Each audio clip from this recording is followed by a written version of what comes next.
this is not a joke. It's not a turn-by-turn thing here. I wouldn't be here. After this election, stop coddling Sowore and having him running his mouth. He cannot win a single local government. So you are the one running your mouth. Like, stop, be respectful to Sowore. Are you mad? Are you alright? Mute that guy. Mute him. It's my turn. Are you mad? Mute that boy right now.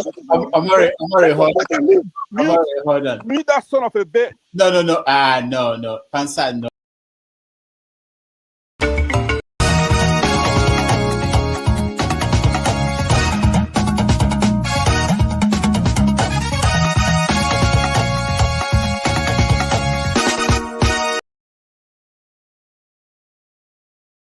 Thank you so much for watching. Thank you. Have you subscribed? Yes, you. Have you subscribed? You. Yeah, before you go, click. It's free. Click. Just that's it. Have you subscribed? You are laughing. Have you subscribed? Have you subscribed? Thank you. Hey, madam. Thank you so much. I can see you. We have to get to 100,000 subscribers. By the end of the year, how are we going to do that if you don't subscribe? Yes, you. Yes, you're about to click off. Why? Have you subscribed? It's free. If you don't, ask your son, ask your daughter how to. Just one click. Thank you. I see you. Aha. Thank you very much. I'll see you tomorrow.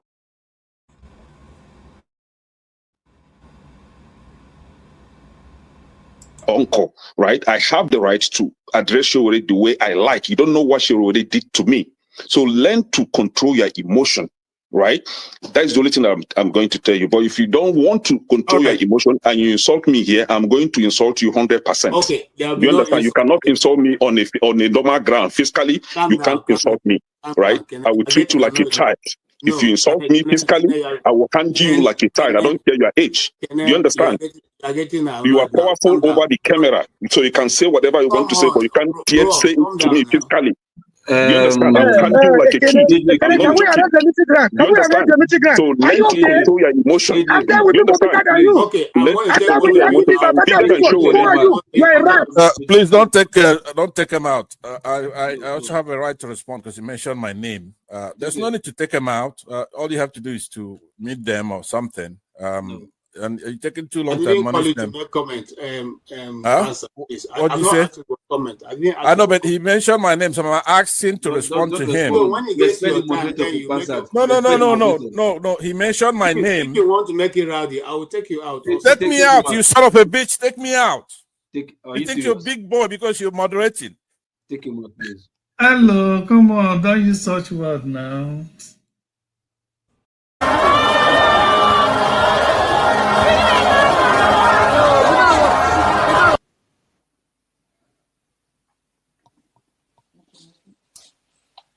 No, this rally make my blood pressure go up.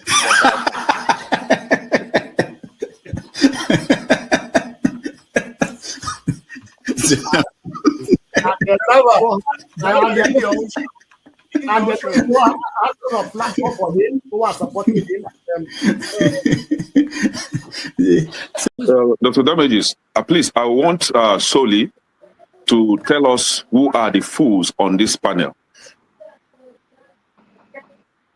I consider you a fool. Yeah. On this panel, yeah. Who are the fools? I will explain the foolish statement that you made. When you were talking about Sowore. I made a foolish statement.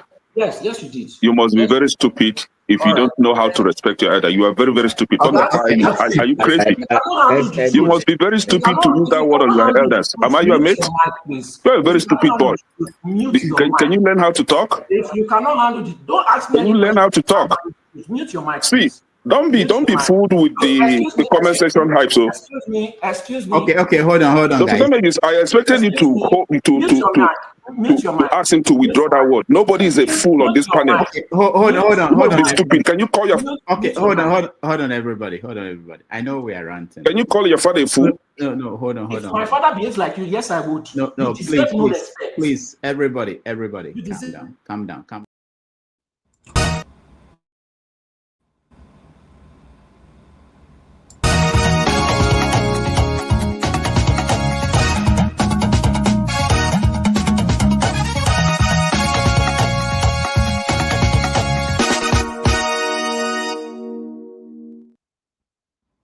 Hello, ladies and gentlemen. As we say those days, boys and girls, you are welcome to another special day here on Dr. Damages. And we are today's topic is quite interesting.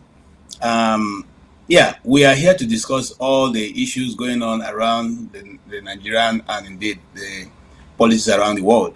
My name is KJ. I'm sitting in for Dr. Rudolph today, who is unavoidably absent at this hour. But I assure you that we're going to have a good time. So if you're all ready and your belts are tied and you're ready to have another ride, here we go.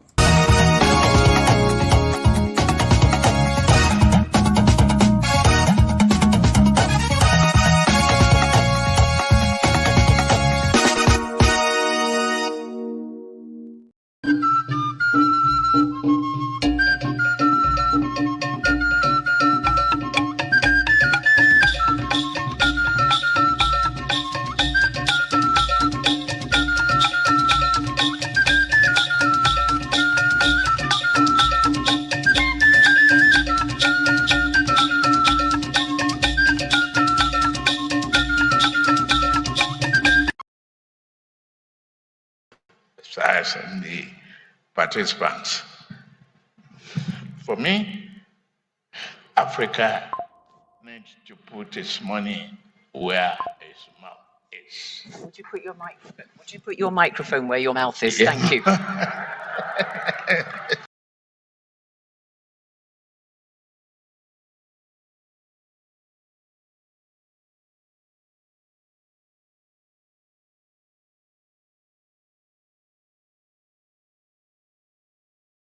Bakar Menok, that's his full name, but he's popularly known as Abu Bilal al-Minoki.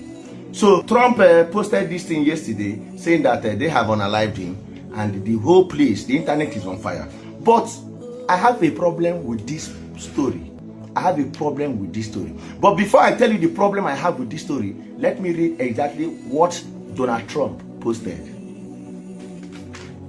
So Trump said, tonight, that was yesterday, being the 15th of May 2026. I like to give on a date. Tonight, at my direction, brave American forces and the armed forces of Nigeria flawlessly executed a meticulously planned and very complex mission to eliminate the most active terrorists in the world from the battlefield. Abu Bilal al-Minoki, second in command of ISIS globally, thought he could hide in Africa, but little did he know we had sources who kept us informed on what he was doing. He will no longer terrorize the people of Africa or help plan operations to target Americans. With his removal, ISIS global operation is greatly diminished. Thank you to the government of Nigeria for your partnership on this operation. God bless America, Donald Trump. This was what Donald Trump posted yesterday night, being the 15th of May 2026. Now, the problem I have with this report is that this same Abu Bakar Menok, Nigerian army, have posted that they have killed this person on the 21st of February 2024. Nigerian army posted 21st on February 2024. Nigerian army said they have unalived Abu Bakar Menok, full name, who's popularly known as Abu Bilal al-Minoki. He is the second in command of ISIS globally. And also, he served as a deputy to ISWAP commander Abu Musab al-Burwani. That's his name. That's the ISWAP commander's name. So this same person served as a deputy to ISWAP commander Abu Musab al-Brenawi. Nigerian army said they have unalived him. This guy is from Nigeria, from Menok town in Kaga local government area of Borno State. See the way I don't give you details about this guy. So Nigerian army have said they have unalived this guy in 2024. Today, Trump is telling us they have unalived the same person Nigerian army said they have unalived on the 21st of February 2024. Which one will go follow now? You see how this government have been lying to us. Everything about them is lie. Lie and lie, and that is why I'm always here to tell you, bring out as they hot. If they hide them, I bring out. They've been ruling us with lies. The same person you claim to have unalived is the same person Donald Trump is saying that they unalived yesterday night. Guys, you know the story. If they hide them, English Alhaji will bring them out. I did very active.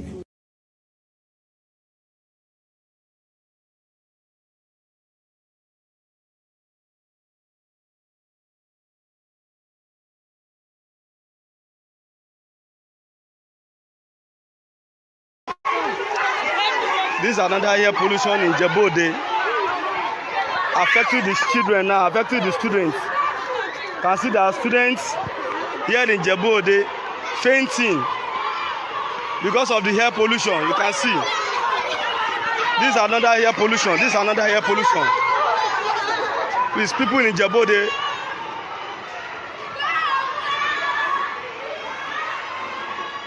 This is another air pollution in Djibouti.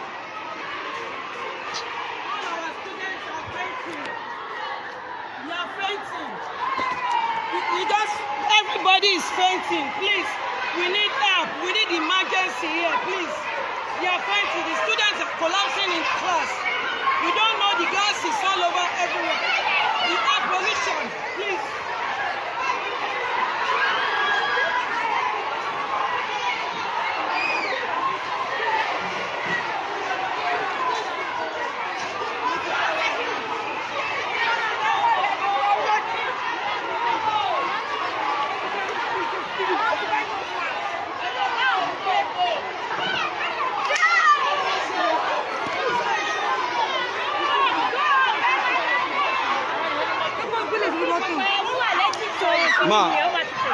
Ma, you're on live now.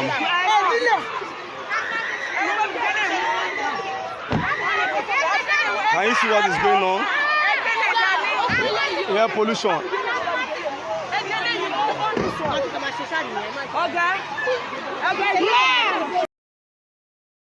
Meanwhile, Africa's second richest individual, Abdulsamad Rabiu, the chairman of Boa Group, speaking at the Africa CEO Forum in Kigali, recounted how he was denied entry into South Africa last year while trying to enter the country with a visa that had expired by a single day. The billionaire stated that he was ultimately sent back to Lagos, but that when he was being turned away, 3 flights from Europe landed and every passenger got through visa-free. Let's take a look.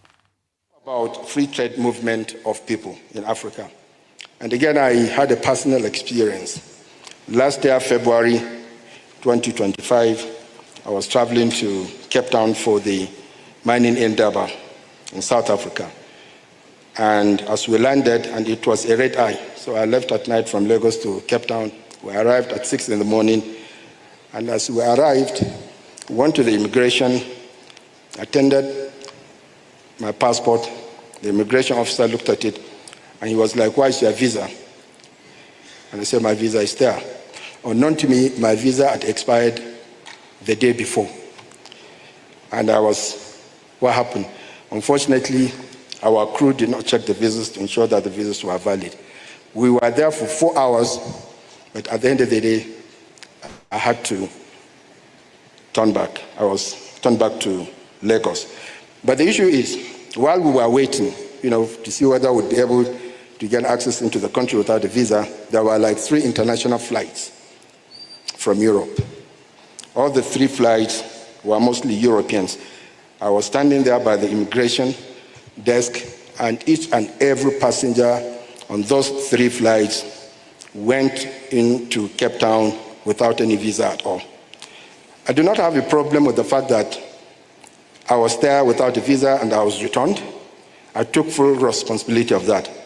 But I had an issue being in Africa, being turned away because I do not have a visa, and foreigners from other continents were coming in and were allowed to enter without a visa.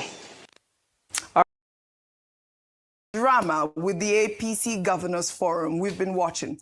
Turns out it wasn't just about egos. It was about huge campaign funds and control.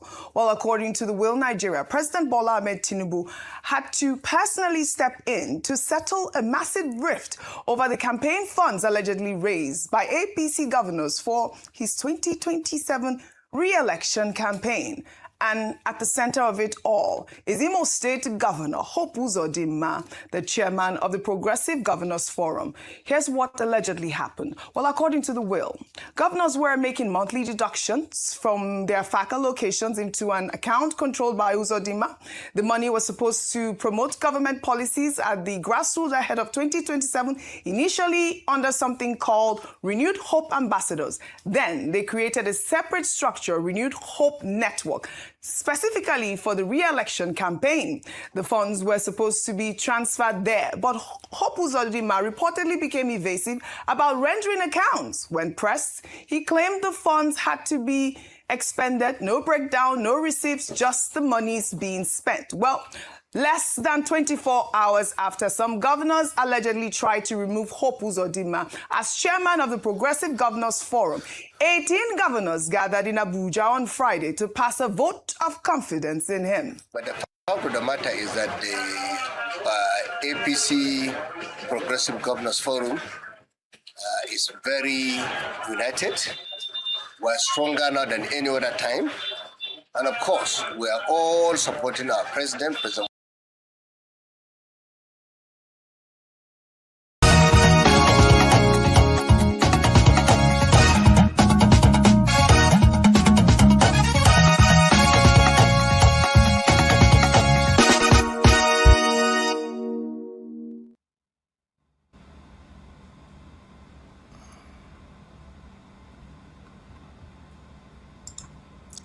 All right.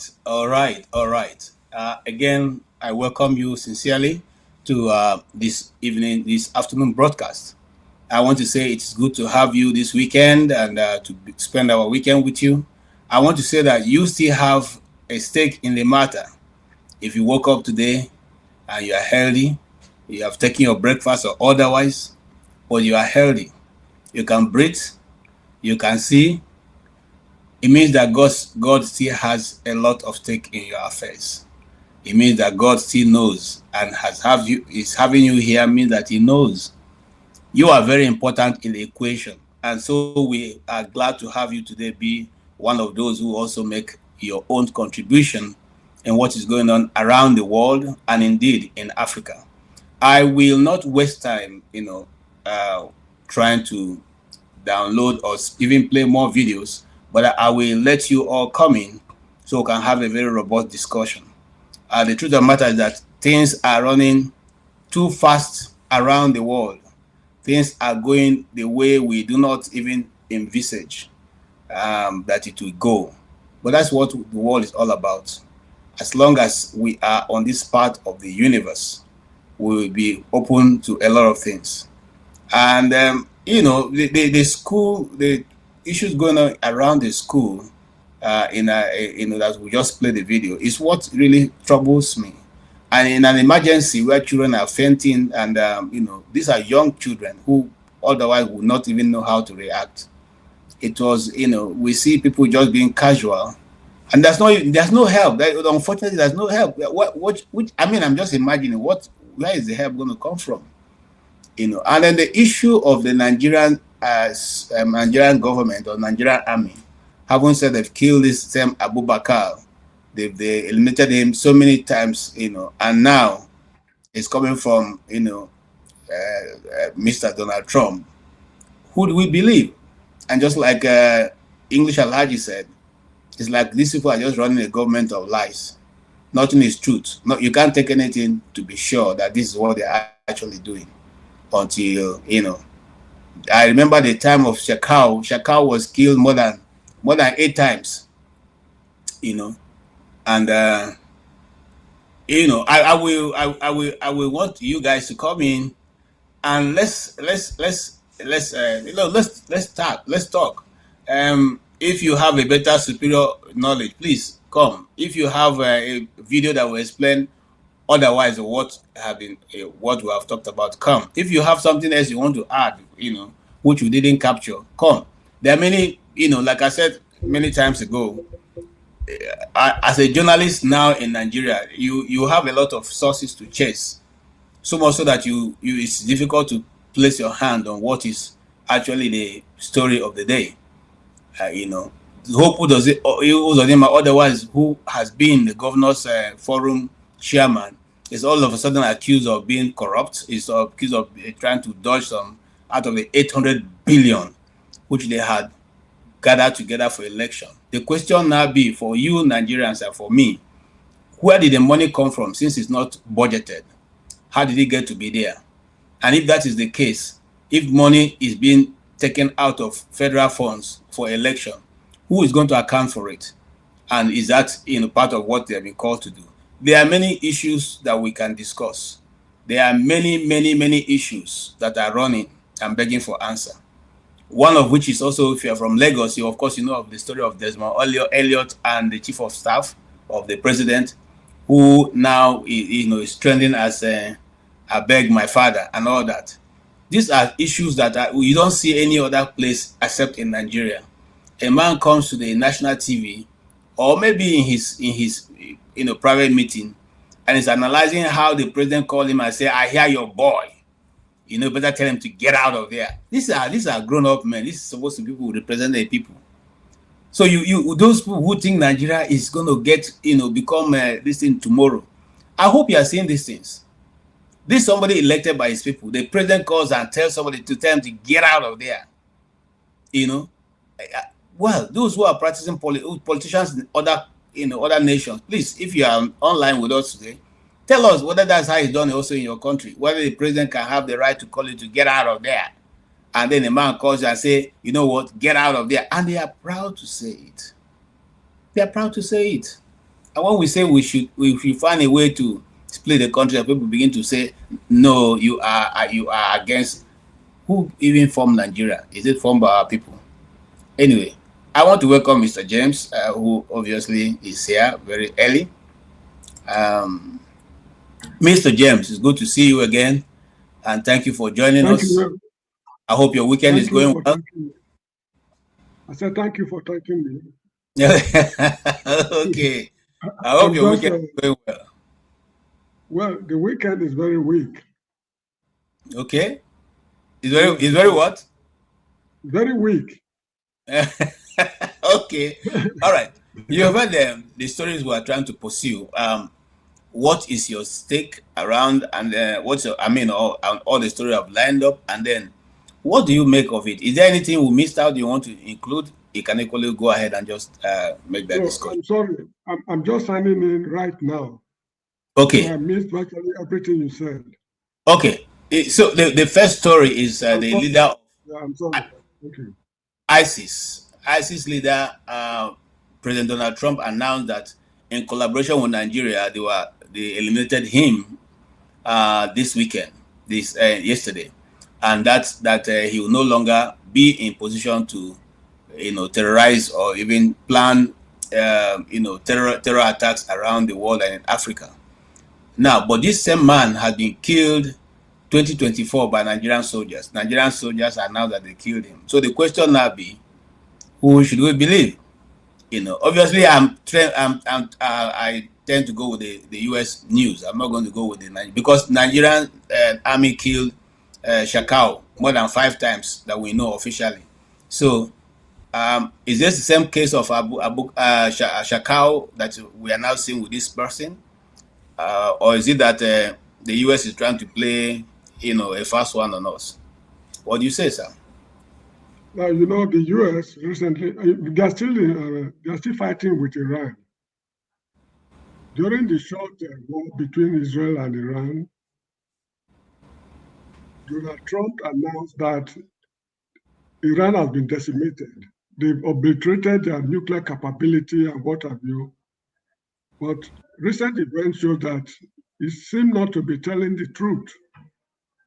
Because from the performances of Iran, sir, I don't think their capabilities have been decimated. Very little or nothing is known about their military capability from the look of things. I'm not a soldier. I'm not a military expert in military science. If he said that they killed the man, it might be true, it cannot be, because you cannot believe a politician anywhere in the world, even in the Vatican City. They are politicians as well in their own little way. You can never believe a politician whenever he's telling you something. I remember when I was a little boy, Awolowo said, if East go, West will go.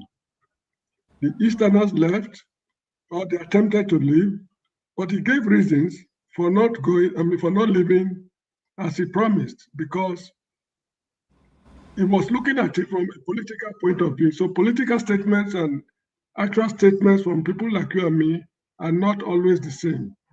Not until I see the physical body, the corpse displayed, I will find it very difficult to believe that the man has been killed. But if he has been killed, that is an extremely good news. I have no objection to it. More grease to Donald Trump's elbow in solving this problem for us. Although I mean internal affairs, but what option do we have? We are caught between the devil and the deep blue sea.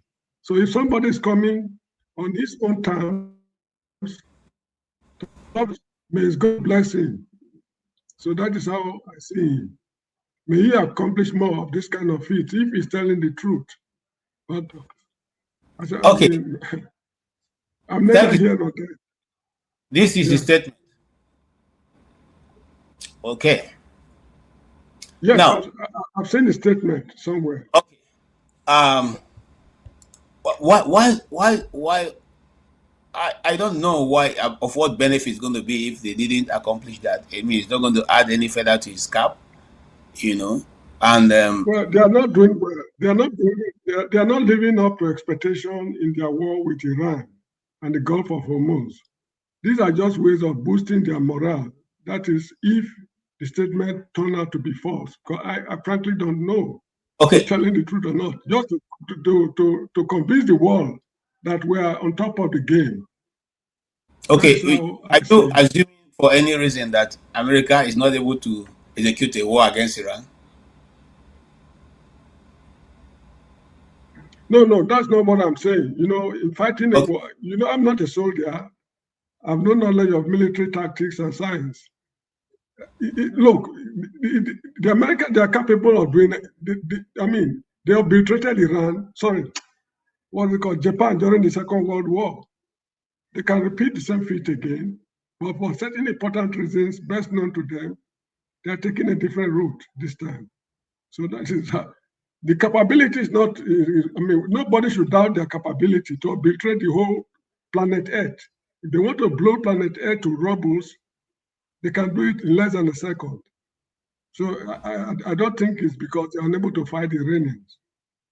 Okay, thank you, Mr. James. And then there's another disturbing story somewhere in the West, where a level primary school, they had a gas leaking, and the people are running away right now. The children were in confusion and all that.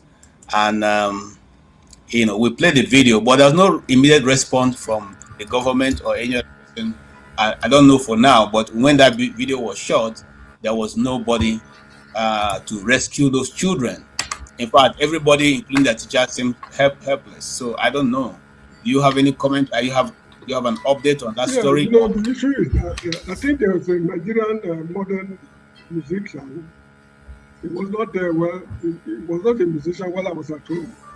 I think he said Nigeria scatter, something like that. Yeah, that is Abdul. Yes. Okay, the entire country is in tatters. You get the point? So what led to it, I do not know.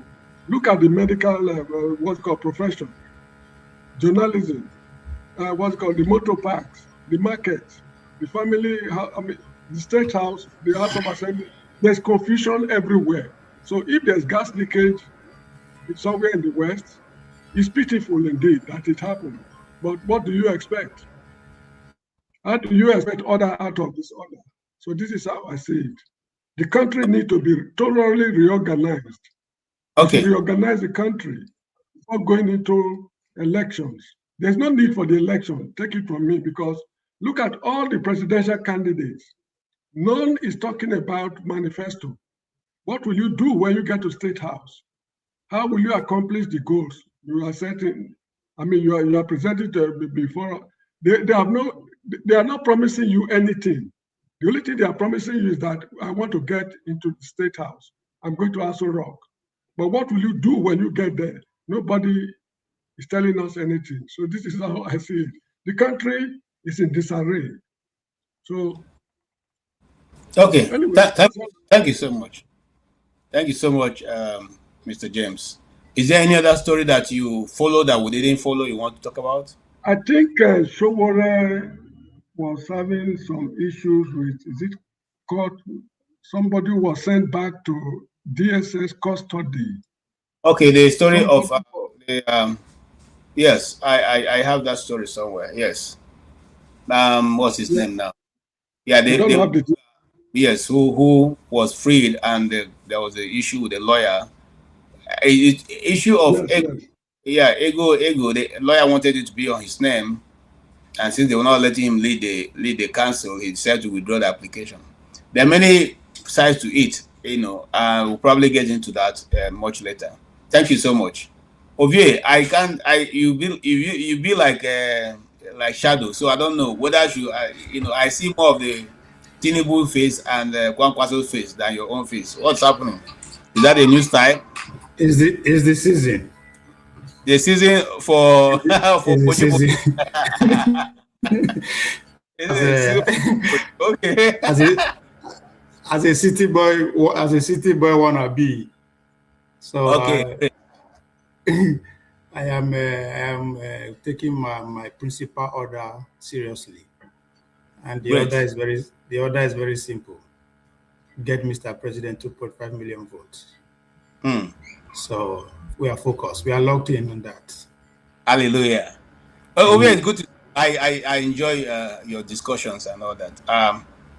Now you are not a stranger to Nigerian politics, but like I said earlier, there are many things that one is pursuing that sometimes you lose track of which way is it. Which one interests you so far in this wonderful 1 week we have spent in Nigerian politics? Is it the one of the accusation of Opus Odema?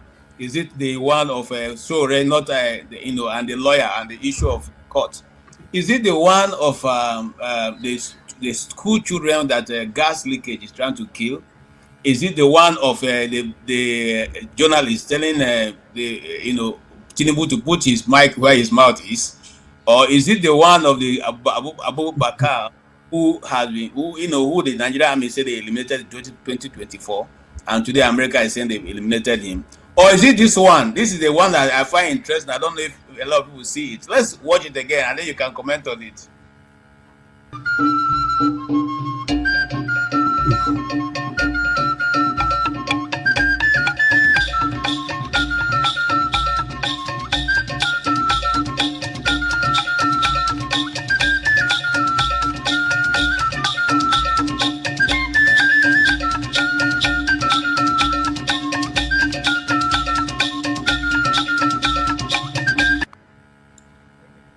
The man some time ago was chasing native doctors out of Onitsha and Anambra State. Now, is it that his son is taking the native doctors, or there's something happening over here? You are in a position to tell us what's happening, because we have not seen this kind of costume before in Anambra State. So what's happening actually? I mean, that's I don't really dabble into people's personal life. I mean, whoever that is, that's no, that is governor of Anambra State. He's now, it's not a personal life. But once you bring your life to the public media, which is the social media, it's no longer private. You brought it there. I mean, my point is that how that affects me. Okay, as go ahead. Person, or as a person, individual, as a member of the community. So it's just like me. You're asking me to pay attention to every Nigerian citizen how I should be. I am more interested in the people who are in position of a public position of power, that their action and inaction will affect me directly or indirectly. All those ones now, Yeah, probably he's living his best life. He looks happy. Whoever that is. Okay.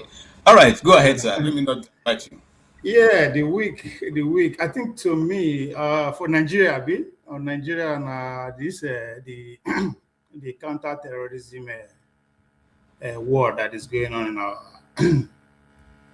in across Sahel region, in Central Asia and Sahel region, West Africa, pretty much. So I mean, if you follow the counterterrorism strategy that was published, I think was last week, if I'm not mistaken, and you understand they are taking it serious. It is pretty much the war that, quote unquote, that they won against ISIS, in the Middle East. So the way they are framing it, the way the Americans are framing it, that the jihadists, they've successfully located their base, to that region of Africa, the Sahel region, Nigeria, Burkina Faso, Mozambique, and all those regions. So the war there, so they decided to not take the war direct to them. They relocated their force and everything to the African command. So what they are saying is them implementing that strategy. But as a Nigerian, I think the fact that this is going to be our normal experience, our normal reality, is what I can't still comprehend yet. Because how will the leaders of my generation explain to either the people that give them the baton or the future generation that they failed? Because I don't know, Mr. James, correct me if I'm wrong. Other than the risk in to Gaddafi, nobody outside force don't ever throw away bomb for any of the African soil before in the name of that, even when we fight civil war and all that. Am I right, Mr. No, James? please, something distracted my attention. Kindly repeat it again, please. Yeah, I think I said, if I'm not mistaken, other than Gaddafi, there is no time in the history that the foreign country will drop bomb on any African soil in the name of fighting either war, and I even do that was civil war across the continent. There was no time a bomb was dropped. Well, I cannot answer it categorically, but during the Arab-Israeli war, they fought. Egypt participated in the fight. I did not know if they dropped any bomb in Sinai Peninsula. But the closest I know is when President Samora Machel went to Zambia for certain matters related to apartheid. On his way back, no, it's not a good illustration. I do not know of any. On his way back, the apartheid authority shot his plane, and the man died. But Mr. And during the Nigerian Civil War, the Allied forces, rather, the foreign force that was helping Nigerian government dropped bombs in the east. What are you saying? No, I know. I mean, that's why I said they should correct me. I am not making a categorical bombs statement. In the east. They bombed the east. Okay, right now. Okay, one will argue that that's a civil war, right? I get it. So the point I'm trying to make here is this going to be our reality going forward? Because very good discussion. Because very good. Let's have that discussion. The war that they are fighting is coming in twofold, right? One, first, the Americans say first is to guarantee that none of the group can build a base of operation that allow them to plot and execute attack against the United States and American interests around the world.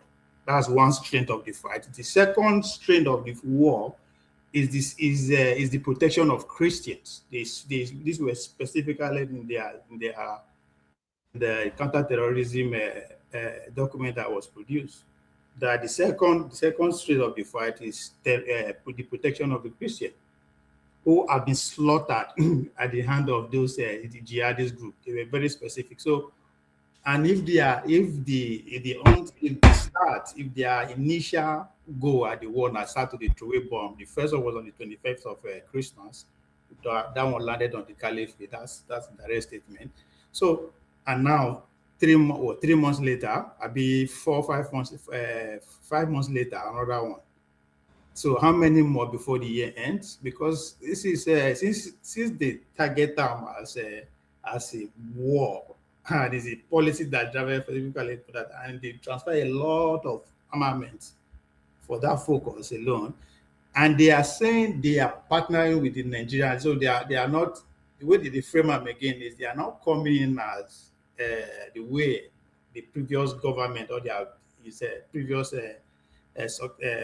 government approach the way they deal with Africa, which is pretty much direct colonization or whatever you like to phrase it. Now they want to partner, according to them, to partner with Nigerians, the local military guy to provide us. So how long will that partnership last? Nobody they ask, right? So my worry is, maybe the next 10 years we will receive bomb on monthly basis, and now since now Christian, now they protect Christian and they fight jihadists. The whole country, I mean, no just surprise when they wake up for any good and see them throw a bomb because some jihadists don't reach that place. All right. Yeah, Obie, you are correct. You are correct, Obie. But the issue is that we call for it. We refuse to solve our problems appropriately. This is why this nonsense is going on. We have been caught between the devil and the deep blue sea. Since the days of Shagari, when the Matasine uprising erupted in northern Nigeria, till today, thousands of people, tens of thousands of people have been killed. And from the look of this, nobody has been prosecuted. So we call for it, and we should stop complaining. That is how I see All right. This is a problem we can solve. This is a problem we can solve. If we solve the problem of armed robbery in this country immediately after the Civil War in our own way. We fabricated the solutions to that problem. So why are we finding it impossible to handle this matter? People have been identified as the sponsors of terrorism. What have we done to them? We are eating and drinking with them. They are promising us heaven and hell. My man, we are no serious people. Take it from me. We cannot solve the problem because, our leaders, because I think we need to put context to not every Nigerian that is compromised. Our leaders are compromised. So they all went in. Okay, before we get into that, let's see one more what's happening in other parts of the world. This is England. I hope we're walking up towards Trafalgar Square. The crowd's gone. Parliament Square is already full. The crowd stretched from here to Euston Station apparently, which is miles. Okay. And miles, this is the biggest event in British history. This is the moment, a turning point for Britain, a message to the leaders. Britain's ready for the fight. All right? People are up, we're awake, and we're not going to back down. We want our country back. Okay, that is England and Mr. The people, the government they deserve. The people get the government they deserve. That's what Socrates said. We deserve what we are going to. No. Let's not go back there, Mr. Let's talk about what's going on in England. We'll come back to that, sir, if you don't mind. Yes, I am hoping if forefather is anywhere, we expect forefather to be here. Jagun, all the people living in England, come up and tell us what's going on. We need to know. They are participating in the rally. They can't be here. You follow the news going on. I'm coming to you, but let's talk to Mr. James. You follow the news going on in England. The British people have risen up, say they want to take back their country. Now, do you have an idea who they want to take it from? Is it from the Africans, Nigerians, or they want to take it from Islam? Which is the one? Where do they want to take up from? If you can discuss to that, sir. You mean me? Yes, sir. Mr. James. Yeah, let's don't change it. To me? Yes, sir. Yes, sir. Can you hear me? Mr. James, you are frozen. Okay, why wait for Mr. James? Okay, Mr. James, are you back? Can you hear me? Can you hear me, Mr. James? Yes. Let pass it on to Ovie.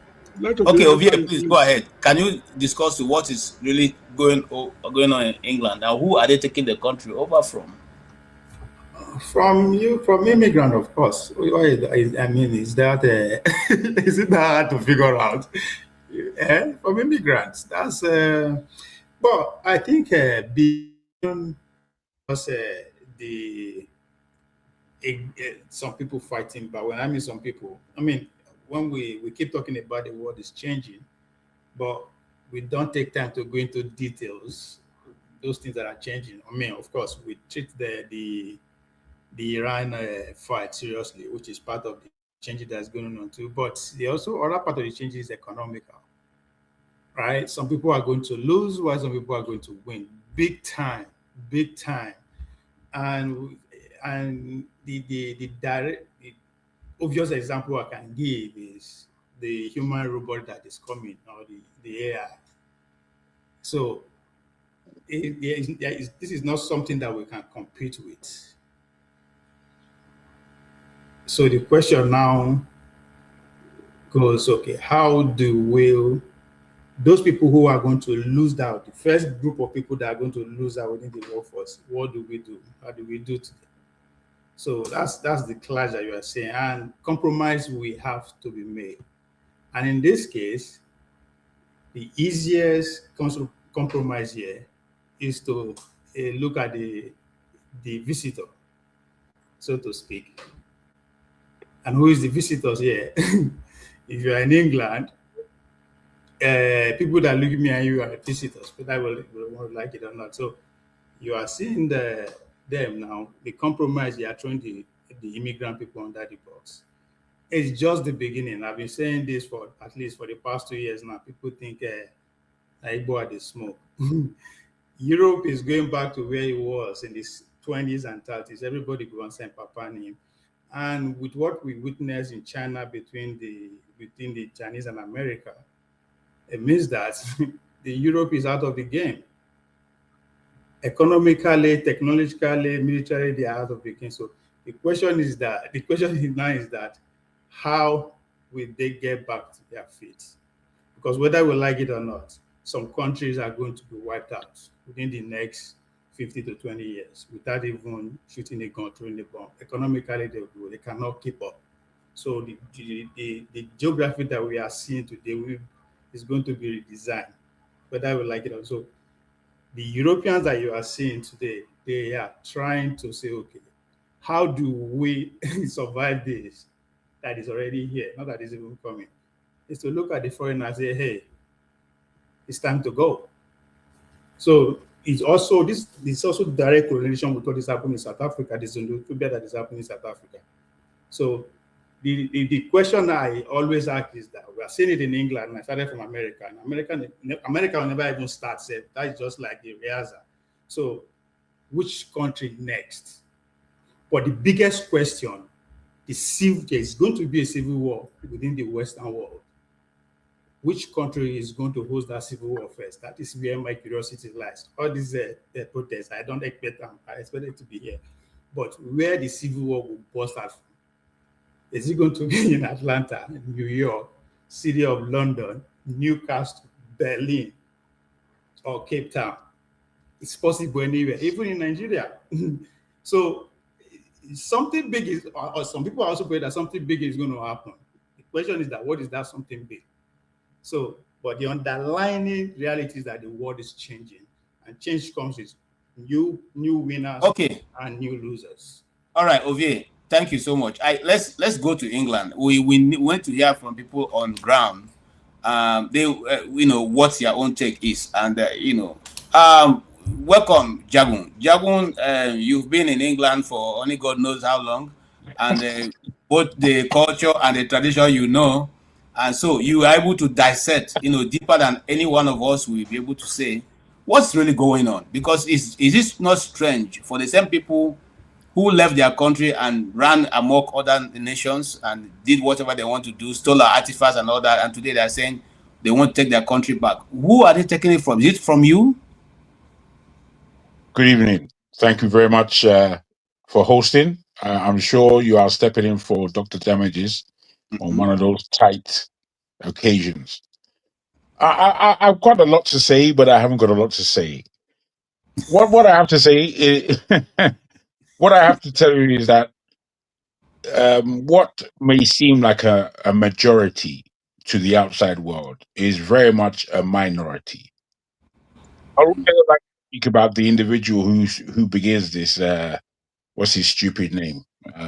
It's not even his real name. The person who you just showed there, the white guy. Tony Robinson. Thank you. He's a criminal, outlandish individual.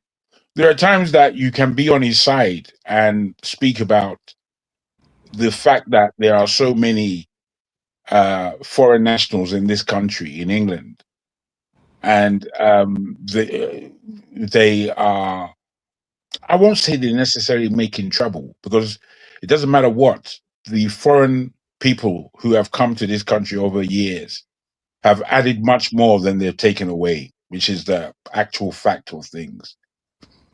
I would say that there are many Oyinbo ignorant people here, and Tommy Robinson is the leader of them in many ways. He's a football hooligan of the past. He's a criminal who deals with fraudulent practices in mortgage fraud and all these other kinds of things. And the next thing he jumped on was the immigration detail and what happens to the white working class communities, and offering up space for those immigrants who have come in to take up work and working positions.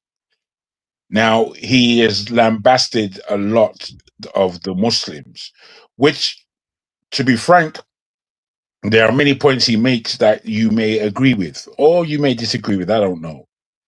But the fact is, because he has been lambasting the Muslims in particular, he has now been backed by global entities, especially in Israel and America. These idiots who don't know anything about the UK or what goes on in the UK, especially from America. Glenn Beck, who else? What's this guy? So it's a few internet trolls who have backed him, both financially and given him a lot of support in actually flying from the States, flying from Israel to be here in UK today to accompany his march. Now, it may seem alarming to the black world, but you can put it to the back of your mind. It's rubbish. They ain't doing nothing and they ain't going nowhere. There was a time that they wanted to come to Lewisham, because Lewisham is a rather mixed race area and there are a lot of black people in Lewisham. So they said that they were coming. Lewisham people, including the Oyinbozo, we invited them to come. Let them come. Grandmothers included were standing with their small weaponry to beat hell out of them if they came near. They cancelled it. These aren't people to be taken seriously, to be frank. Whilst I hear what Ove just had to say in terms of the global changes that are taking place, the upheaval racially that ignorant people basically foster. You know, these are ignorant people, bruh. Which is why I want to really underline at this stage the power of what it is to be a Nigerian.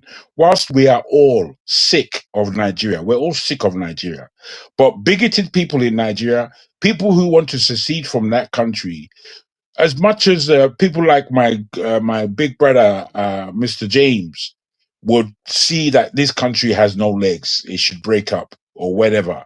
The fact of the matter is Nigeria is almost like a godsend. And if we don't take care of it, we turn into these ignorant, buffonic people who wish to recreate history. You can't recreate history. If Nigeria breaks up, it is such that there was a place called Nigeria, and that place called Nigeria had an opportunity to gift the world with a sense of commonality, which says that of 500 odd different ethnicities, if we can make that work, that teaches the whole world a lesson. Unfortunately, because of the errors that we have made, that our leaders have made, that our leaders continue to make, we are going the wrong way as Nigerians. We're going the wrong way. There is not going to be any such, I tell you this, KJ, the majority of Black Britons, they want to leave this country. They've had enough.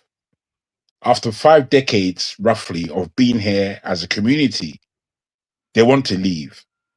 They really, really have had enough of the country. The stress of living in England, not be small. Everybody just goes to work and comes home, goes to work and comes home. And that's their lifestyle. It's only the super rich and those who are well endowed financially that have a life in this country. Everybody else is suffering. Believe me, we don't really live well here. We can speak about I'm a Londoner and all this boastful rubbish that Nigerians always like ignorantly to boast about. Because see anything there, there's nothing here for anybody apart from going to work and slaving yourself. Apart from that, because see, there's nothing here, nothing. So yeah, I really want people to wake up. I've come on board today to say Nigeria is all we have. It's all we have. If Nigeria breaks up, we as a people become weaker. It's just like that. All of us become weaker. And I don't know whether or not we are able to balance our argument very well. There's people like Pansat, who I love Pansat very much. He's a wonderful individual, but he's a madman. Pansat is a madman. If he feels that Biafra would do anything in this world that is racing way beyond anything called Biafra, it's racing beyond it. It's not Biafra, because Biafra is weak compared to what this world is planning. Compared to what this world is planning, we need each other. I was looking at. Yes, sir. If I may, yes, sir. Let's make a little more advance in the discussion. Now, you are in England. Are you not afraid of the takeover of the majority, some parts? Because the last time I counted, there were over 50 mayors who were Muslims. Are you not afraid?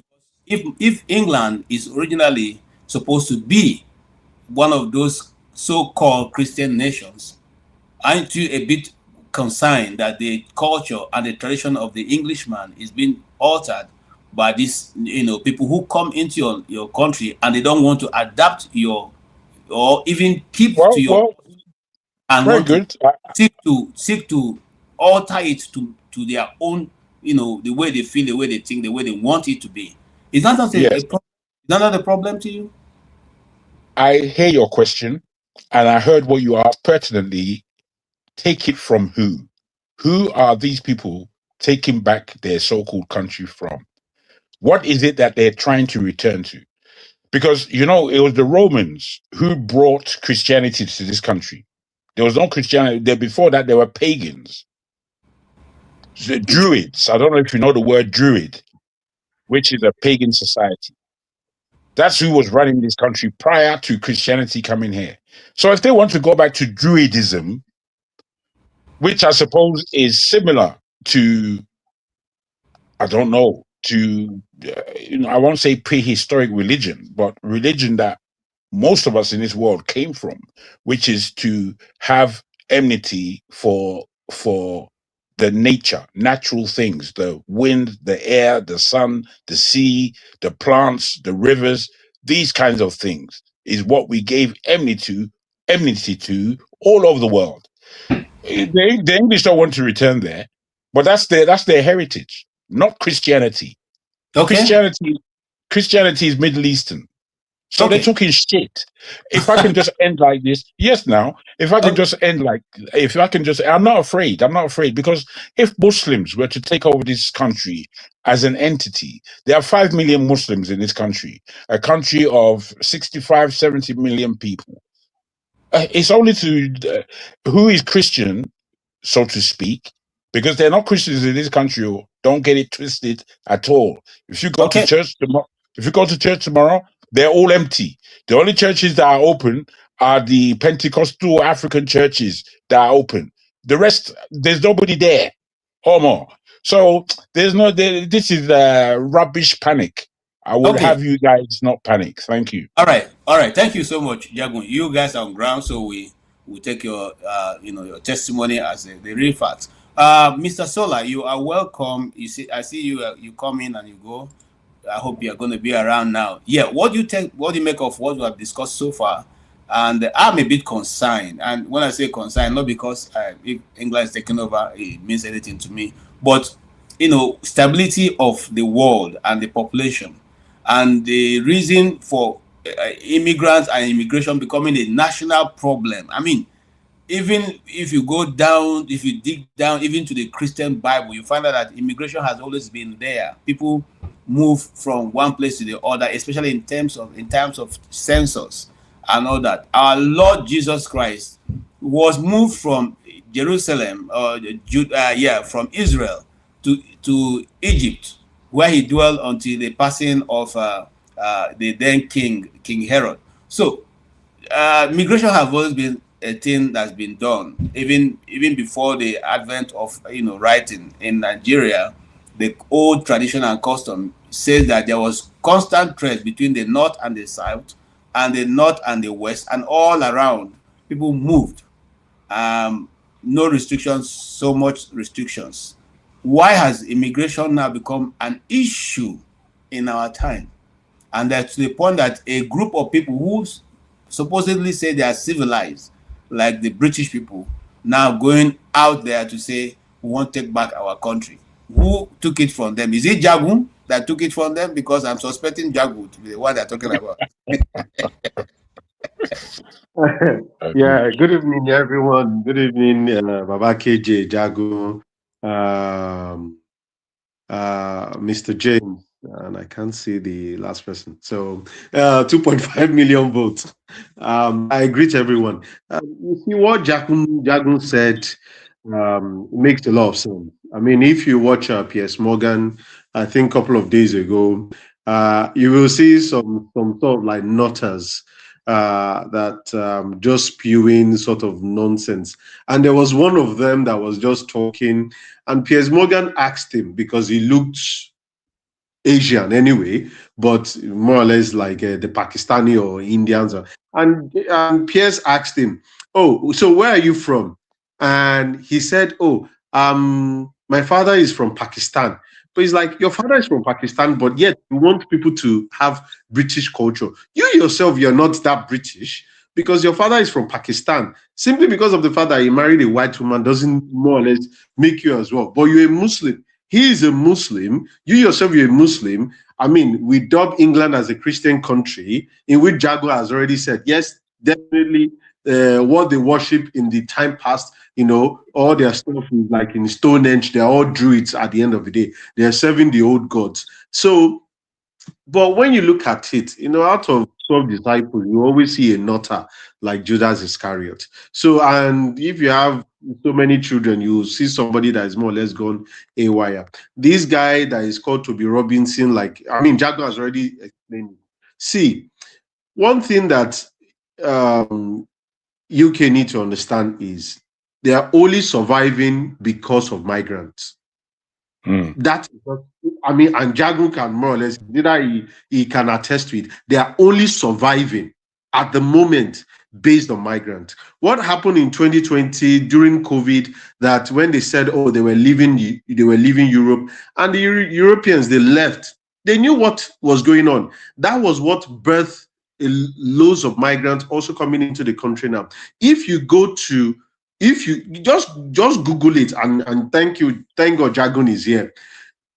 If you go to their hospitals, you will see that majority of them that are working, the doctors that I'm talking about, you will see Pakistani, you will see Indian doctors, and you will see Nigerian doctors. You see those three, that is the way they follow. Indian, Pakistan, Nigeria, or Indian, Nigerian, Pakistan. That is the way they follow.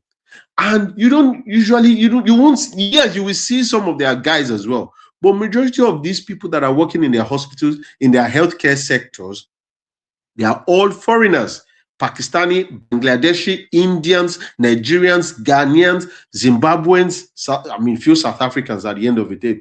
So, but they've taken us, for granted. But to be honest with you, I don't blame them. I don't blame them. You don't see much of South Africans traveling outside their country. Not that they don't travel. They travel.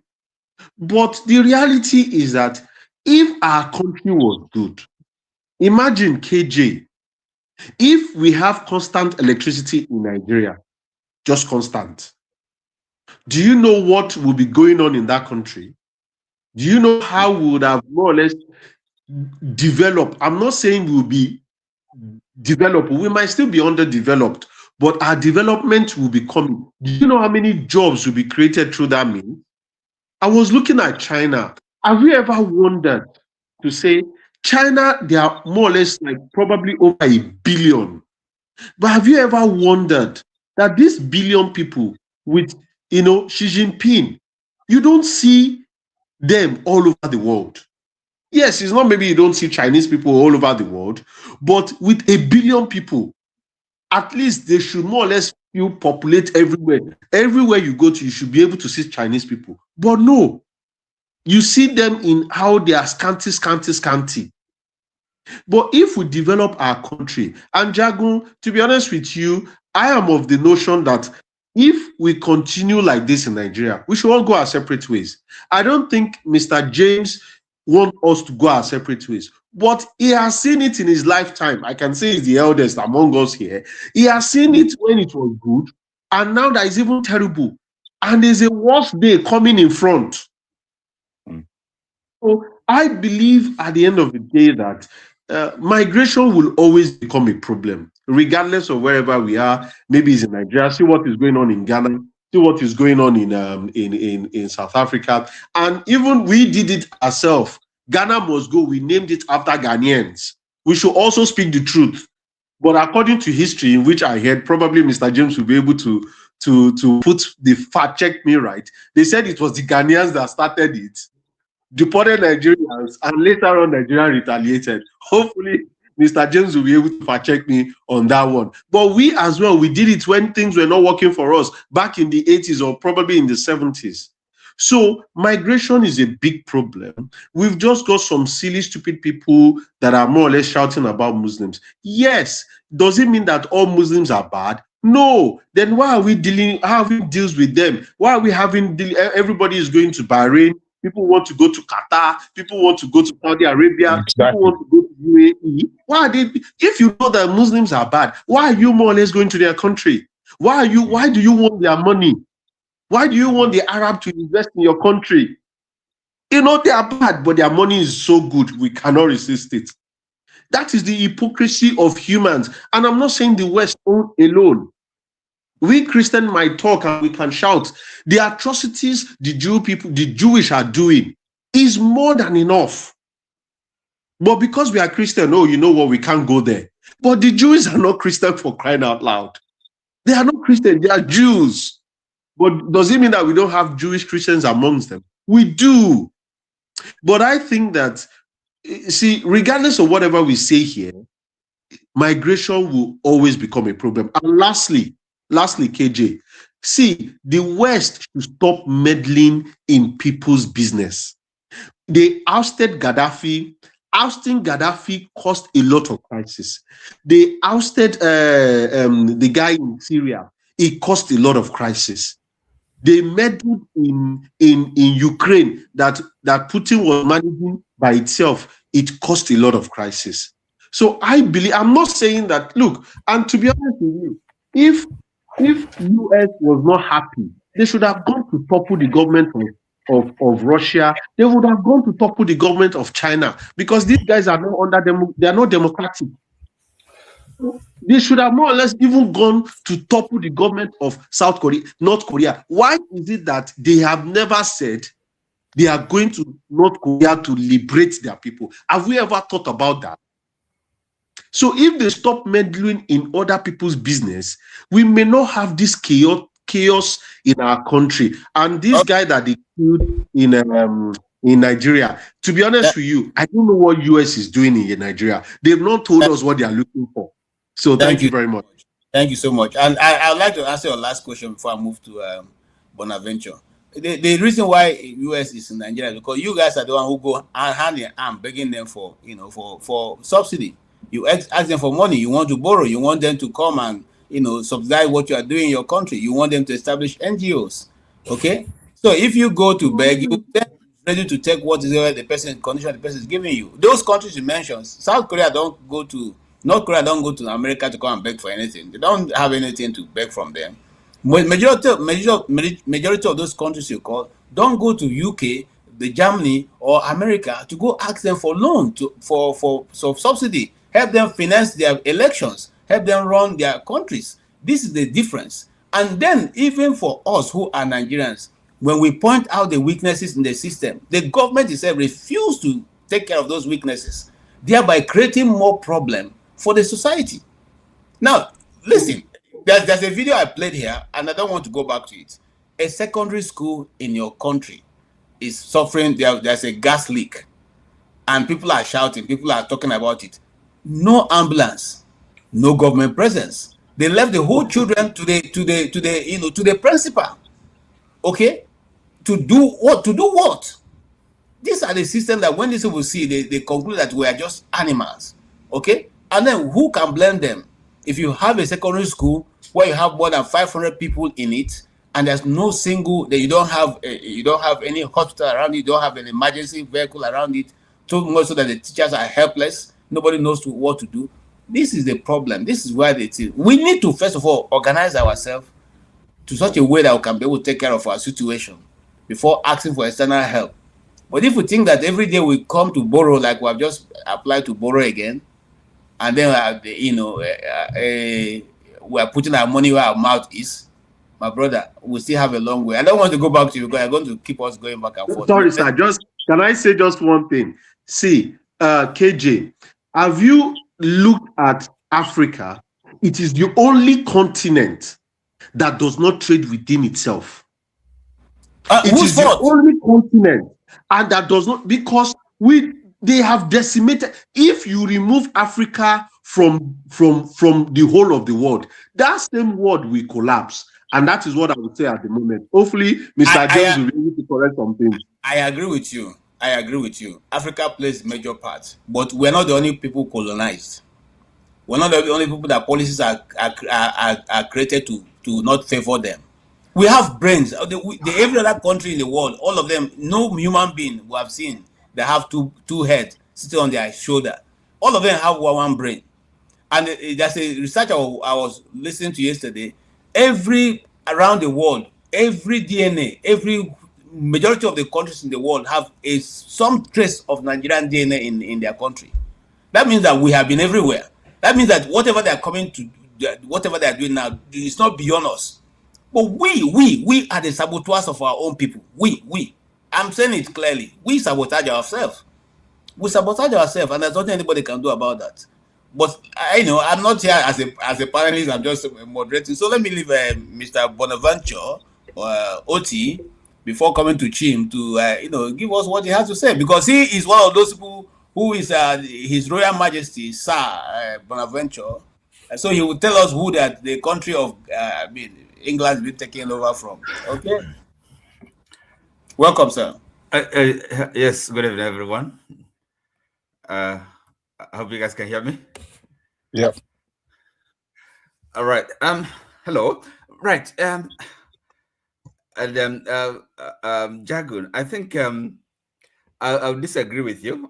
Because you spoke on this, what's going on in England. The reason is this. I mean, forget the number. Maybe minority that come out to march and protest. But you have to look at the issue, really. You have to look at it quite seriously. I mean, there's no country. Immigration is something good, but it equally can create problems. So I think some people have kind of, well, it may be an arbitrary figure, number.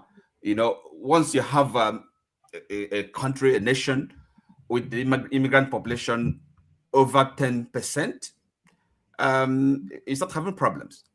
But anyway, look at it this way. In England, these people that are marching, right, it may be a minority, but, and then when they kind of say, okay, we want to take back our country, I do sympathize with them. Because the question is this, what are the real issues? Okay, it's economic for a start. And that's where we have to think in terms of classes. Because this thing we call class struggle, it hasn't gone away. It hasn't been eradicated. It is there. But the ruling elite, the political class that make political decisions on immigration, on all sorts of things, the immigrant population, maybe the pressure on civils on the social services, transportation, work, housing, all these things, they don't feel it. They don't live with these immigrants. Okay, and again, you have to think about it. What is the overarching purpose, the economy of it? Again, it does favor the ruling class, people, those that own, the big corporations, global, what do you call it again? The chain. I mean, this kind of global. Multinational companies. Multinational yes, companies. I mean, supply chains and all global those. corporations. So they want, of course, cheap labor, and it's much more economical, favorable for them to not invest, in the education of the people. Okay, it's much cheaper, much more profitable for them. I mean, I'm talking about those, the ruling elite, those with the money that control the industries. And of course, if where you find them in terms of political parties, Labour, Conservative, they're all the same now in terms of money politics. They all receive big donations from the captains of industries. So really, not much difference. But so these people, the ruling elite, they school together. The Oxford, Cambridge, in all these places, in the UK, in America, in other countries. So they are the ruling elite. That's the class struggle I'm talking about. So it's a lot easier or much more profitable for them to kind of hire cheap labor workers from all over the world, and as opposed to maybe paying a living wage to their population, investing in the education and training of the people. So people marching, you can understand their position. You can understand. My brother, I do apologize. I did want to bump in. It's only that you put my name first. Yes, I can't see your disagreement. I can see your statement in a way. You haven't really made yourself clear to me. And as far as your disagreement, I can't see it at all. Come to that point and let me really have something to bite at. So I'm talking nonsense. Okay, hold on. That's fine. Listen, okay. Like when I finish, and then if you don't understand anything I'm saying, that's good. So but what I'm saying, okay, is the economics of it, okay? Now, because the people are losing their jobs, and of course they have look for scapegoats. They're not getting, perhaps social housing, for example, and then the immigrants, maybe they think they're favored. Okay, immigrants again, they don't really discriminate between maybe legal and illegal immigration. For them, it doesn't really matter. The thing is this: they feel dispossessed, and you can understand their position. I mean, they are, as I said, they're not the ruling elite. They're not upper class, upper middle class people with money. So these are kind of working class that's struggling economically, and then they look around to see their population, the society changing in front of them. So you think it doesn't? They're not going to feel somehow dispossessed or marginalized, or that others are taking the opportunities. That is what is going on. You can't just dismiss it and say it doesn't mean anything. Now, people, okay, look, the Asians, nothing against them, but the way they operate, because of their cultural, the way they have retained their cultural values. They live, they buy properties, and they have a better supportive system, which the British, the Europeans, have largely lost, because of, I mean, they've been in the system of liberal democracy and individualism and all this. So, but the Asians, they're much more, and kind of, they've kept their cultural values. They support each other. They lend each other money, perhaps without interest and all that. And then they buy houses, I mean, in most cases cash, which most British, the British can't afford. They don't operate that way. So you look, this is what is happening. And then on the ground, okay? Now, for example, here, if you come here, all the post office, if you walk into any post office, who are the people running it, controlling it? You go to optical services, or dentistry and all these things. Who do you see? The Asians, So this is happening, and you can just think that this is doesn't have effect. Immigration is a problem. That's the way I look at it. I mean, just okay. What is the effect to you with the Asian population in this country? Is it negative or is it positive in your mind? Okay. I answer the question this way. For me, I don't really care. The reason? It's not my country. Okay, I'm an immigrant myself. So those that are born here, the question really is this: if I'm an English person, okay, I don't think I would feel comfortable or feel at ease maybe at some point in 30 years' time being a minority in my fatherland. Is a real issue. We can't just dismiss it. No, it's not. It's not. Excuse me. Hold on. No, you've answered. You've answered. What I will tell you. So for me, it's not a problem. It's the problem for those who own this land. I'm just realistic. Okay, I understand you. You don't have to repeat yourself. I've understood you. What I put to you, sir, is that in the inner cities of this country, that's where you would find ethnic minorities or ethnicities that are different from the typical English. As soon as you enter into the countryside, to find an Indian, Pakistani, or a black person is difficult. There are some that goes to the shires, but most of us are living in the cities. All the propaganda is largely propaganda. That's all it propaganda. That's what. Wait. I understand completely what you're saying. I've traveled and lived outside of this country and came back after 10 years. And within those 10 years, England had changed. But it was only really the cities that had changed. Big cities. Wait. That there were more minorities within these cities. The thing that you miss out is that when you speak about immigration, and we look at the rest of the world, England and most of Europe, they don't take anybody. Do you know the amount of immigrants that are coming into Uganda and Kenya? Have you any idea? You have no idea, because it doesn't come on the news every day. But if you research it for 1 second, you would see that in the last couple of years, I'm talking, not in 10, 15, 20, 60 years, that like England. In the last couple of years, a country like Uganda has assumed 1 million immigrants who are not from that country. No, they are not. Okay, but because we don't know, no, wait. Compare that to Britain. It's compared to Britain, it's nothing. Compared to Britain, you're talking about 60 years before you get the kind of numbers that we have here in the UK. But because we don't consider these things, we consider England, America as the most important countries in the world. So that's all we talk about, and that's all we know. What are you comparing it to? What are you comparing the English immigration to? Tell me. You don't know, because you have no idea. What you have an idea of is what comes. Wait, my brother.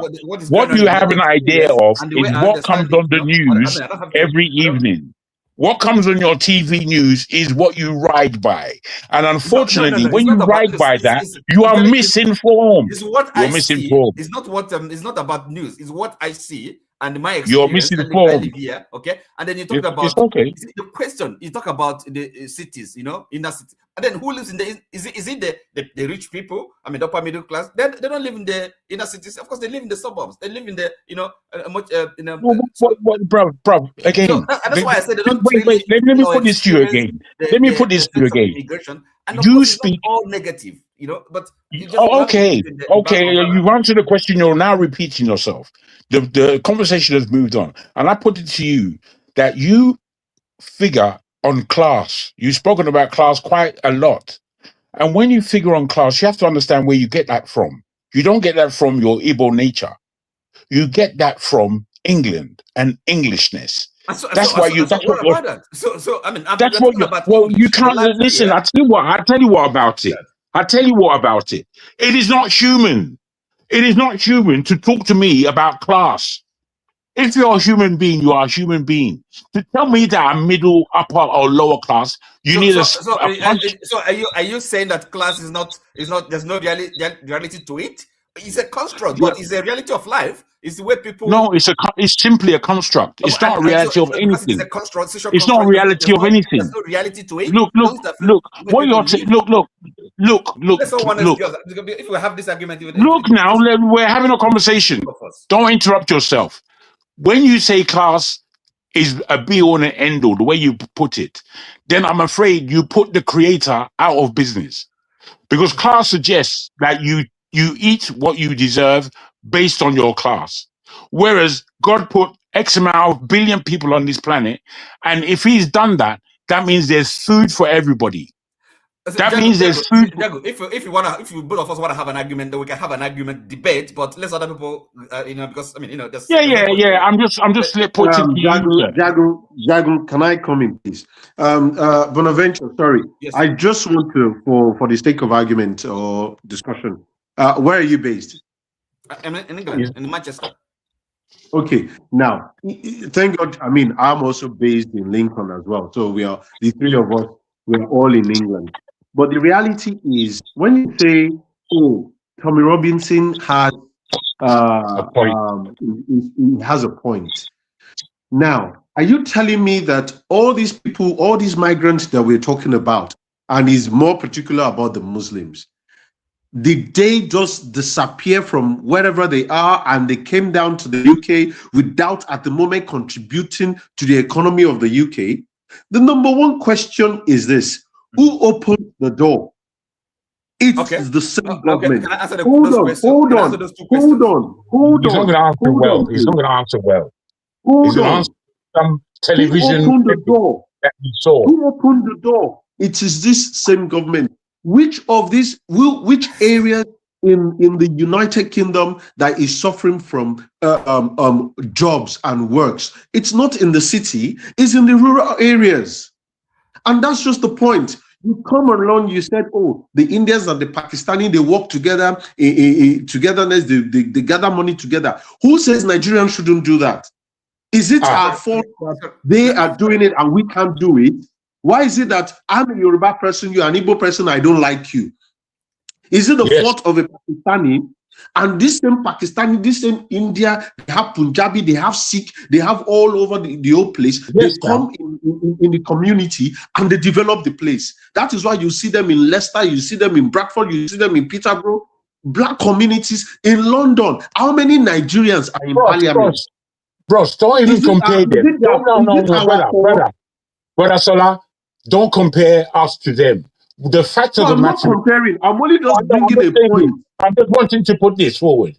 The fact of the matter is, since the Indian and sub-region of India has come into this country, the enmity that they find with themselves back home, they come here and they come together. Pakistani, Bangladesh, Indian, and Sri Lankan. They come together and make the thing work for them.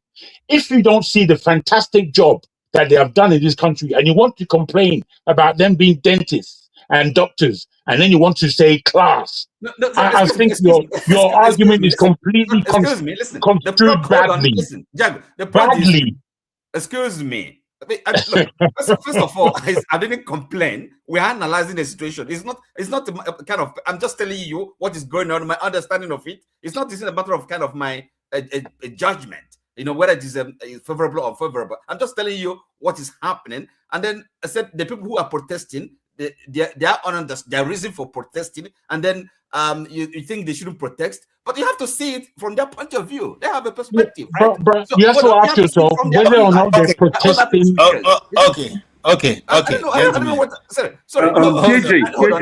KJ, just one thing. Let me say one thing, Bonaventure. Now, let me put it to you. Not enough time. Hold on. Let me KJ, please. Let me just make a point, please, KJ. Now, let me put it to you, Bonaventure. See, in this village that I live, I also live in a village as well. Now, there is somebody that I know around the place I live. She's on benefit. And more or less, our whole family is on benefit. They are white. There is another old woman in which she's also white. She'll probably be in her 40s or 50s. She goes around early in the morning and pick litter everywhere. I don't think that woman is on benefit, but she's doing a job in the village. Why is it that these same people that are saying that they have mental health issue, the other people are taking their job, why can't they take those jobs? I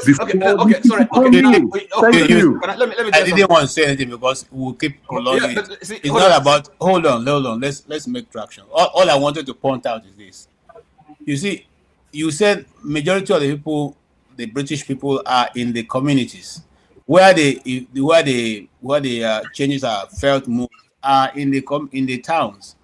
Who are the people who make the rules? The people who make the rules, they live in the towns, okay? And if the towns are taken over, obviously the rules that we made will be favoring certain people. But then that's not where we're going. Let's also give other people opportunity to contribute. Chim, you have been here and you have listened. Which of the stories do you want to? Not necessarily England. You can talk on any other one. Nigeria and the killing of the Abu Badr guy who had. Or he rose up again, and America killed him yesterday. And then, of course, other news that you may want to touch a little bit on. So far, gentlemen, we have already done half of the time given to this, allotted to this program, so we need to make a lot of quick movement. Oh yeah, go ahead, sir. All right, thank you, KJ, for hosting, and thanks for having me. Greetings to everybody. I'm not going to dabble into the killing of the ISIS guy. I don't have a lot of details, and I don't know who the person was or is, so it's no point to me having that conversation. As far as I'm concerned, it's just a convenient killing. We just kill somebody and we try and hype his importance in the scheme of terrorism in Nigeria. We keep doing this. Those are not the people who are causing the terrorist issues in Nigeria. The people causing it are the people who run the core structural things like the Sultanate or, his counterpart on the Kanem side and the guy in Kano. These are the people who are doing this. And so all these people they keep lifting here and there, I don't take them serious. What brought me to the show? I'm going out for an event, so I'm just wanted to contribute before I leave. Is this issue of immigration? Like somebody rightly pointed out earlier, immigration is not new to our generation. Let me put it that way. For those of us who hold scripture or Bible true, like you rightly mentioned earlier, there was immigration. We don't necessarily see these things from that angle, but that's what it is. The Israelites migrated to Egypt when like you rightly said, Jesus migrated to Egypt, not consciously by his parents as a baby and all that. But every time a host community to immigrants pushes back, it's usually because of economic and population growth. Unconsciously, you will notice the moment they start sensing that certain populations are gaining traction in terms of numbers, it makes the host people uncomfortable. It always does. It makes them uncomfortable.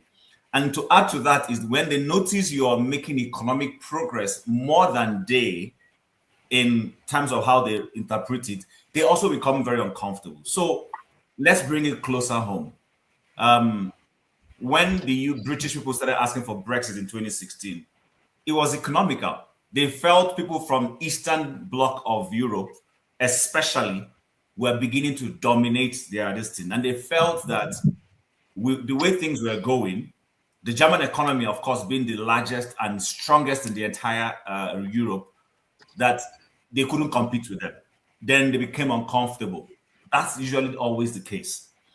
Now, but it's funny that we black people, all of us here are black, and then, of course, Nigerians, are complaining about those things. But let me call our attention to some news that happened last week in Nigeria that has immigration issues, even though it's couched in political terms, but it's immigration also. And a Afenifere leader came on air on a program somewhere in Nigeria and said, if someone does not win an election, certain people will be endangered. Those people endangered were, it had economic issues, it had immigration issues, because these people live in certain parts of that country that is not, quote unquote, their entitled place of birth. That was in Nigeria. Somebody made that comment. So as much as it's always easy for us when we sit here and we point to the Caucasian's concern in Alabama, or point to his cousin in the UK complaining, or sometimes we point to someone in Poland, how about we look inwards? Is it not an immigration issue locally that somebody is saying somebody should go home to where he comes from? How much of that have we paid attention to? So while it is easy for us to paint these Caucasians and, accuse them of not being broad-minded, how broad-minded are we back home? We see these things happen back home. How broad-minded are we? So I think every time people who migrate to anywhere begin to make progress and their numbers begin to increase, it makes those who, quote unquote, claim to be sons of the soil very uncomfortable. They begin to think and say, a day is going to come, this will dominate this place. Is it not the domination, quote unquote, situation that accentuated in the election of 2023, where somebody won in a place he's not expected to have won, that frightened someone and they began to do certain things? Yes, to is a no man's land. Back there. But here we are now. Oh, the Caucasian is bad. Oh, it just happened back home. But we're all, everybody's covering and not wanting to say the truth. I'll leave that. Someone said something about, why are we always complaining? I don't know who's complaining about Arabs and Muslims. I don't. But what I pick out is, as much as I know that when it comes to the racist issues that are clearly documented, is against the Caucasian and white man. But please, can you point to one Arab nation that is very assimilative, that you would say a Nigerian migrator that has won election in that place? Somebody will migrate from Pakistan, from India, from Bangladesh, from maybe UAE. He will go to UK, assimilate, win an election, become a mayor. How many Black people have won elections in UAE? The UAE doesn't give anybody citizenship. Qatar doesn't give you citizenship. They will only give you work permit. Come and work, make your money, and go home. These are societies that are closed. They are very closed. They may welcome you to come out for economic reasons, limited economic reasons, by the way, because you can't go to some of those places and own businesses outrightly. There must be a portion of their people who have control of that business. Is their law. Tim. No, sorry, sir. No, I will not allow interruption. Is it a good or bad thing? Is my question. Take it or leave it. Take it or leave it. Jordan, let me finish, please. I've been listening. So the point I'm trying to make is this. Human beings, there's no better human being anywhere. It all depends on how the government systems in those societies have opened up or closed. The Western world, like them or don't like them, have been a bit more accommodating. Yes, maybe out of guilt of colonialism. You could say that a bit of that is because they feel guilty, so they try to open up. But the point is, they have opened up. They've opened up, but there will always be skirmishes like these that come up. There will always be pockets of people who will go against establishment norms and say, no, this is getting too much. And that is where I empathize or similarly agree with Bonaventure Oti. You understand? People start feeling, these guys are getting too progressive. We are losing out. Whether it is real or imagined, it happened. But the larger picture I want us to see, and I want us to take away, is that please, while you're pointing finger at these people, look back home. The exact thing you're complaining about is happening in your backyard. The only difference is the proportionality in terms of how the media has hyped it. Of course, the media is not going to hype the Afeni Ferrer matter in Nigeria. It's only local media. Global media is of no interest to them. But what that guy was saying is almost close to what the Johnson guy we're talking about is doing in the UK. There's no difference. There's just absolutely no difference.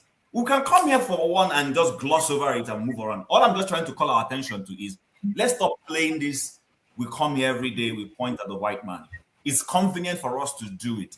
Our people are doing the same, if not worse. The only difference, our matter is not of international importance. That's why it doesn't gain that global, attention. But the UK one will gain attention. The one in the US will gain attention.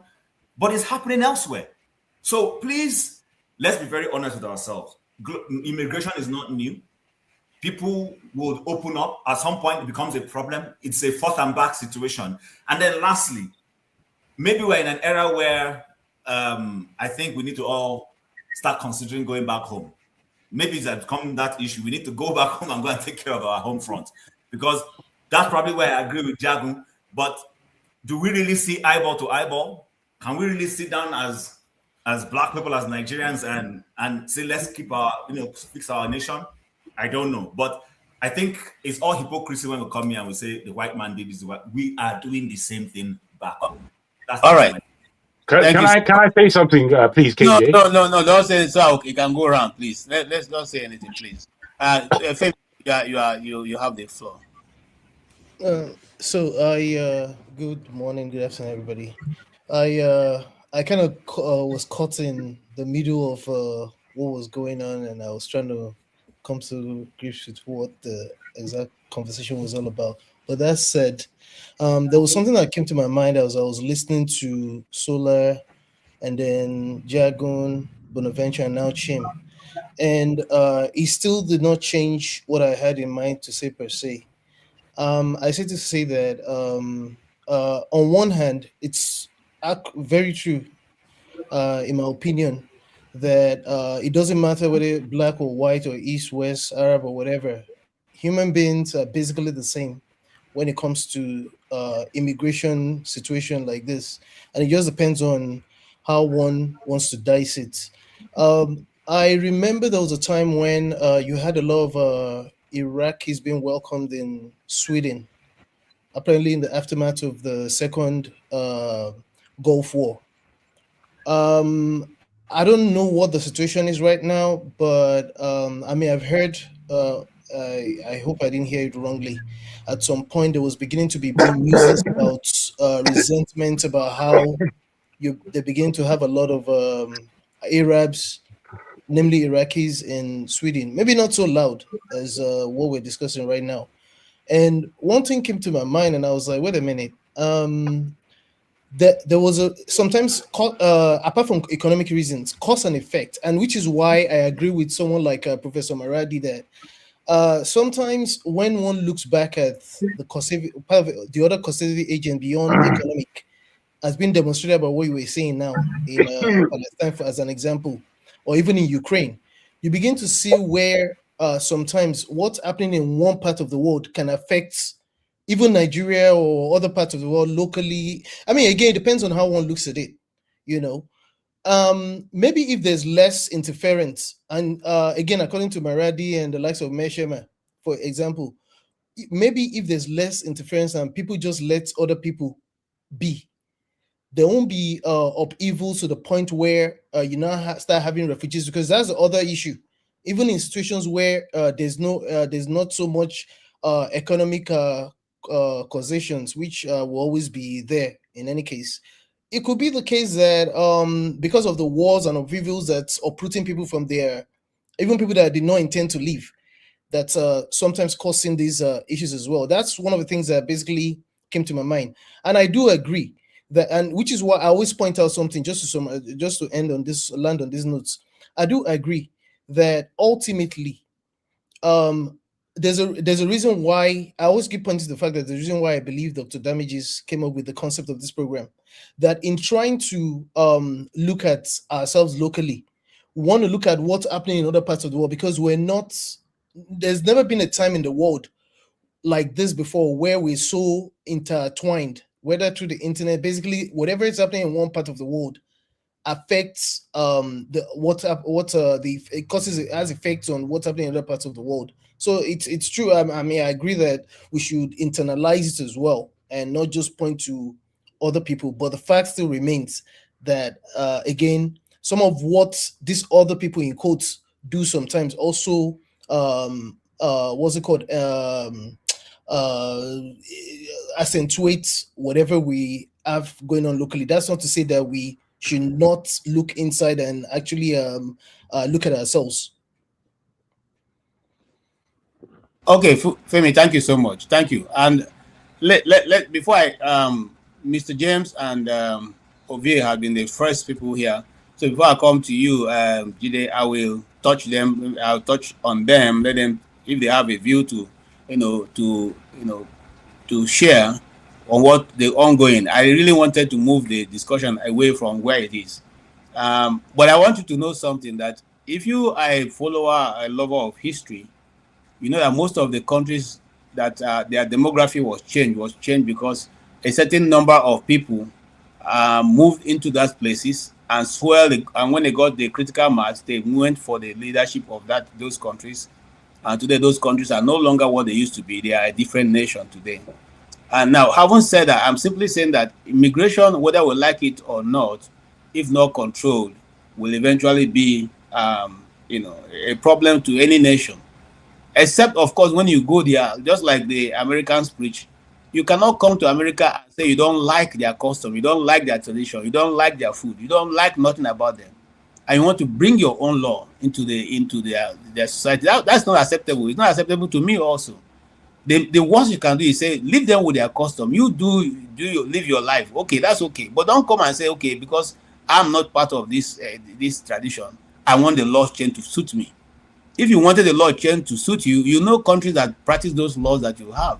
Why don't you go to those countries instead of going to a country that does not have your tradition, nothing about you is, you don't have nothing in connection, and you want them to alter their own constitution or their laws to suit you. I would never say Igbo people should go to any place and ask that the country, these communities change their law to suit them. It's not right. It's not possible. It's not good.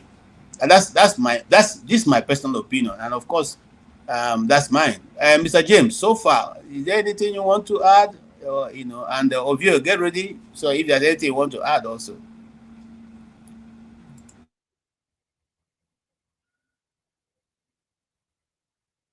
You are muted. I've got a lot to. Yeah, sorry. I've quite a lot to say, but to save time, because there are a lot of things to discuss, I will send you an article on history of deportations in Africa, beginning from Ghana and even during the colonial period. Maybe you've received it now. I will also send it to you. Whosoever is interested in knowing more about it should contact either KJ or OV, so we can go to another topic. You are muted. Yeah, sorry, Ovie. Can you just make it short so I can move on also? Yes, I'll say what we see, I mean, again, another way to see what is happening is through the school of honor politics.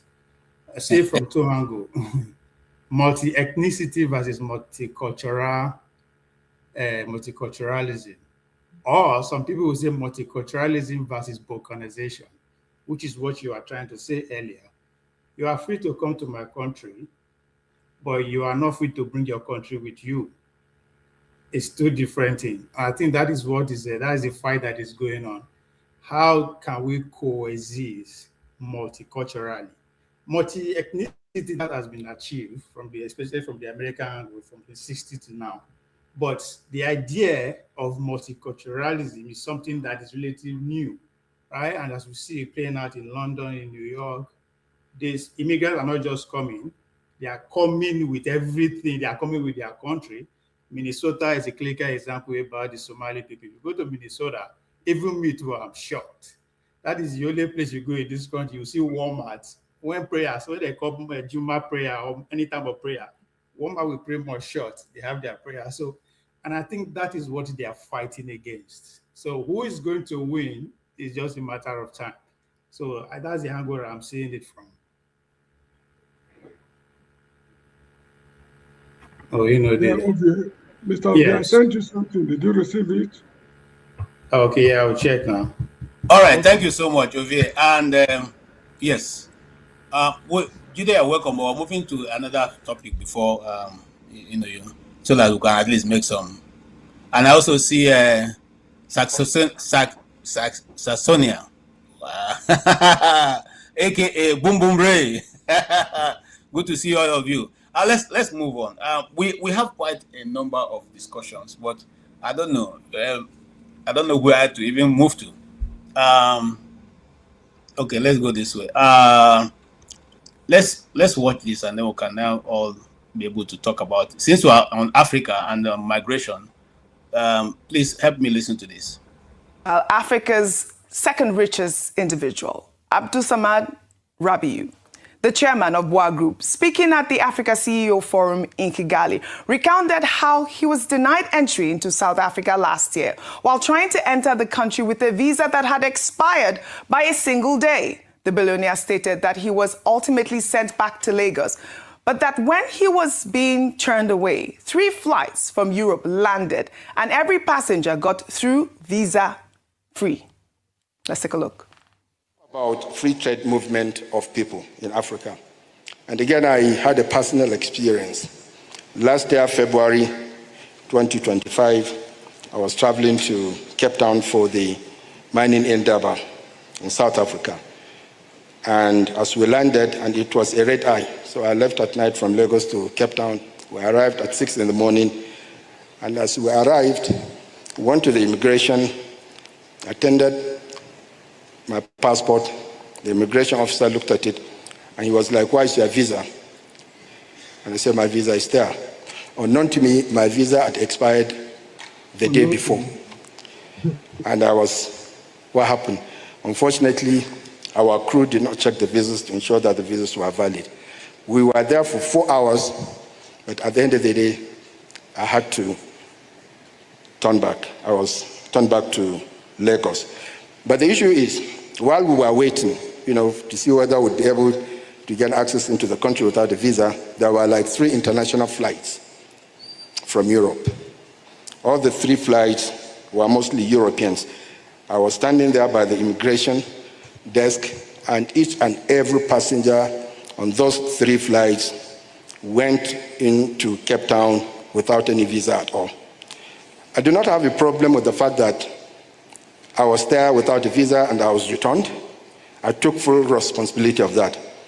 I had an issue being an African in Africa, being turned away because I do not have a visa, and foreigners from other continents were coming in and were allowed to enter without a visa.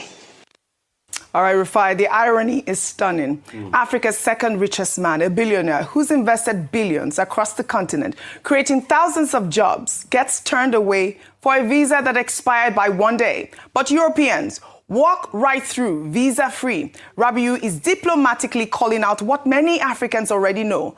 The African Union talks about integration and free movement, but when it comes to actual implementation, we're still treating each other like outsiders while rolling out the red carpet for everyone else. Look, I'm sorry, Mr. KJ. Kindly allow me to speak, please, if you don't mind. Please. Go ahead. These are the people spoiling Nigeria. You get the point? He thought he's at Murtala Mohammed Airport or Kano Airport. The rule says that if your visa is expired, you cannot come in. Those Europeans who were allowed to come into South Africa, there's a working agreement between them and their government. For example, if you're a British citizen, you are free to come, just like we travel within West Africa. I can go to Gambia, I can go to Ghana, Sierra Leone, or whatever. In West Africa, I will not be turned back.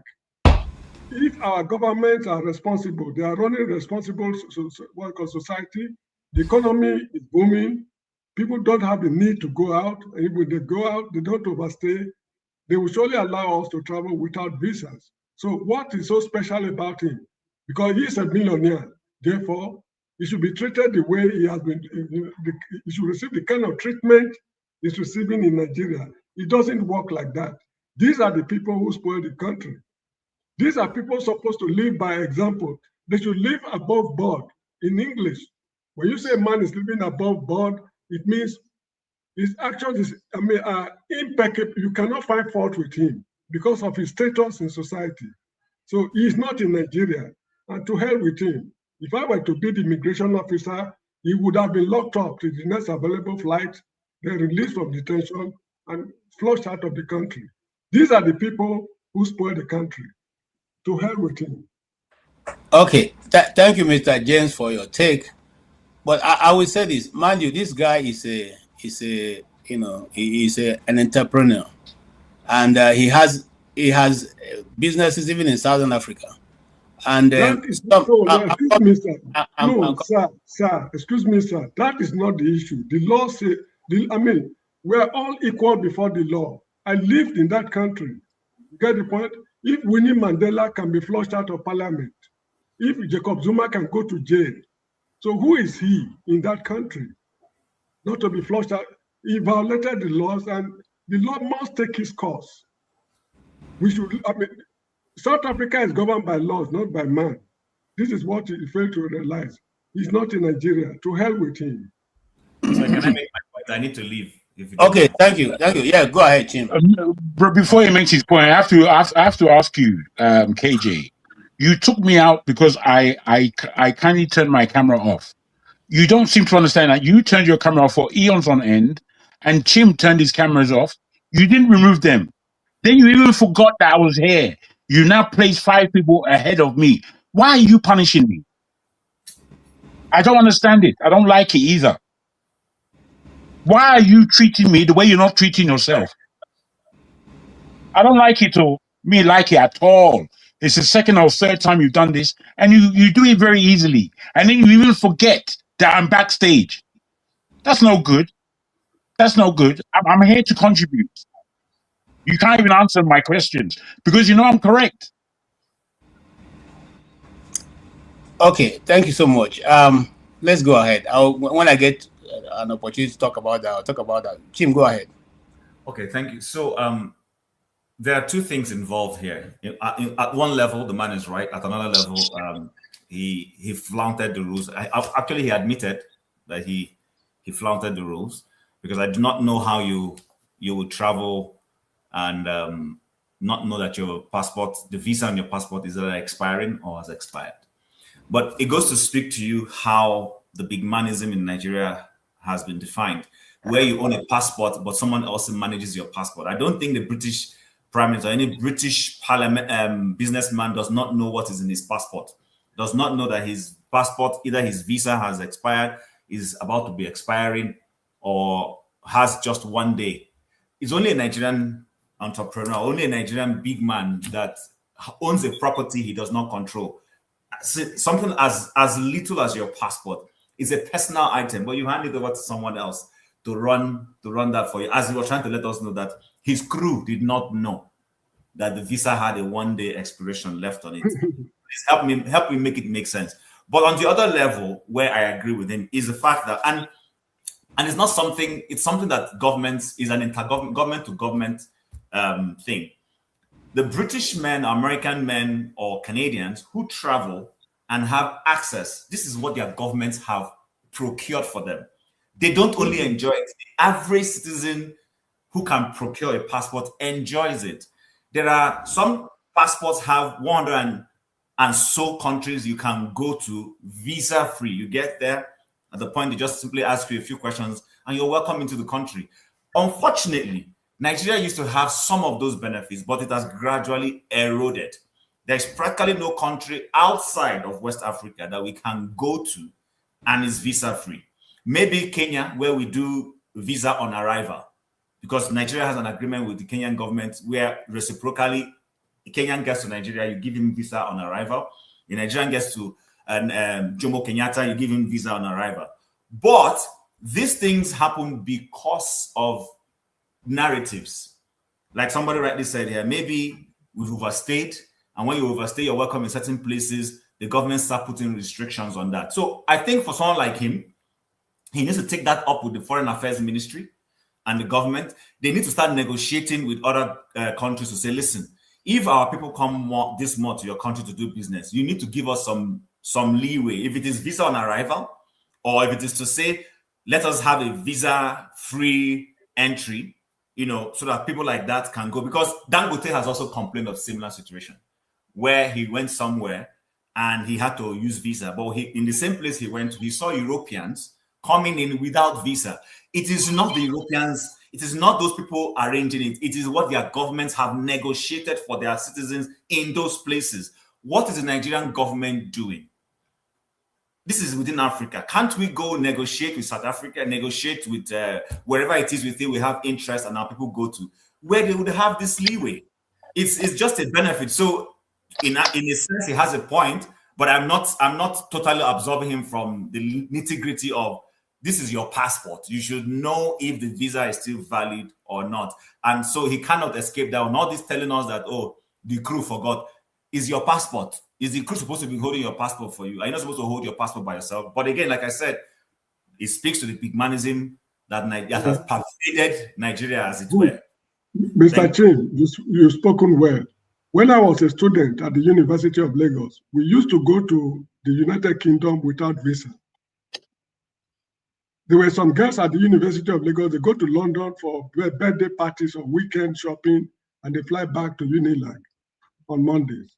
You get the point? Now, it is because we've abused the privilege. The economy is so bad, people use all sorts of tricks to leave the country. That is why we lost these privileges all over. So leave the man to himself. What's called to his, I don't even know. May I not speak bad English in public? So, thank you so much. Thank you so much too. Yes. For let me not go to Ovia. Let me go to me now. I was KJ, the I haven't fourth. spoken. KJ, I haven't spoken. And we know. But I was the fourth person. You just did the thing where Ovia would speak again, Mr. James would speak again. No, Me. Jide, I'm sorry, I said Jide. Jagun, at the beginning of this program, I gave you almost 1 hour to speak. 1 hour, Ken. Why are you exaggerating? Why did you do That's that? what I'm saying. You spoke more than every other person. Okay. And we let you have the debate. You became a guest. You see, it becomes a problem to me when people don't even appreciate what you do for them. Yeah, you were coughing. And so I said to take... I saw that. When I began coughing, I turned this thing off. I turned off my mic by myself. So, and you're still holding me responsible for that. It's not good now. Let's it's good. Anyway, not worry. Do as you please. As you are in a position to do as you please. Okay, thank you so much. Jide, please go ahead. So I can talk about anything. Is this ranting or? I mean, no, we're not ranting. We're not ranting. We're not going to. We were discussing the issue of immigration, and we got it down to the point where Isaac Rabiu went to South Africa and was not allowed to go in because his visa was expired by 1 day. And so we're talking about the Pan-Africanism and the intertrade that's supposed to go on within Africa. And our question is, if we are supposed to be promoting that, how be it that a man who is on a business trip to your country comes in, and because of certain things that are not complete, you couldn't give him visa on arrival, you couldn't find any other way to do that. What again, Mr. James has raised, you see, I'm discussing on both sides, Mr. James, so don't feel this thing. Mr. James has raised the question. These people's government were able to procure for them a policy that allows you to get visa on arrival. And so what is the problem why African countries cannot on their own also go out to make this kind of arrangement for their people? Because, I have once gone to Kenya. I didn't have this thing, but the visa was on arrival, $50. You pay $50 and they give you visa on arrival. But I also haven't worked, where I was working. A colleague of mine came from the US, and he thought that, it was visa on arrival. We went to the airport to pick him, and we could see him. He could see us, but they said, no, you guys are you're not going to cross. And we asked the customs and immigration. They said he didn't have a visa.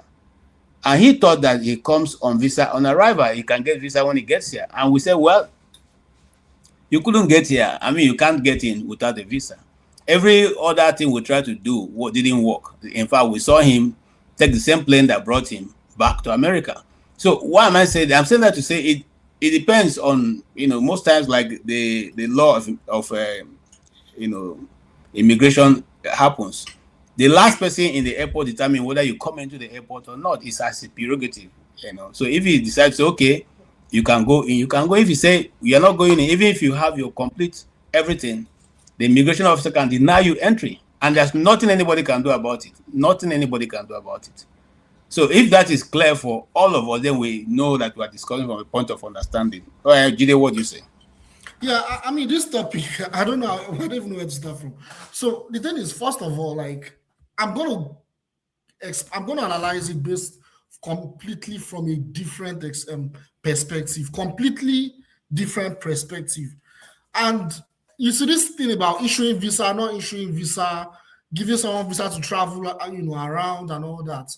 When it comes to immigration or movement of African people across Africa and all that. First of all, we need to understand that we as Black Africans, we Nigerians, because I believe the majority of us or all of us on this panel are from that country. We need to understand that we are enslaved by a Western hegemonic and capitalist system.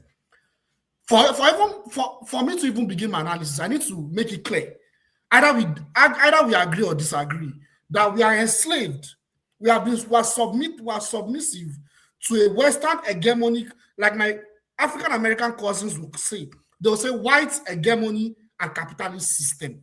So we are enslaved, and we need to understand that first. Having said that, that means that we are oppressed people, and we do not have sufficient resources. Anywhere we go as Black African people, anywhere we go, either it is US or it is UK or it is South Africa as immigrants, right? The truth is, when resources are limited, we are also competing with other working class people.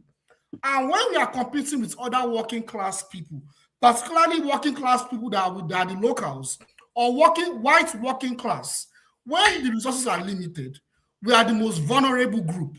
And when we are the most vulnerable group, we are definitely the group that will be attacked. That's number one. Now, talking about that video, you see, one of the major issues that we have, I haven't said that we as Black Africans or Nigerians, we are enslaved by a Western hegemonic and capitalist system. One of the major reasons why we are still enslaved, after over 500 years and up till now, we are still enslaved, is that we tolerate, number one, we praise, and we excel, we push and excel our oppressors. That's why, even if our oppressors are flawed, we still praise them, we still elevate them, we still tolerate them. And that's why we are where we are today. To even make matters worse, we vote for them. We talk about them on this show all the time. You're talking about that man. That man is claiming to be a billionaire. What has he done to liberate Black African people?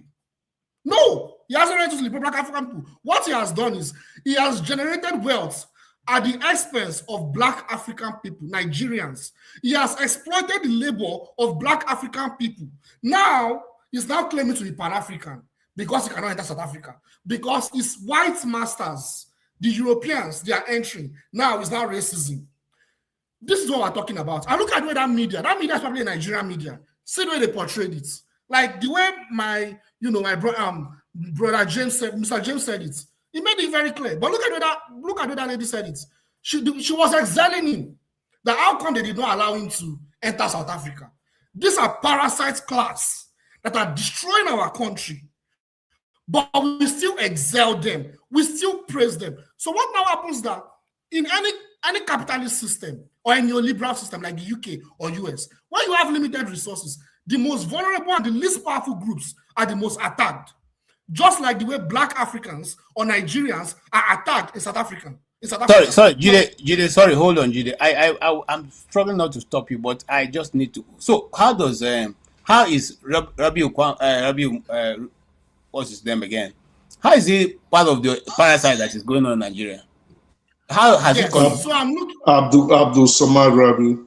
Yes, Abdul Samad Rabiu, who has been one of those people who have contributed. I mean, at least I've flown his this thing. He has been there for how is he a problem to the system? Because tell me, I want to know. Thank you. I'm talking about it from a class system, from a capitalist system. And the truth is that African billionaire class, they are parasites to our people. I'm not pointing finger at him. I'm including Dangote, all of them, they are a parasite class. With all the billions they have, you have average black Africans that do not eat barely $1 a day. That's to tell you that these people, they do not care about the development and prosperity of black African people. Like the billionaire class, they are a parasite class. They extract and generate wealth at the expense of poor working class people. I'm talking from an ideological perspective. I don't know what he does for a living. I don't know, maybe he's stealing our oil. I don't know. The fact that he's a billionaire and Nigeria is the way it is right now, just like many other billionaire class, it tells you the mindset of our people. It tells you the mindset of who that are ruling us. It tells you the mindset of our elites. Because these elites, they are elites within us. They are still part of what? They are still enslaved under a Western capitalist and a Western hegemonic and capitalist system. That's what I mean. Claire, you're right. He employed many people, thousands of people. He gave them jobs. He might have developed a successful business. That's not what I'm talking about. What I'm talking about is, despite the fact that they are adding value by exploiting labor, what have they done to the development of our country? So that's where I'm going. That's where I'm going. Jide, I will not placing the horse before the cart. These are not government officials. These are individuals, private individuals like you and I. They only happen to be in government, in business. Hold on. In a deprived society. Now, if the system is not working, is it the private individual that will sit down and map out what should be done to get it correct, or the government? I'm not supposed to be holding the government accountable, instead of holding people who are operating within that. Can I respond to that? Can I respond? You were here. You were here when El-Rufai left Nigeria, came to America, and told them that you should come and invest in our country, that you will get double your this thing in less than 1 year after you have invested. The interview is out there. He said you will get, they will make sure you carry all your money out. Can I respond? Now pointing our own person. How many of your billionaires are even investing in Nigeria? Like this guy, Isarabiu. How many of them?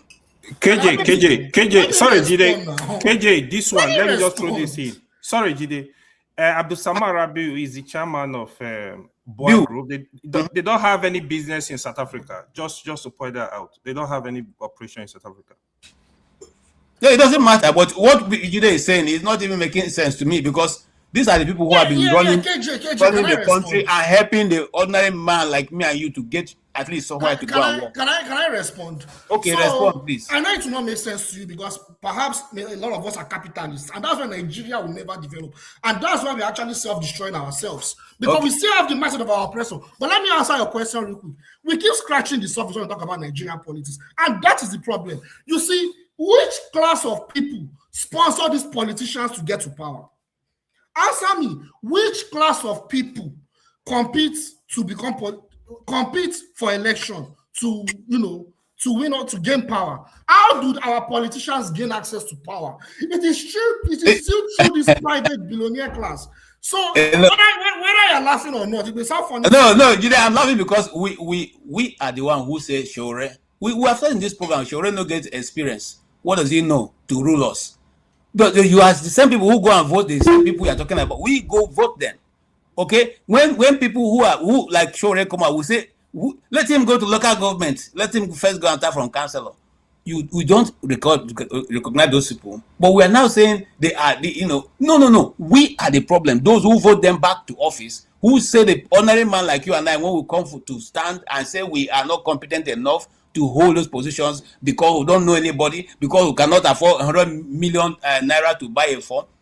We are the problem. So don't put it on the people. If we decide to organize ourselves, we can take down the people. So that's the point. That's exactly the point. So the point is, why can't we, the people, we black Africans, we Nigerians, why can't we organize and say, okay, we want to vote for a competent thousandaire that is not even near to a millionaire at all. A thousandaire, a non-entity that is so intelligent and has a vision for Nigeria.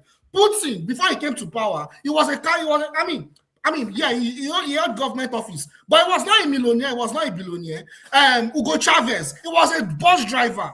Hugo Chavez was a bus driver. Look at the way he transformed Venezuelan people and reduced poverty in Venezuela. So the point is, it is the Nigerian people that will organize and vote for a bus driver that has a vision for Nigeria, that is intelligent. They exist, but we don't give them a voice because we hate them. I'll stop there. All right, thank you so much. I think we need to move on. I just want to let you know we have also voted a bus driver. In fact, he's not even a bus driver. He's a keke na pepe driver in Kaduna State. In Nigeria, your vote will never count.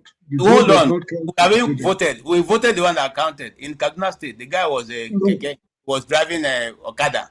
He was voted into the assembly, and then he went there, and then he left the party that voted him, and he left the people and joined APC. And now when Agbada has cost 500,000 naira, and to go about, we have done that many times. They all get there and they disappear. They join this now. They forget where they're coming from. The public doesn't have any ideology. We voted him because he came out. How many politicians in Nigeria have ideology? If you are talking about based on ideology, will you have any politician in Nigeria? Anyway, let's move on. Let's move on. Yes, my brother, I speak the truth. Please go ahead, sir.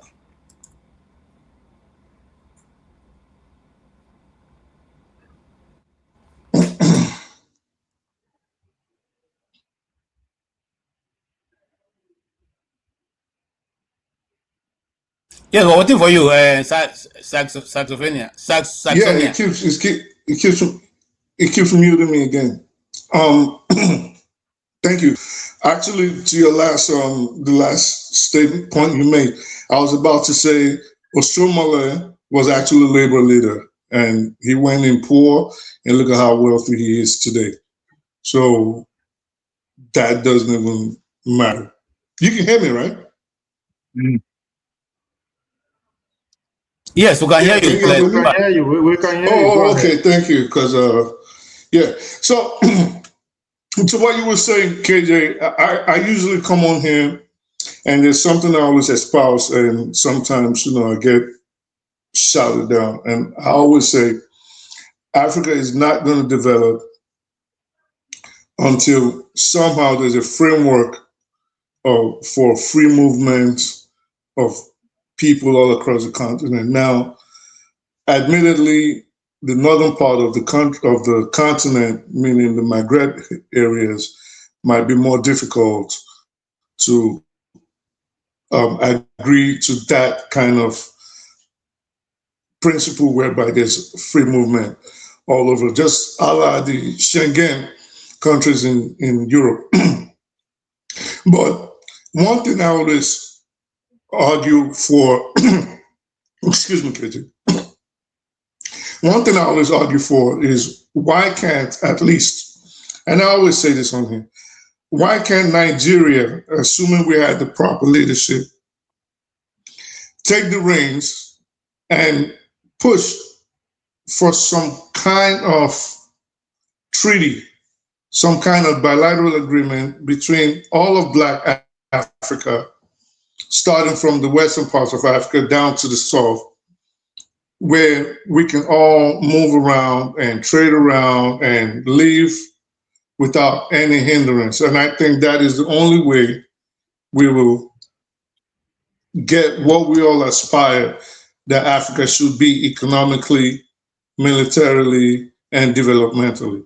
I just always say that. I know there's people on here that will disagree.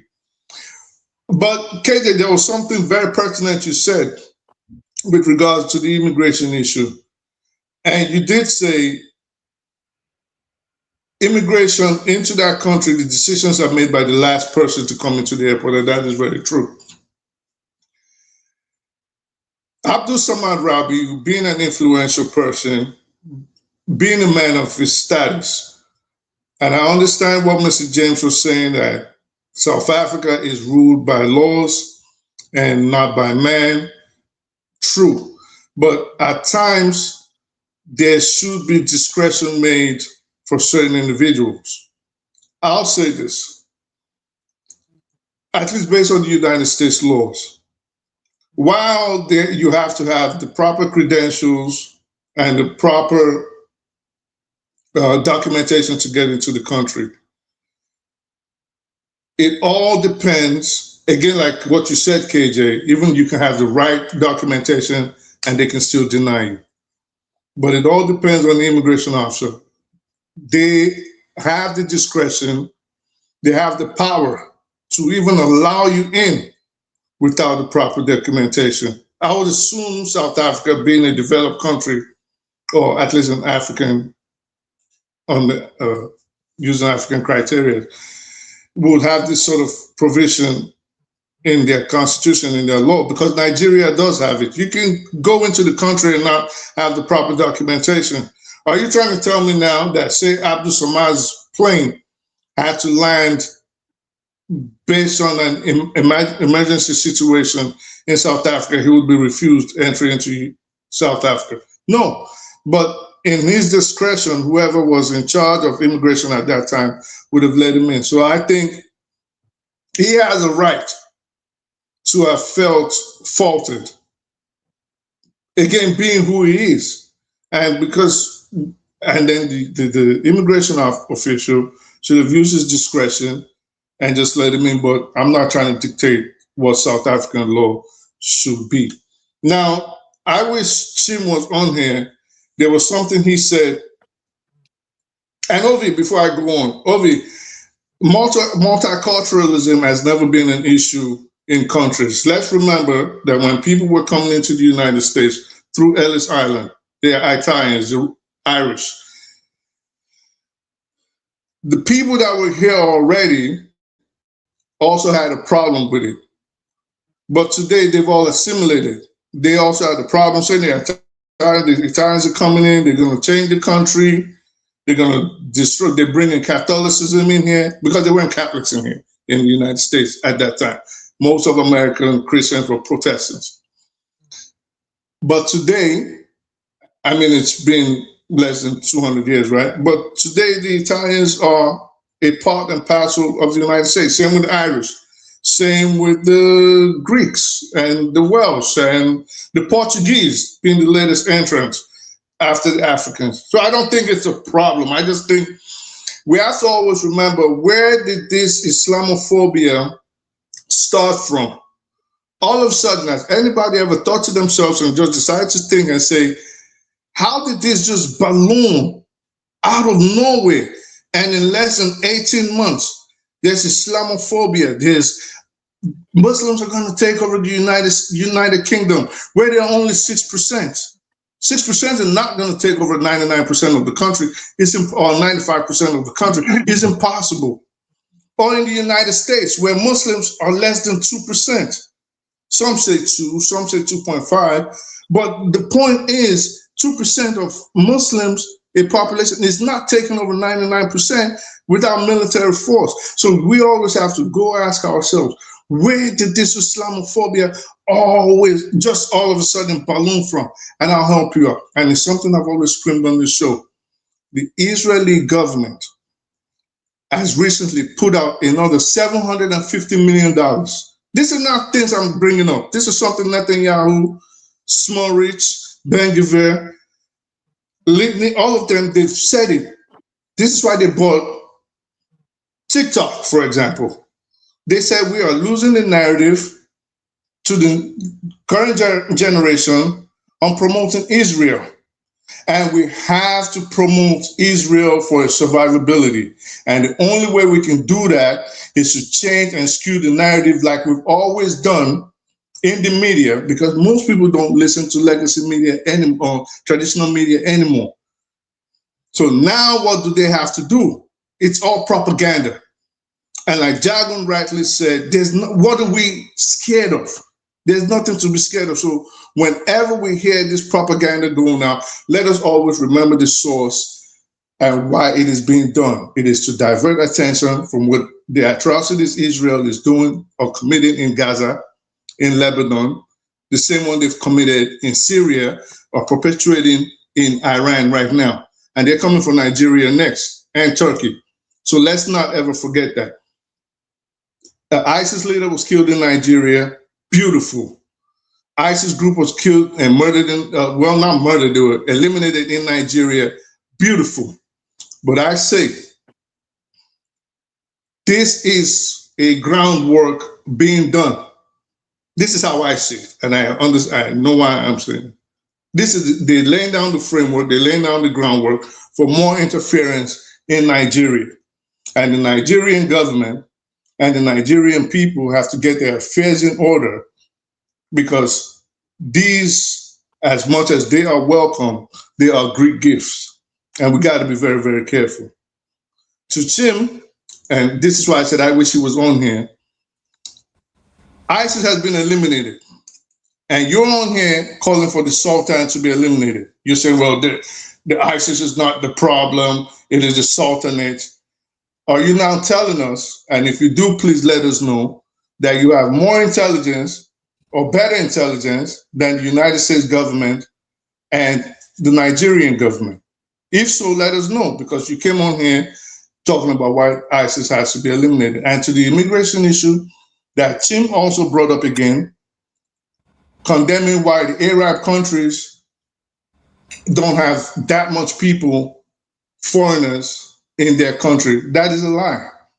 Places like Qatar and the UAE actually have more foreigners than their own home-based born nationals. So we have to be very careful when we come on here and we try to disguise our dislike or our innate hate of a group of people based on their creed or their ethnicity. We can all live to let live, without disparaging people or calling for the destruction of others just because we don't agree with their way of life or the color of their skin.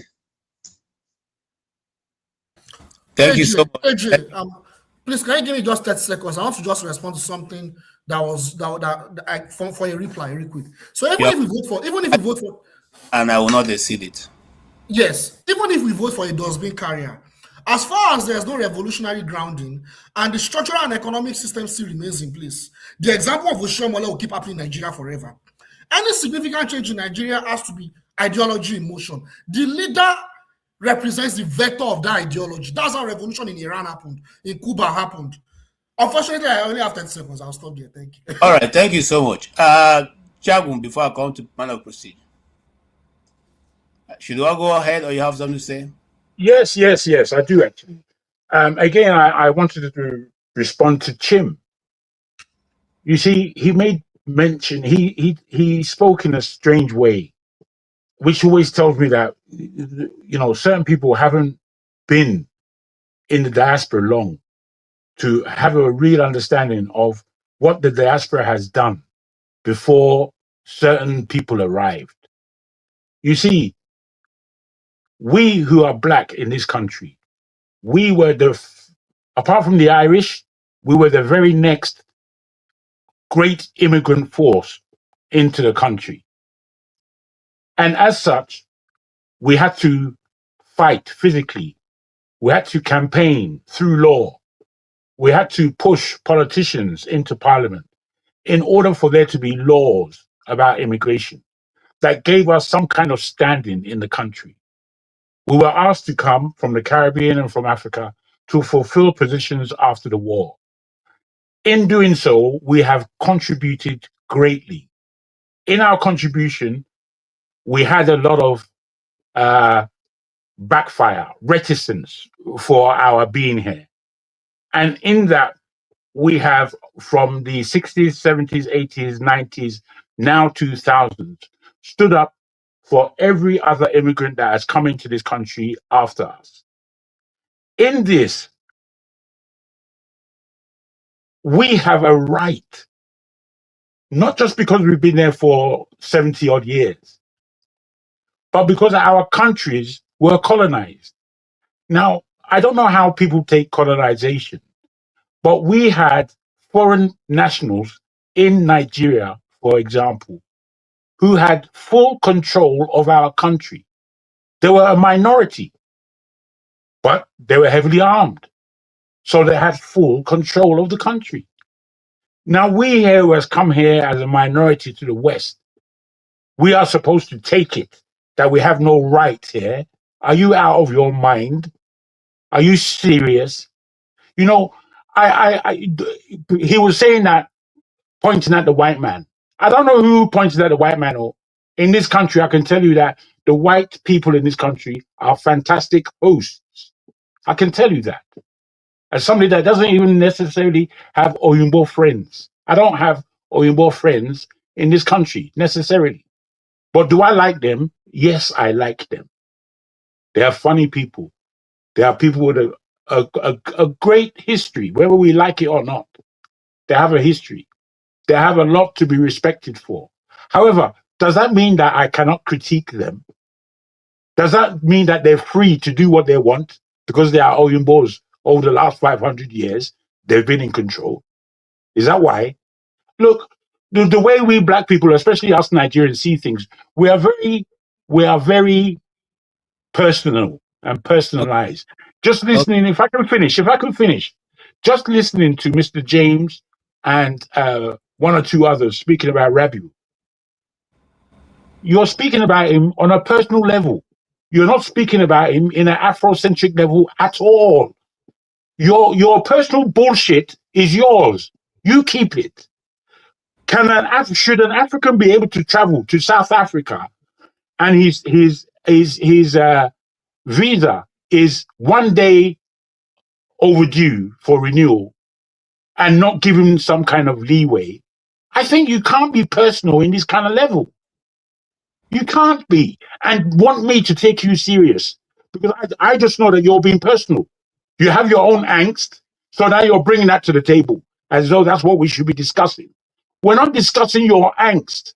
We're discussing whether or not this level of Pan-Africanism is fair, especially when he tells you that after he got off and was refused, there were 3 planefuls of Oyimbos without visas who were allowed in. You have to be serious if you want me to take you seriously. I can't take you seriously based on your myopic, self-opinionated point of view. Thank you. Okay, thank you so much. I know that Mr. James will want to respond. There's nothing to respond to. Okay. Say it to you, Brian. Let him wait for his turn. Now let's go around. That'll be okay. Yeah, it's not necessary for me to respond. Yes, it's That not. is his opinion. Thank you. Thank you for not responding. Can we just tweak this topic a little bit and move on to another thing? Because my time is. I think sorry, if you don't mind, on the visa issue, I think we are missing the point here that Rabiu is trying to make. I think there is a movement that is actually unfolding within the continent for Africa to travel, for Africa for Africans, for Africans to travel freely within the continent.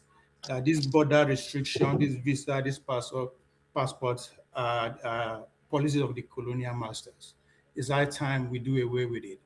And I think I appreciate him because we need people of that caliber to be at the forefront of the movement. And if you follow the movement that he belonged to, Rabiu Musa, which is a African CEO Forum, he has been pushing that he put the agenda front for us. So what happened to him in that report, he just used it to buttress the point or the fight they have been fighting. So the movement is ongoing, and it is not come to light into the mainstream because people like him haven't taken upon themselves. He is not just the only one. He's not the first person to be making that point. Dangote is also at the front of it. And I think we should appreciate these kind of people. They have a bigger platform. And it's a conversation that is ongoing. And I think there's a need for us to key into it. If other countries are not doing it, that doesn't mean we should do it. If I leave Nigeria and I'm going to South Africa, I'm going to Kenya, how to cross border should be the least of my worries.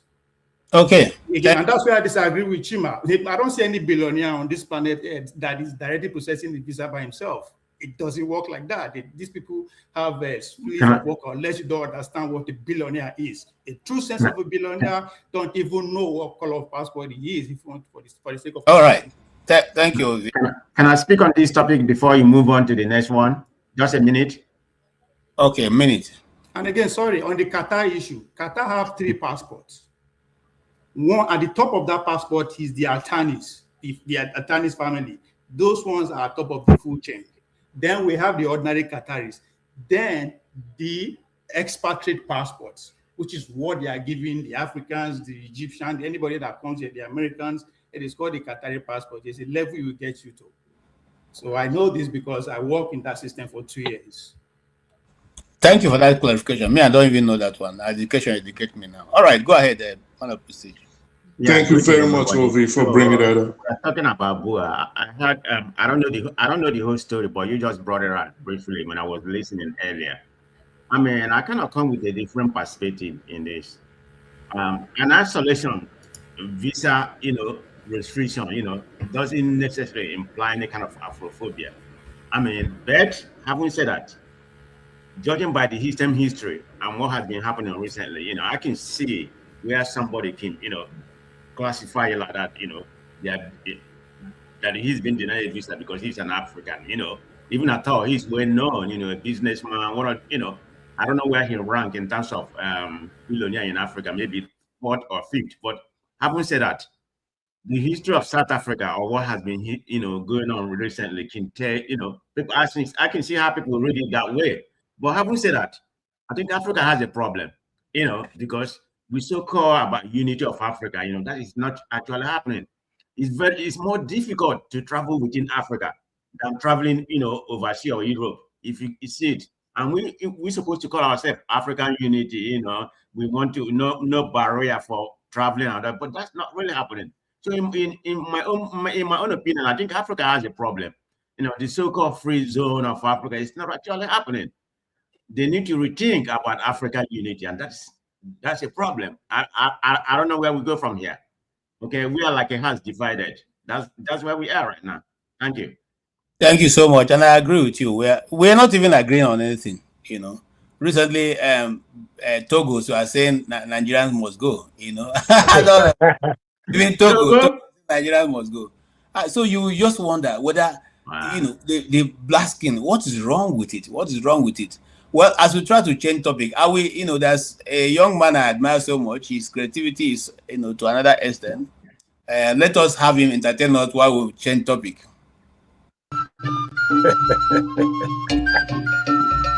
What's the matter? KJ, you know, go make heaven for this, so you can see you for heaven, I will complain.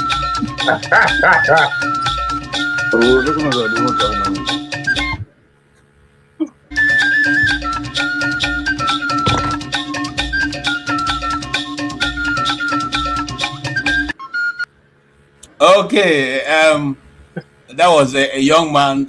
We are trying to encourage him to start his own personal troop. He will go a long way. His father chased away the native doctors in Anambra State, and he's trying to recuperate and bring them in. Collect voters card is the property of the individual who has the right under the constitution to exercise. So that in itself is an indication of electoral fraud before the event. So I think Senator Wasiu Eshilokun will have to come and explain to us why is the one sponsoring an event where they are distributing money. They are even using an envelope containing the president's picture. Yes. And they are saying Bola Ahmed Tinubu Empowerment Program. Where is that money coming from? I just want to take your quick takes on this video. Okay, very quickly. This incident, this event that you showed, I thought I saw it on social media. Yes, and it said that the person who organized that event. No, there are different events I put together. But this particular one with the, that I'm seeing, the Ghana must go by. The Emelokon uniform. Yes. And this envelope that is being shown was an event organized by Senator Wasiu Eshilokun Sani, who is the representative, the senatorial representative from Lagos Central. Before he went to the Senate, he was deputy speaker in the Lagos State House of Assembly, and then he succeeded Senator Oluremi Tinubu as the representative from Lagos Central. So they called it empowerment. But the empowerment, what we have seen here is a spectacle of Ghana must go, of the distribution of envelopes, with persons being told that, don't worry, you will all collect. Now, this is why they were... Okay. That is the how it looks like. The election is shaping up after all, and our president has this to say. me, Africa needs to put its money where its mouth is. Would you put your microphone where your mouth is? Yeah. Thank you. That was funny, man. Okay. Zainab was able to tell our president to put the microphone where his mouth is. That was funny. Now, this is the problem we have. You see, the question she asked is very important. Why is there no African trade, inter-trading with Africa? And she even went ahead, because while he was trying to be vague about it, she brought him back to what he said. Why don't you start it? Why don't you, Nigeria, start it? You have the biggest economy. You have the biggest of everything. You have the biggest population. So why is it difficult for us to craft a policy in Nigeria that can affect and assimilate every other African country to that fold, so that we can now have a more level playing ground or more bigger field to play in, rather than waiting for Europe to come and do it for us? That's the question Zainab was asking the president. Some people on the internet say he distinguished himself by answering properly. Others say he didn't answer properly. Gentlemen, what is raising, and that will be our last topic before we call into further. Why is it difficult for Nigeria to use its weight, its population, its wealth, to be able to, drive a force through Africa that will liberate the whole of Africa, knowing that every 5 Africans, that you meet, maybe 1 or 2 or 3 must be a Nigerian? Why is it difficult for us to have a policy that can allow us be able to actualize what we see in other nations? Thank you. Who they go? Who they go? Yes. Well, I think start. Why is the guy called? I saw him 2 minutes ago. Now, Benson Emmanuel is here. All right. Yes, he has left. Go ahead, Ovie. Okay. Thank you. I think that question is very important. It also tied to the visa issue. But first, to the first video you show, the young man that is dancing, I think without you being spinning it, I don't know why you are playing that video, which also boiled down to the question of multiculturalism and multi-ethnicity that I talked about. Google Ring, I think you made my point, maybe because you didn't hear me clearly when I said in the first place. I wasn't saying that multi-ethnicity is an issue.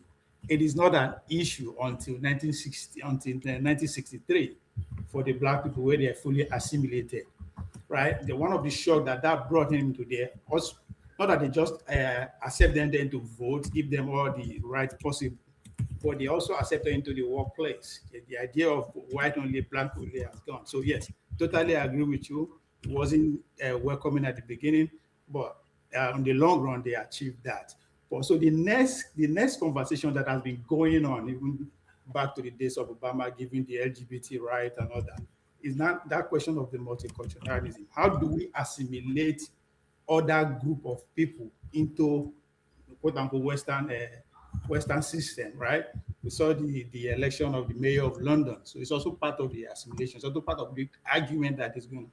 It's just getting to the peak of that conversation. That's why we are seeing it blowing up. It has been going on over and over.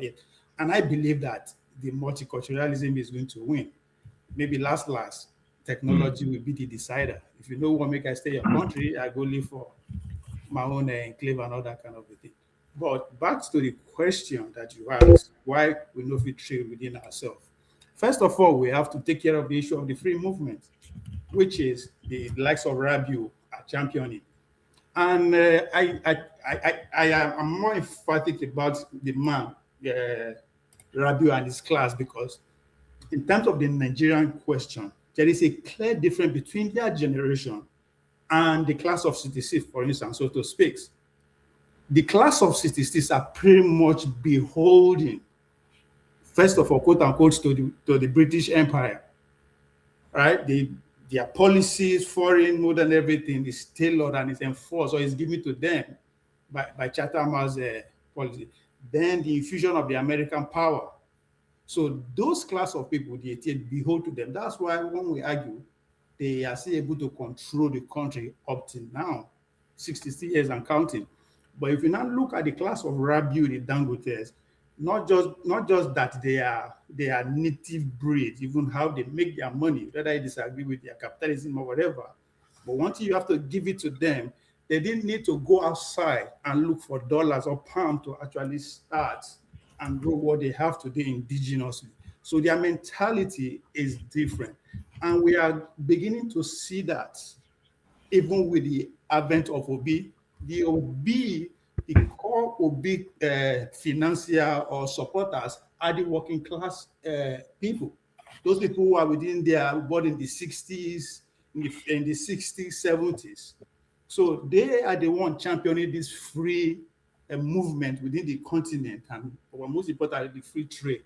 So because most of our trade policy, I mean, let's go by the New Hope agenda, is anchored on what the World Trade Organization, the IMF, and whatever that is giving them money to finance. So those people dictate directly how they should implement and how things should work. So that's why even the conversation around West African currency that that gathered a lot of steam a couple of years ago just died like that, because the organs, the foreign influence, the externals don't want it to happen, because if that happens, that is the first stage of development.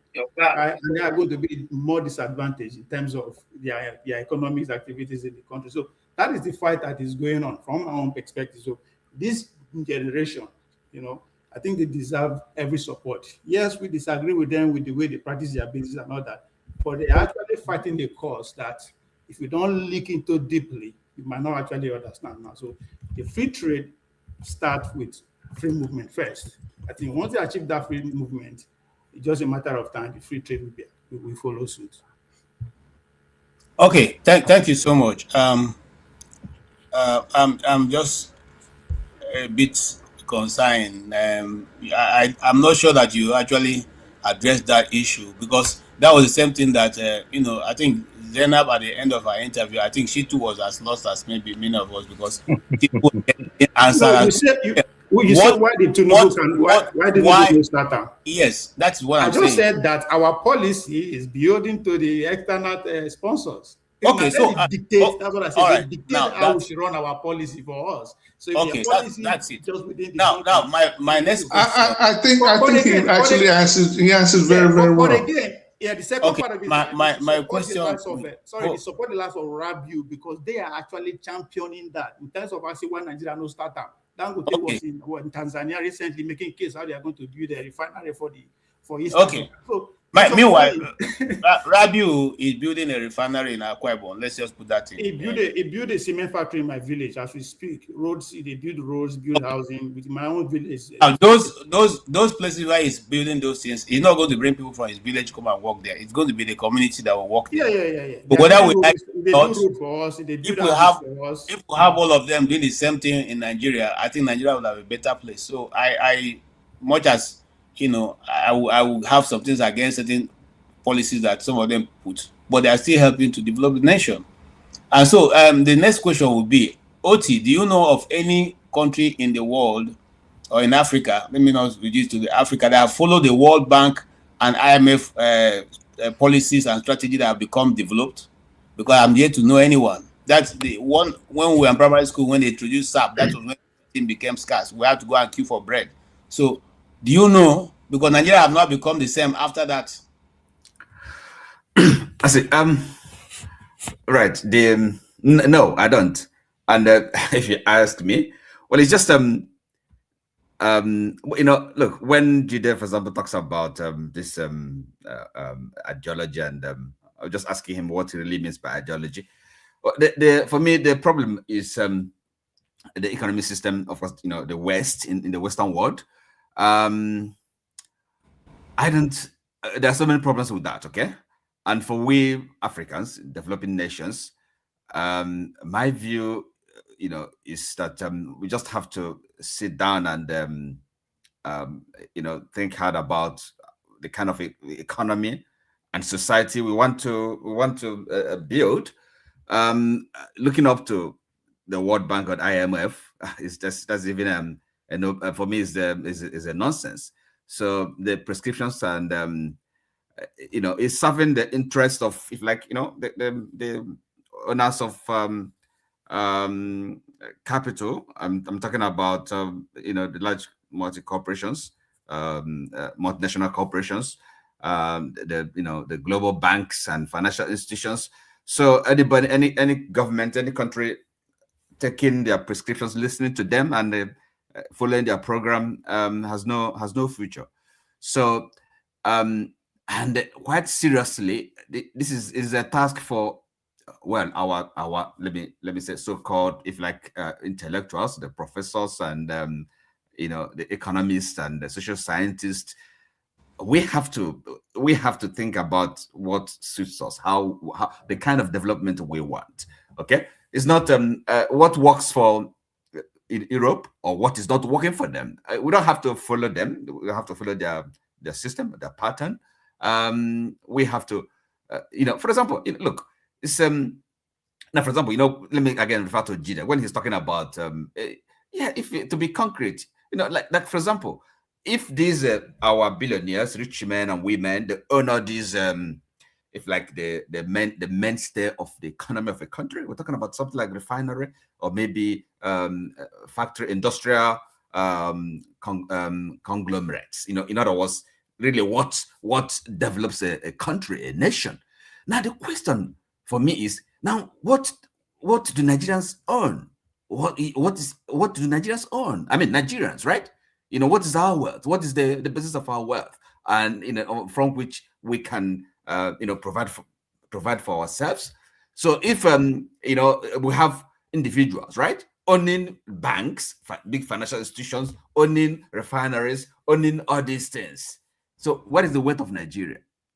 What do Nigerians? I mean, the population of over 200 million. What do we have? Just debt, which a government has kind of the government has borrowed and squandered the money. So Nigerians only have debt to pay, liabilities. So the system for me is not working, and it's for us to think about there was the design a system that works for us. So it doesn't have to be this system of this kind of well, call it market economy, but it's capitalism, right? And with the where you have a profit making the only kind of the driving force in the end, as opposed to the means, right? Because a company, any business, any company should be acting, engaging in production, making goods or services or whatever it is producing or making. Profit should be, if like the means, okay? It should be an index, a signal that is succeeding, but that shouldn't, the profit making shouldn't be the goal, the end of it. Rather, it should be the means. So, there's a lot there really, because that is kind of the debate or the we should be having. Well, I don't mean here, but such debates ought to be had. Really, what kind of economy, right? Is it an economy where 1% of the population owns 70 to 80% of the wealth of a country? I mean, that is madness.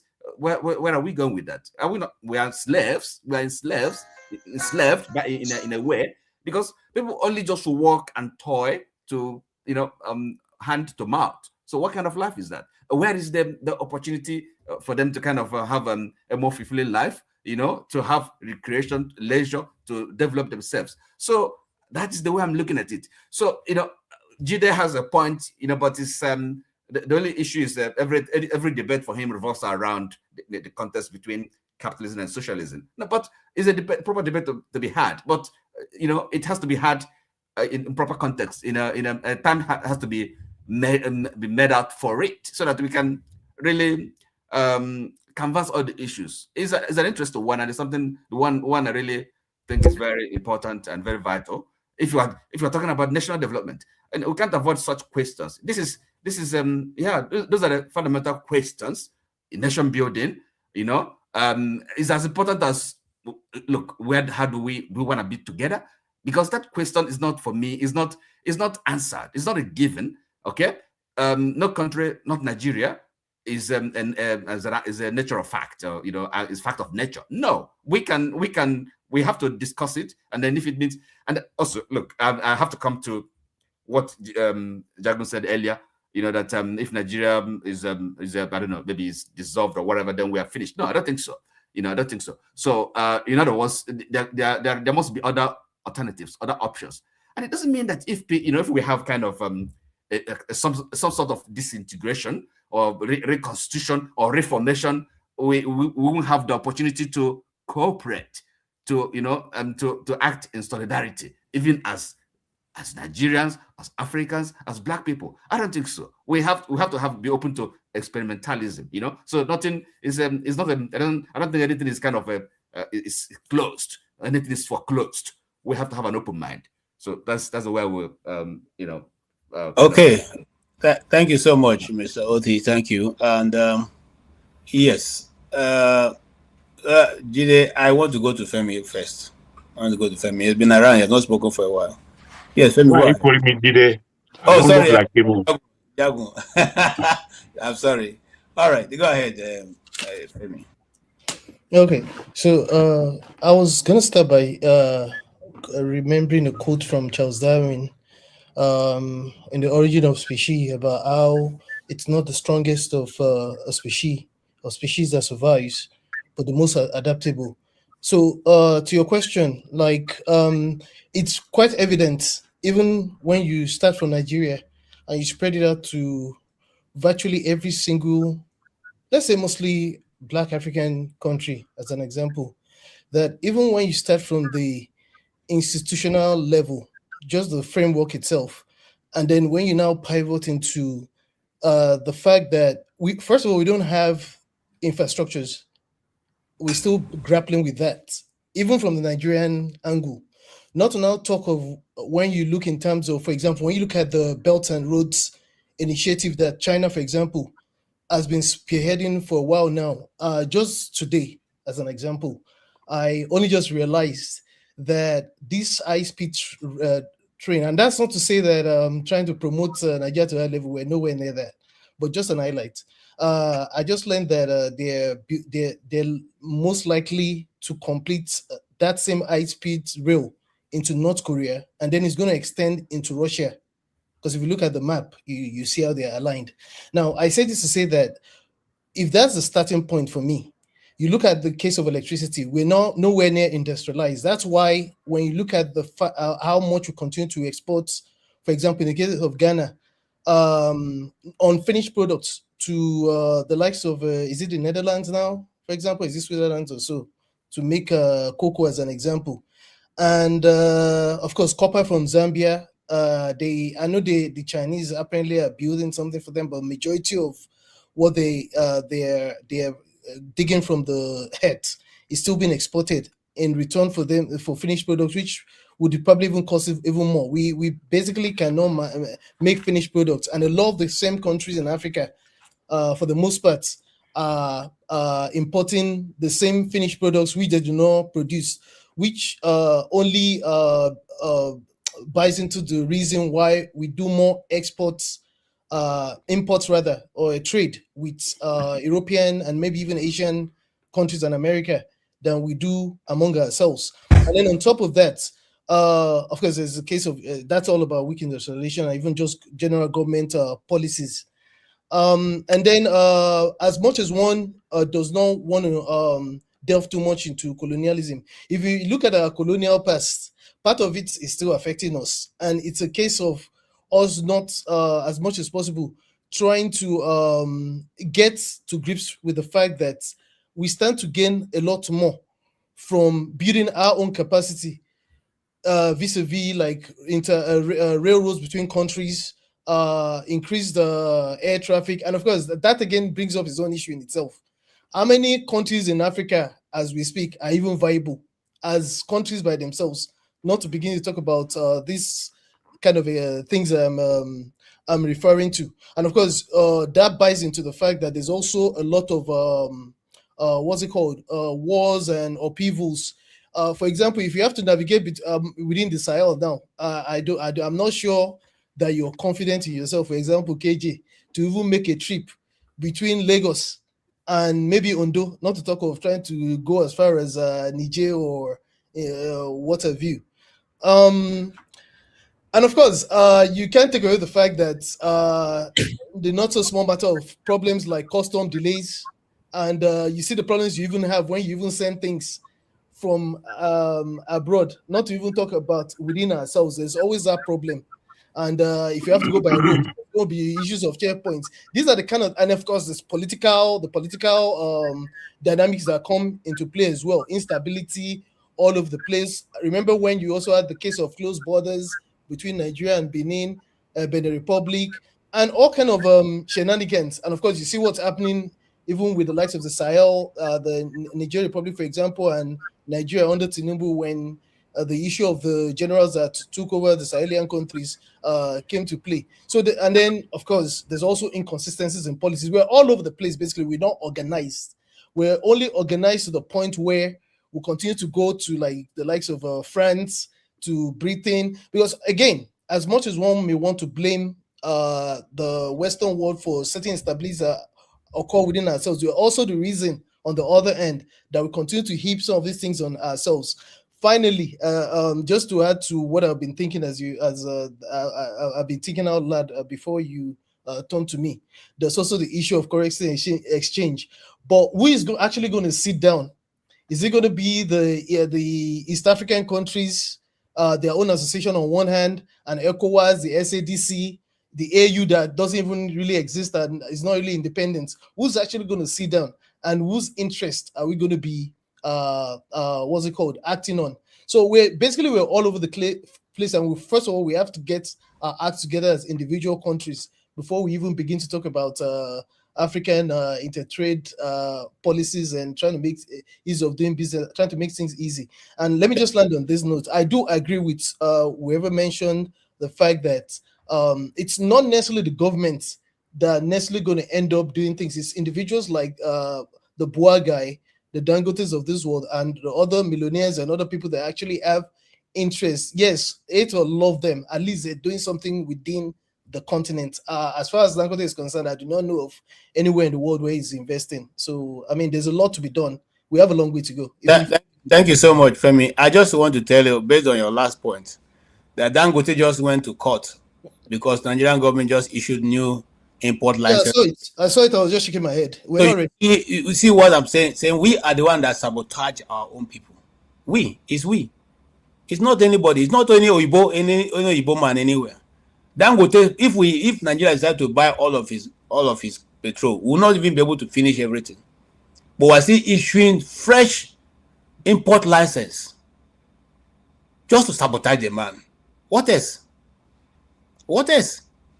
So I have quit blaming any Oyibo country. Even if I see them tomorrow carrying my father's village, I will not say anything. I'm telling you, I will shake them because it is we. Now we like it. We like it. Somebody put in 20 billion for what people have not been able to do, and he's giving you that supply, but you still want to make sure the man fails. KJ, remember what I always remind you of, that the people are falling in love with the oppressors. Anyway, you see, I don't want to get emotional because sometimes I go to bed, I just ask myself, which can thing be this? You know, what is wrong with our people? What? Okay. Now, for the purpose of even trying to synchronize or streamline our exchange rate, it's not going to happen. Didn't we try before? The echo was what was going to happen, and the French West Africa sabotaged it through Emmanuel Macron. Ghana. Yeah. So, and that came to a nothing. So, I don't know. When I come here, I just come to try to, sometimes just my frustration, listen to people, and maybe I feel better when I do that. But most of the time, you guys bring out the worst of the things that are going on, and you begin to just ask yourself, what kind of people are we? Yeah. So, I want to give Benson an opportunity instead of going straight to you, Jagun. Benson, Adama wants to finish me if I don't call you. So let's have you speak. Thank you, Doctor. Thank you, Dr. KJ, and all the whole panelists. Good afternoon, good morning, good day, wherever you are. I want to talk about the issue of South Africa refusing Rabiu, the visa. You see, somebody said about discretion. South Africans have a law, and everybody maintains that law, no matter whom you are. They don't behave like Nigeria. They don't behave like some other West African countries. And that is what makes them to be strong, and what makes them going forward. You see, if a minister in South Africa, a serving minister goes to the bank and is not in the queue, it's a problem. A South African minister goes to the bank, he wants to withdraw money, and he jumps the queue, it's a problem in that bank. The citizens, those there in that bank will vote, they will say it can't happen. So that is what is happening in that country, South Africa. In Nigeria today, you see that there is an ISIS leader who was killed in Nigeria. Why was he? Why is an ISIS leader in Nigeria? Because those people have not been profiled. If they have been profiled, they're supposed to know who is ISIS leader, who is this and who is that. But in that area of the north, or even in the whole country, people do whatever they like. I heard that man goes out from Kano airport every time he goes to Pakistan, he goes to this, he goes to that country, he goes to that country, and everybody's looking at him. But in South Africa, such a thing cannot happen. Even in Namibia, it can't happen. Even in Botswana, it can't happen. You see, that is why Nigeria is where it is today. We do things, never mind, do things with like that man, Bill. He knows what he's doing. He believes that when he goes there, when they say I'm a billionaire, they will take him in. That is how what you say. I'm a billionaire. If I go there, they will do that visa there. Or even they will allow me in as long as I'm a billionaire. But that people, that South Africa, they don't know who's a billionaire, who's not a billionaire. Even their president today goes to another place or wants to bring somebody in without visa, they will never allow him. The South African people cannot. You see? So that is what is happening in South Africa. In Nigeria, we have become like we are slaves in Nigeria. You see? All these people, all these visas, something they're talking about. South Africa was giving Nigeria visa before, easily. Anyhow, they're giving Nigeria visa before. If some people come to South Africa without visa, which how many years ago? I think that something years ago, Nigerians go to Malaysia without visa. Nigerians go to Singapore without visa. But with no privilege, you are called because from Nigerians. You see, Nigeria is not that privilege. Many countries in the world today, Nigeria goes there before without visa. But all those things today is no more. Because one, the citizens, the crimes they commit in the other countries. Two, the government itself. You see, who will see Nigeria today? Other countries, who will see Nigeria today? With the kind of terrorism in Nigeria, with the kind of complicity of the military, the complicity of the citizens, the complicity of the Air Force, the security agencies, and you allow Nigerians to becoming like that. It's not possible. Even if you're a billionaire, or even those billionaires are those sponsoring, most of them are those sponsoring those terrorists. So that is why these things are happening. Today, we say we are slaves. Me, all my life, I never blame a white man for what Africa is facing. Look at what Wike is doing. Wike has held the rivers people Wike is terrorizing rivers people. Is it the white man that say Wike terrorize rivers people? Is it the white man that say Wike not eating the money of river state people with the president? They hold them. They hold the citizens. Now, no good infrastructure, nothing is being done in River State because of Wike. Is it the white people that said you should do that? It's not. Is it the white people that say Tinubu go and buy this aeroplane? Tinubu go and do this? Tinubu go and do this? Hold their people to ransom. Don't do anything good for your country. Is it the white people? It's not the white people. Let us not be deceiving ourselves. White people. White people are not. We are not a white man's country. How many of them have killed us? How many of them have destroyed us? We are in white man's country today. Many of us are in white man's country, but things are going normal. What their citizens eat is what you eat. The job their citizens have is what you have. But in Nigeria, it's not like that. In the east, in the south, how many of them have good job in Abuja? How many of them have a good job in Abuja? Nothing. The jobs are being passed to some people who are not even educated, who didn't go to school, who didn't qualify for those jobs. That's where the jobs are going.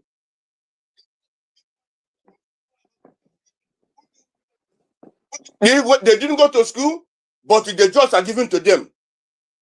In the south is that this oil and this mineral, all this that is coming out from Nigeria, their people are not even given those jobs. So we make ourselves to be slaves. We make ourselves to be slaves. And that is why we are our own people, our own black people make us to be slaves. Not the white people. I'm here in a white man's country. I've been in many different countries. I've never been a slave there. But in Nigeria, where Nigerians are slaves to their own people.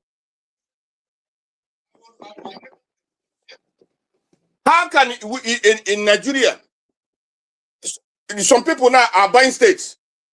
Tinubu is in control of Lagos State, enslaving people there. Wike is in control of Rivers State, enslaving people there. Upon he's the minister in Abuja. He's enslaving people there. The people cannot do anything. What is his name? Nnamdi Kanu is in jail today. They prison him. Easterners cannot protest. If they protest, they kill them. Are we not slaves in our country? But Boko Haram people have been released. Even after killing people, they have been released. After killing people, they have been released. Then mocking those that are killed, mocking their families. How can people do those in IDP camp? They're giving nothing. But those who kill people are being given jollof rice, being given money, giving anything, everything they need.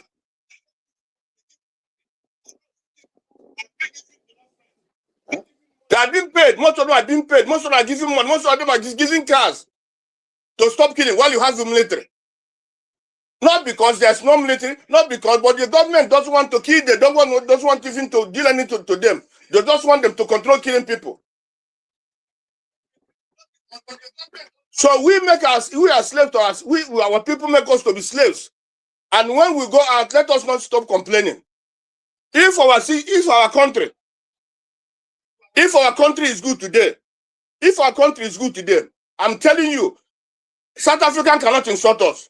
No country in Africa can insult us. Even in the world, no country in the world can insult us, can insult Nigeria. No country. Let me tell you, when this xenophobia started earlier, when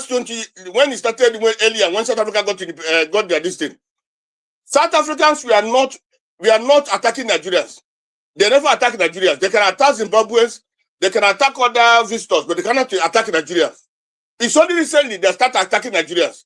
Why? Because they see that the government in Nigeria is bad. They see that the citizens in Nigeria are bad. They see that the citizens in Nigeria are not cooperating. That's why they start attacking Nigerians. They see that we're not together. We are not one.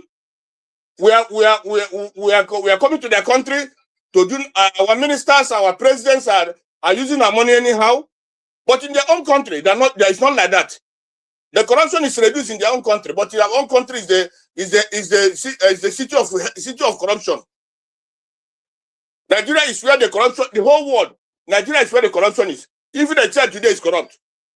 Everybody is corrupt. Who made Nigeria to be corrupt? Like it's our leaders.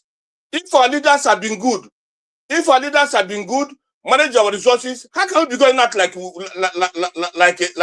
cockroaches? We cannot be going out.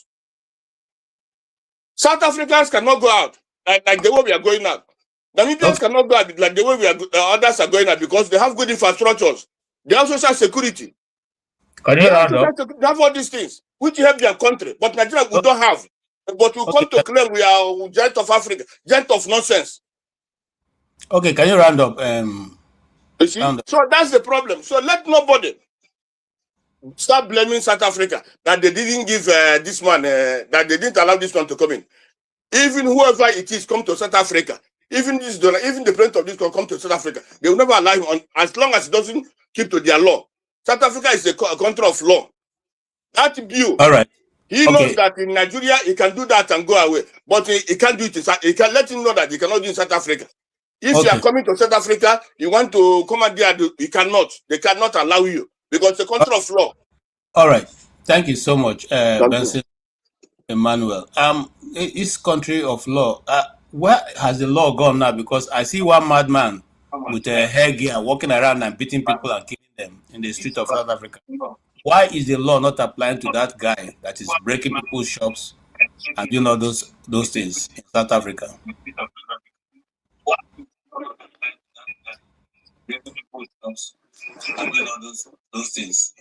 It's unfortunate, KJ. These people, they have personal issues with Nigeria, which I understand, but those personal issues have got nothing to do with the questions that are being set right now. Yeah, so that's so South Africa is not really a country of laws. Let's not, misplace this. Don't leave them with their bias.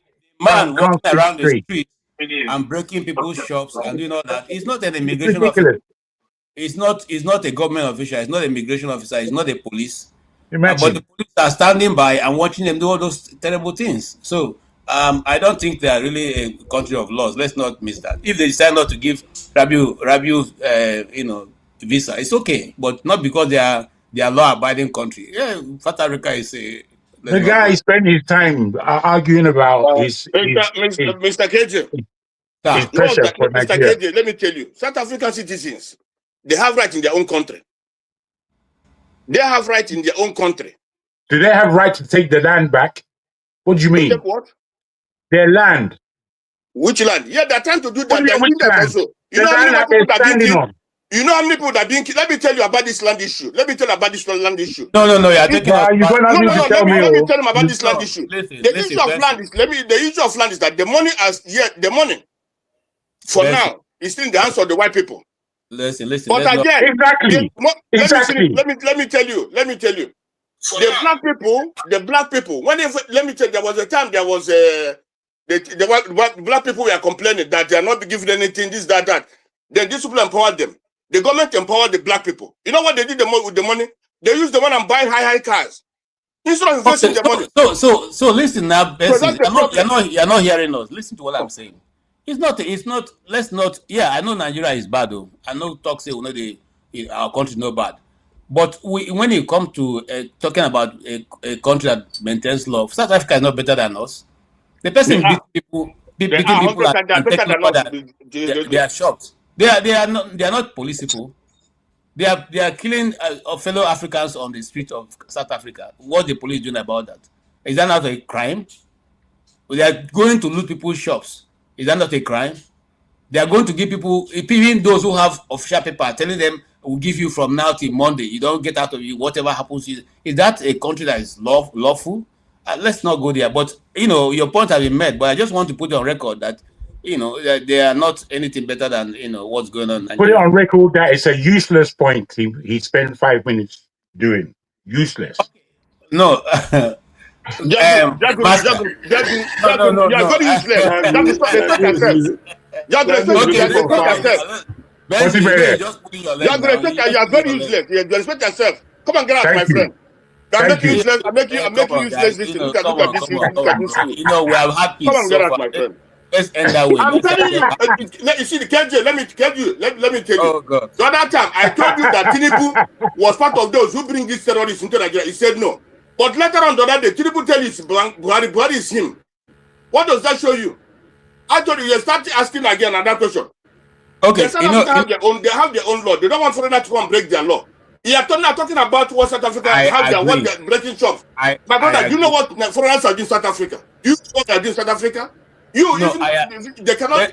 Those people your own people cannot do it in Nigeria. Other people cannot do it in Nigeria. Benson, Africans are even. Let me tell you. If you want me to tell you about South Africa, I'll tell you about South Africa. They have endured. They are even. Let me. Nigerians, not the Nigerians, foreigners bring drugs, put drugs on their citizens. That person will go and start stealing money, father's money, and start patronizing their drug business. Okay, so is it that how the world works? we do not advocate for people to do crime here.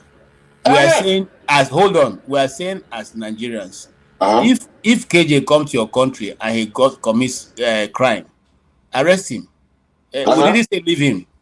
We are saying that if the people in South Africa are committing crime, use the system, the police, to arrest them. Don't go and break their head or shoot them as they are doing now. Don't go to the street and loot their shops. And that's because you think that the black person or your fellow black man is the one who is the problem. But you cannot, if you go to the whites and you go and speak to them respectfully. We are simply saying that your problem is not with the black person. And I'm not saying that, listen, so that we don't get it wrong. Mr. Rabiu got there and KJ, let me tell you. Now you have been speaking. Let me tell you. Let me tell you. Let me tell you. Hold on, let me tell you. Okay. We're not saying that he got there and they denied. He himself is not even saying they should have given him. He's saying the only reason why he's bringing this is because while sitting there, other people came without a visa and they all were able to be allowed in. Okay? And so he said if we are going to actually foster this Pan-African friendship we're talking about, these things have to be taken care of. And let me tell you, whether you like it or not, his going there will be more beneficial than those other white people they let go in. Because he himself going there to look at the business opportunities available in Southern Africa. But I would never go to South Africa. I don't even like the place. That's the truth. Really? Okay, so, but KJ, let me give you. Let me. So let's. KJ, let me tell you now. I'm telling you, my brother. Let's just KJ, wait now. Wait, KJ, wait. You see, let me tell you. One is this: South Africa is a violent country. That is what you have to understand. South Africa is a violent country. Okay, so understand. Not that they don't have law, and they keep to their law, but it's a violent country. Okay, you see, so that's the problem of when they're talking about law. They've been trying to maintain their law, but when they arrested Zuma, when they imprisoned Zuma, you know what happened? South Africa can rise up, they can rise and kill it, and they can destroy many things. It's not that it's not a country of law; it's a country of law. Being a violent country because of the way the apartheid treated them, the way the Germans treated them. That is why some of them do what they do. But it's not that it's not a violent, it's not a law country. They keep to their law. No matter whoever you are, no matter what, they don't discriminate in terms of keeping their law. That's what I'm trying to tell you. All right, Nigeria is not a violent country. That's different. But South Africa is a violent country. You understand? So if you are not been there, if you don't know about South Africa very well, South Africa, it's a violent country. So because of one, it's a drug country. Those people not even cocaine they take different type of drugs, and their country, their government is trying to see what they can do for them. Understand? So what the issue of Rabiu and not Rabiu, that is law of the country. They don't want to. They don't want. If it is Nigeria will bring him in. They can give bribe to somebody and they bring him in. But those people cannot do that. All right. I've already given you an example before. I said in South Africa, if a minister goes to the bank and comes to the view, they cannot allow it. A problem. Wow. Okay, now you have made. Thank you so much. I agree with what you have said. That is what you said. Great. Let's move on. Maska, welcome.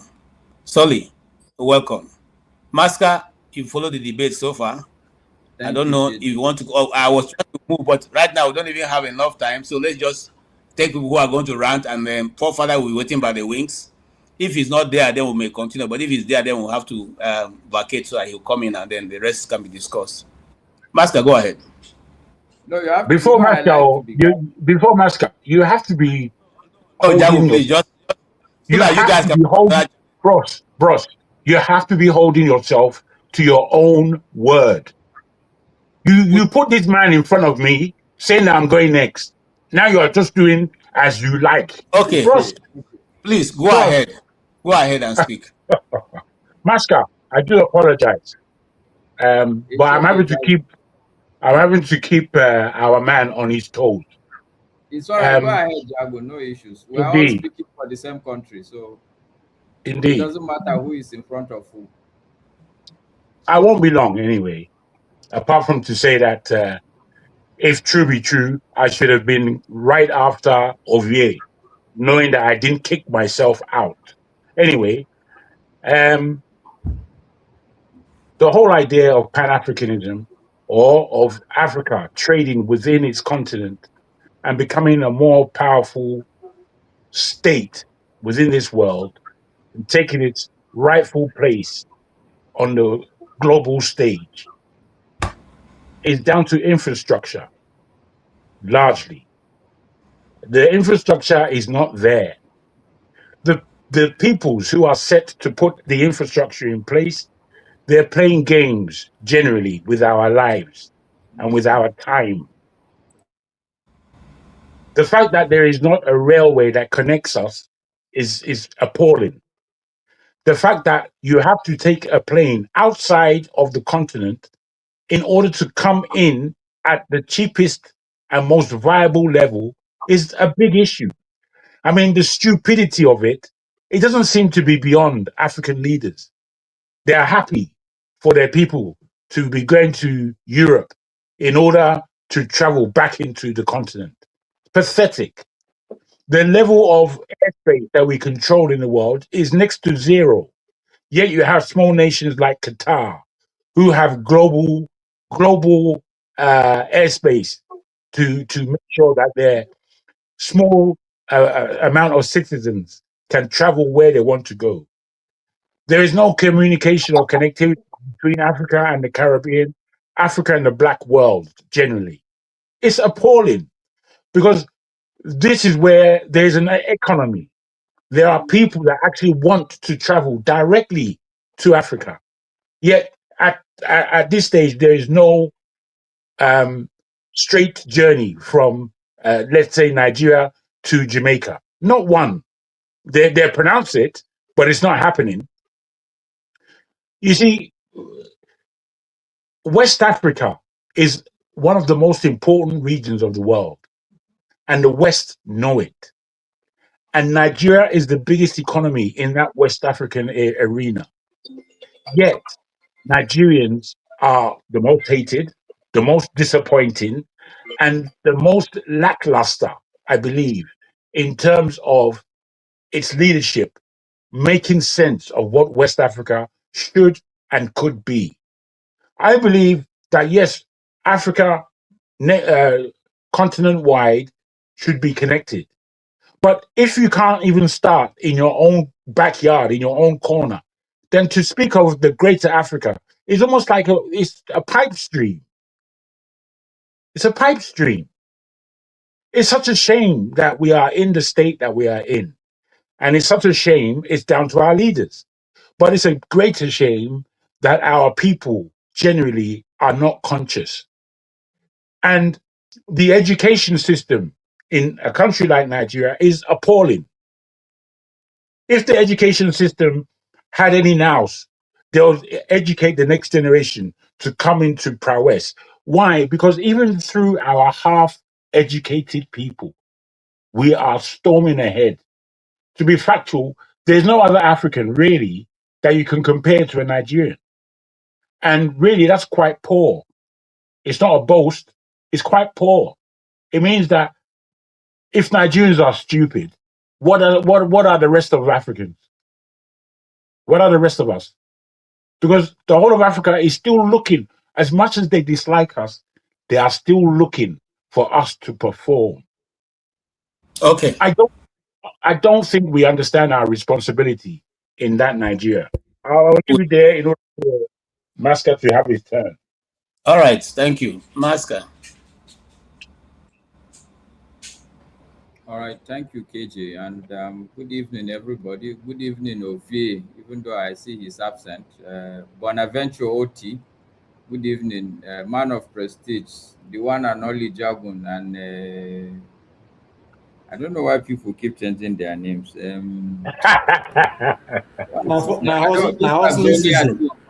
was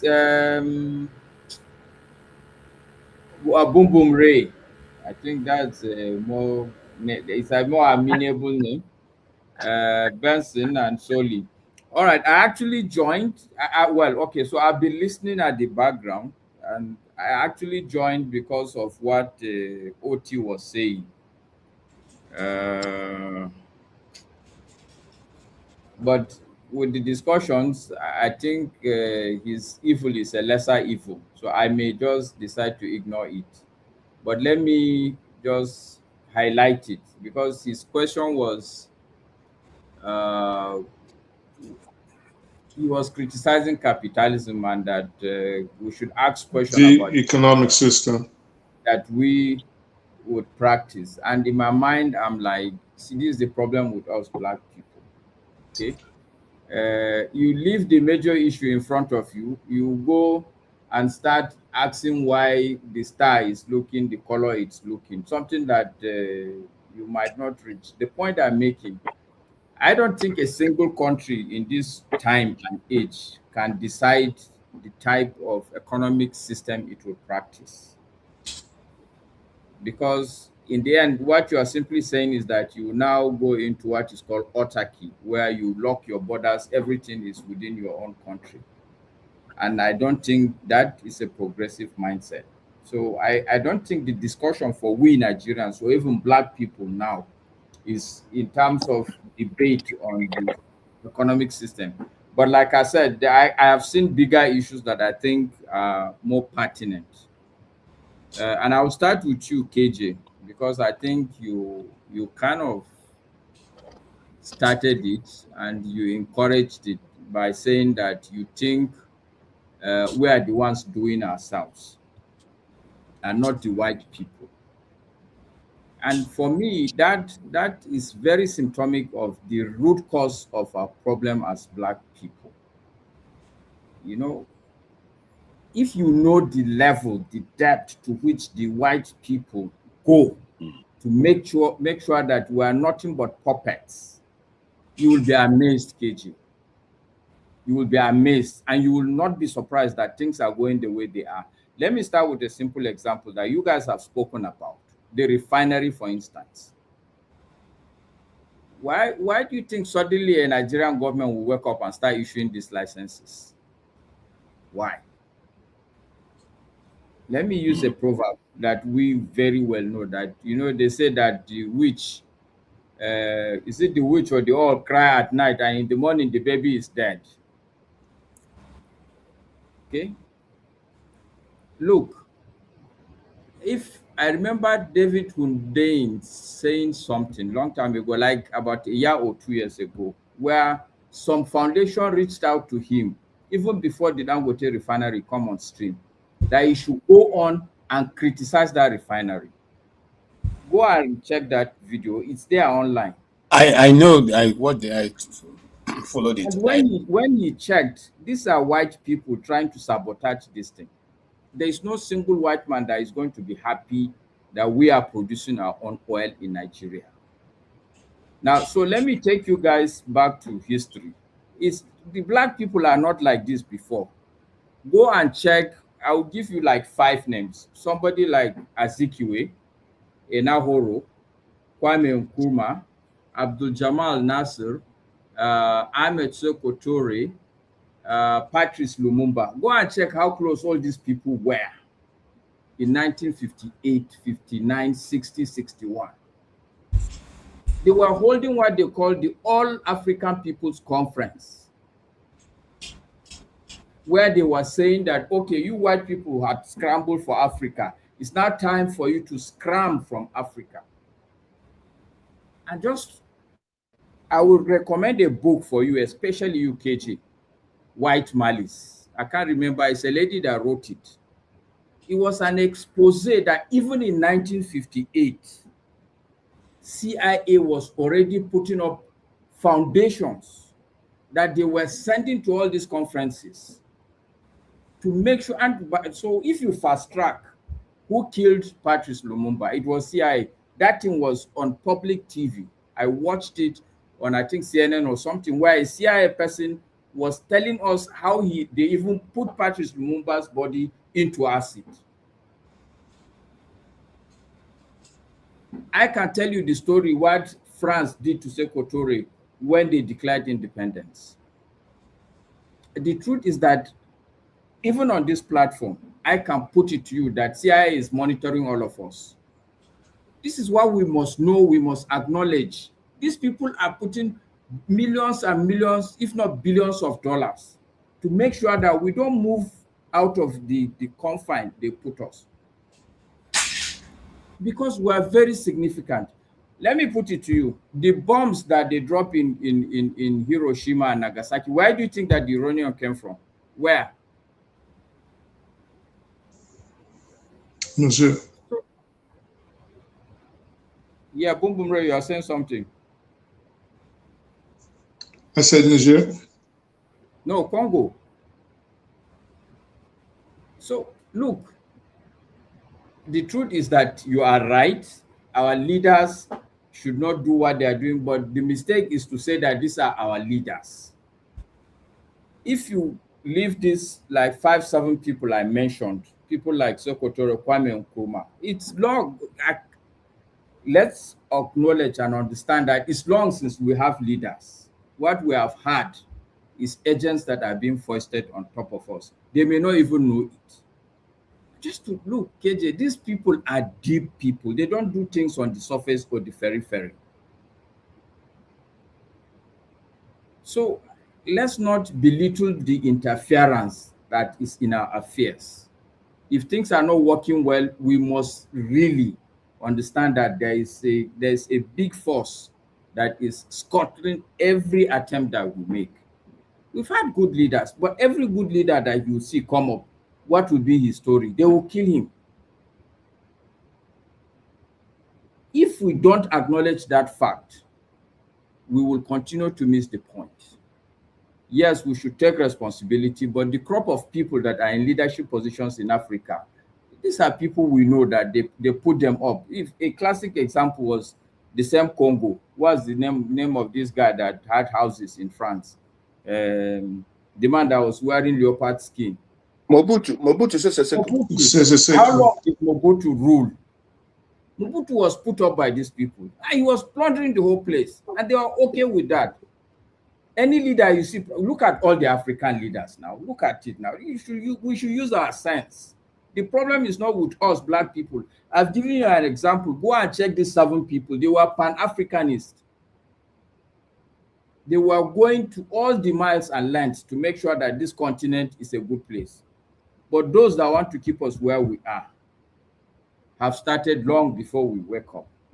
But at least let's acknowledge and understand that there is a big interference in our affairs. If we belittle it, it will be at our own peril. That's what I would say. Thank you. Maska. Sorry. Hello. Maska. Is it the Europeans that put wicked here to start terrorizing people that there's no progress in rivers today? Is it the white people that tell wicked to cannot do what is doing rivers state? This is why. So okay, let me respond to. Sorry, Oti, let me just before I come to you, Oti, let me respond to Benson. It is not for me and you to argue, Benson. It's for us to all sit down and ponder. It's not for me and you to be winning arguments.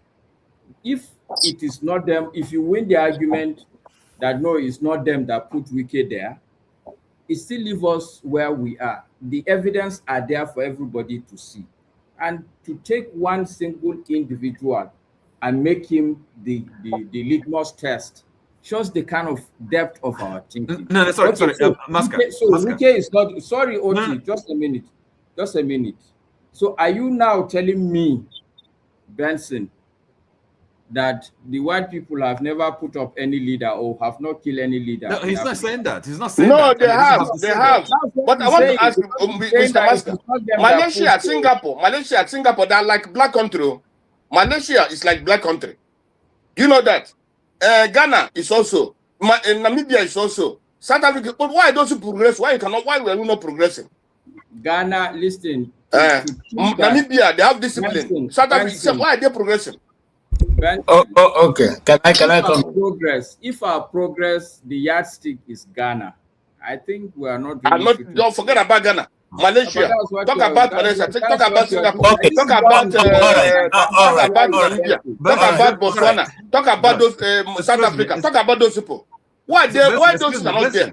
Mr. Benson. Okay, now. You've spoken a lot. I've been quiet here. Can I just? Yes, go ahead, Oti. Okay, sorry. And yes, Maska. Okay, I agree with you. my agreement with this is this, that we are not just here to win arguments, right? Point scoring. I'm not interested in that. But at least we can have proper analysis of the problems we're facing and have understanding. Okay, that's something that will help us.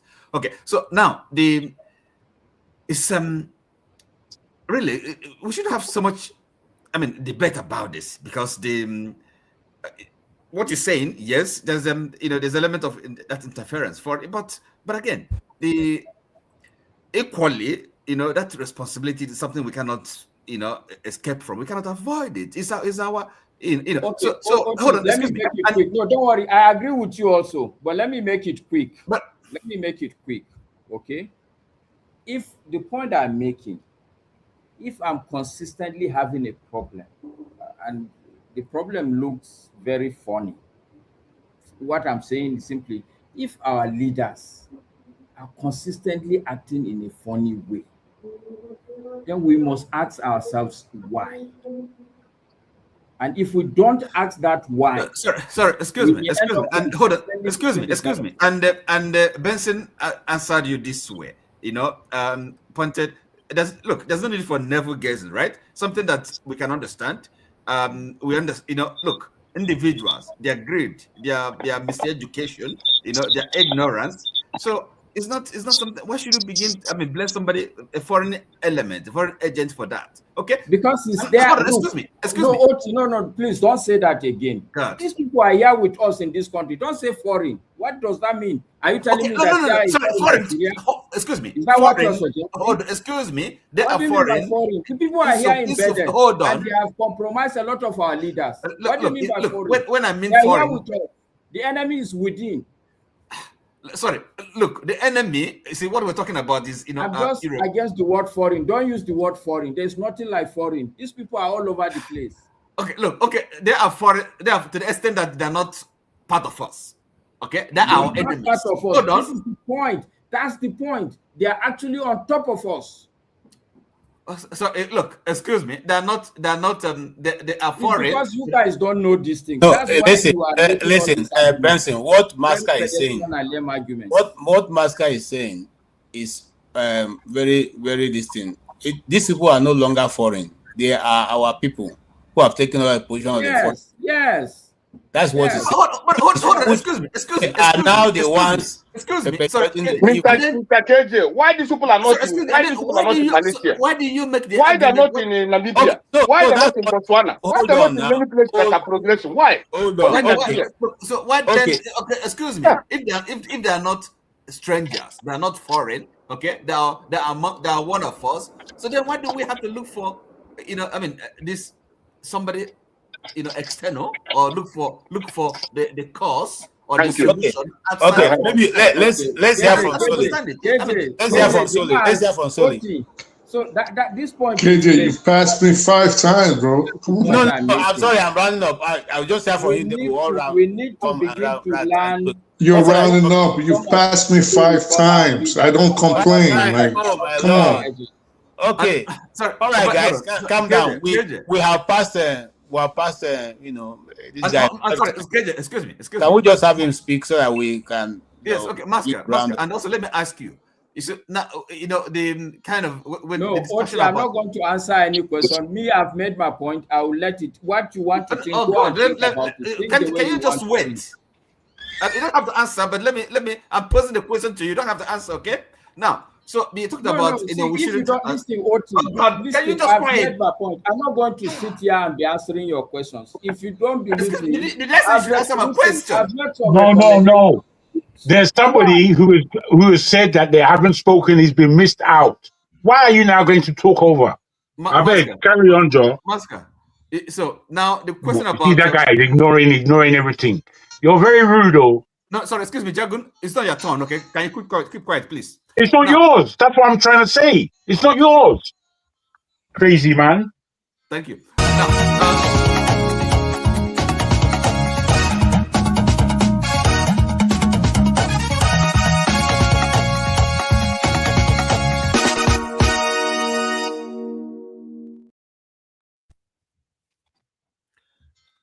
KJ, can I finish what I was saying in a minute? Tell him no. KJ. Okay, so let's move ahead. We think we have done more than we need to do. Soli, can we hear from you, please? Dude, you've missed passed somebody me out, 5 times, bro, and I've been don't do that. Okay, I'm sorry, Mr. Boom Boom Ray. Can you speak now? Soli will come to you after. Yeah, I have no problem with everybody speaking, but I don't complain about, oh, I have to speak. I don't do that. What I don't get on here, and I'm still going to come to my brother OT, because one of the things I wanted to speak about Someone's disturbing us with music. is that beautiful music is disturbing you, Jacqueline? Okay. A little bit, bro. Is it you? Yeah. One of the things I wanted to talk about was his statement about the economic system based on what G brought up. But this is taking an interesting turn because of what Masker said, and I want to speak on that a little bit. And what I'll start off by saying, I don't understand, and I will never understand why it's so hard for an African, not just a Black person, an African, to realize that the number one problem facing Black Africa today, no matter where we meet ourselves, no matter where you were born, no matter where you were raised, no matter where you live, is that there is a group of people, namely Caucasians, at the top hierarchy of the world, the West, that is determined to keep Africa and subjugated, not just Africa as a body, Black people based on your skin color on the bottom. I understand a lot of y'all are proud of your jobs to go make these billionaires richer. And again, I'm not a proponent of communism or socialism, and I'm not against the capitalist system of government because I am an ardent capitalist. I love the system, the economic model. I love it.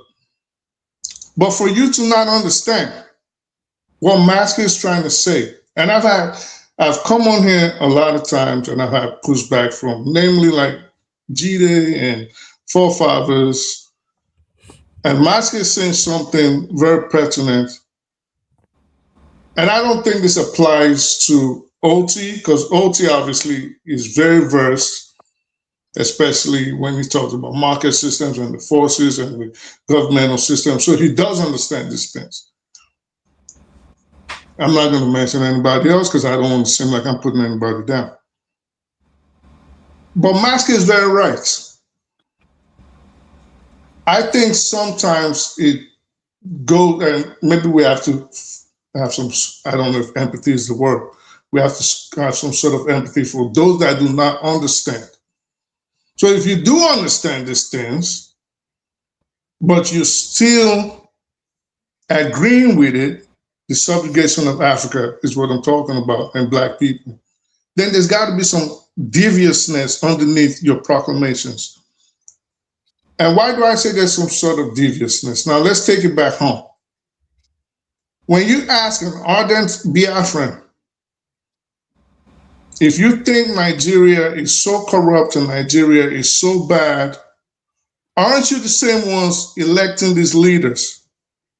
What the Biafran always tells you is that, well, they're forced on us by the Nigerian system. It is Abuja. We really don't want these people. And you'll see, whenever we break up the country and we have Biafra, we're going to have a different set of leaders. But then it comes to Masker's position now that can't you see that the West is insistent on keeping Africa down by making sure we have certain kind of leaders, not in the likes of Lumumba, not in the likes of, he mentioned the Egyptian leader, what was his, Kwame Nkrumah, Abdul Nasser. Traore, he mentioned all these people. Yeah, even but all of a sudden you're willfully blind to this. And this leads to what Jagan also said. There was something Jagan said that I think flew over everybody's head. He said, why doesn't Africa, our closest relatives on the other side of the continent, for good reason, because they took our ancestors over there, why doesn't Africa have free movement through the Caribbean or between the Caribbean and Africa? And everybody seems to have missed it. And why don't we have these things?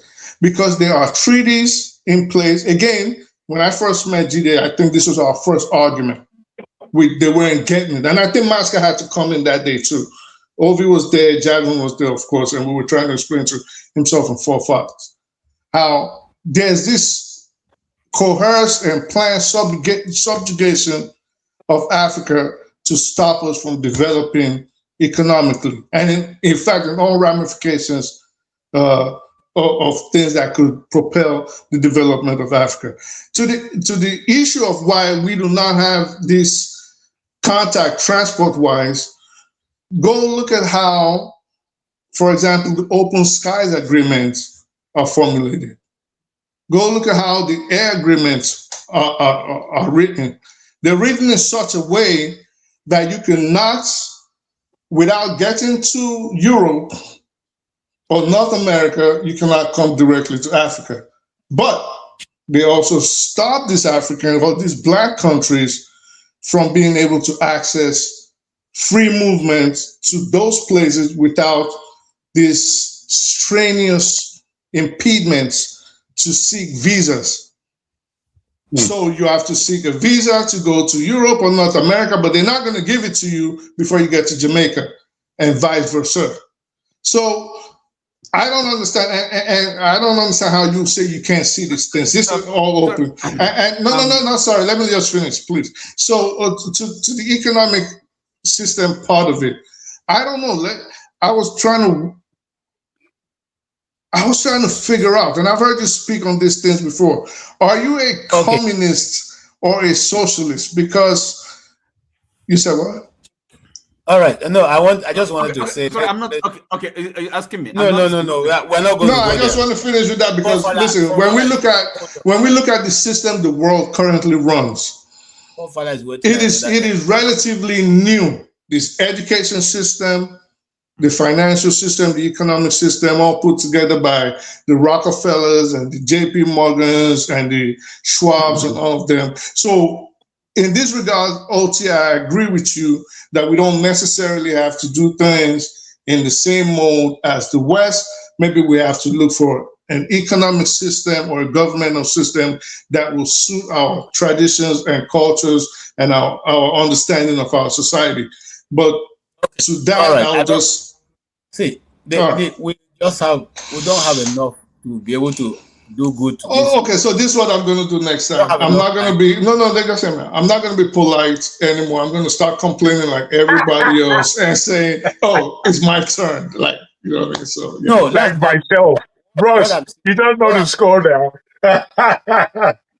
What I'm saying is, what you're speaking about will require a lot of time for us to trash it out, and I'm already pressed for time because there's another show that was started by like 53 minutes ago.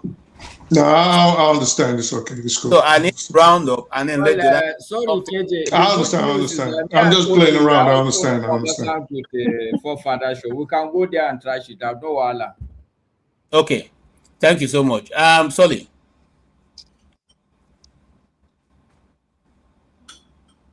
Yeah, sorry. So a lot of the topics that they are not really my topic, except for the one that Shea Makinde, if not be your topic, make we go back to Boom Boom Ray now. I don't know why you cut him half. You cut him half, man. It's not fair. It's not fair. So with Shea Makinde, I think he's just trying to be petty. He wants to cut off, maybe his article that sent him message. He wants to cut off some votes in the Southwest because obviously he will chop some votes, but he's not going to be Nigeria's president. Then what I expected to see, but I didn't see, was that Labour Party is not giving Alex Otis the ticket again. Hey God, wow, that is so.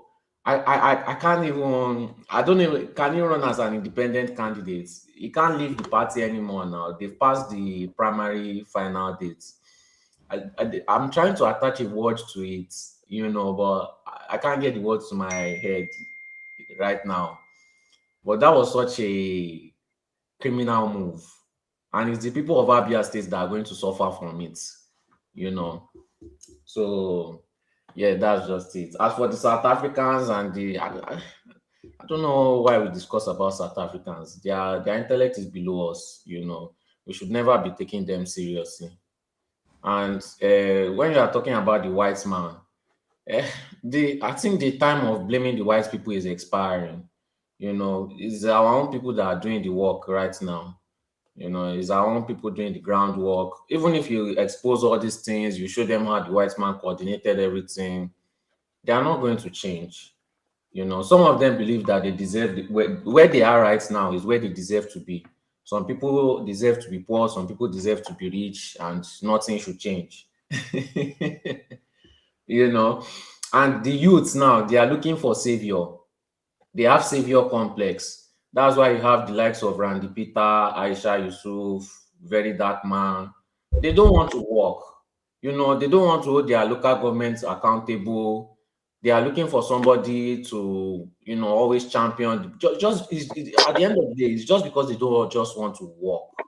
It's just because they don't want to do anything. So that brings a problem in the society because Nigerians don't know how to counsel people. So that means if somebody comes up, does a little bit of eye service, does a little bit of good, and the person starts doing bad, Nigerians will start defending them. We're seeing right in front of our eyes, because when people say, oh, how does Tinubu have supporters even though they are suffering? Yes, because Tinubu did good for them once, and Nigerians cannot cancel anybody. So no matter what bad Tinubu does, they will always support him.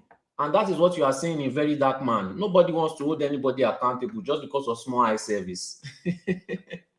So Nigeria is not changing anytime soon. But is Nigeria going to be destroyed? Is Nigeria going to crumble? No, definitely not. Nigeria has always favored the rich. Nigeria has always favored people that are connected. If not, England will not be investing so much money in Nigeria. So all the people that are hoping that Nigeria is going to crash and crumble and then you build it up from scratch, they play. Rich people are enjoying Nigeria so much right now. All their property and their net worth is just increasing in value.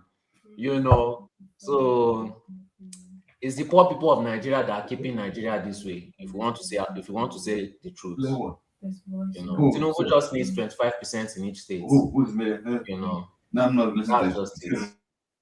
Let's just hope that we Nigerians, anyways, we are going to come back whether we like it or not. The white people are already showing signs.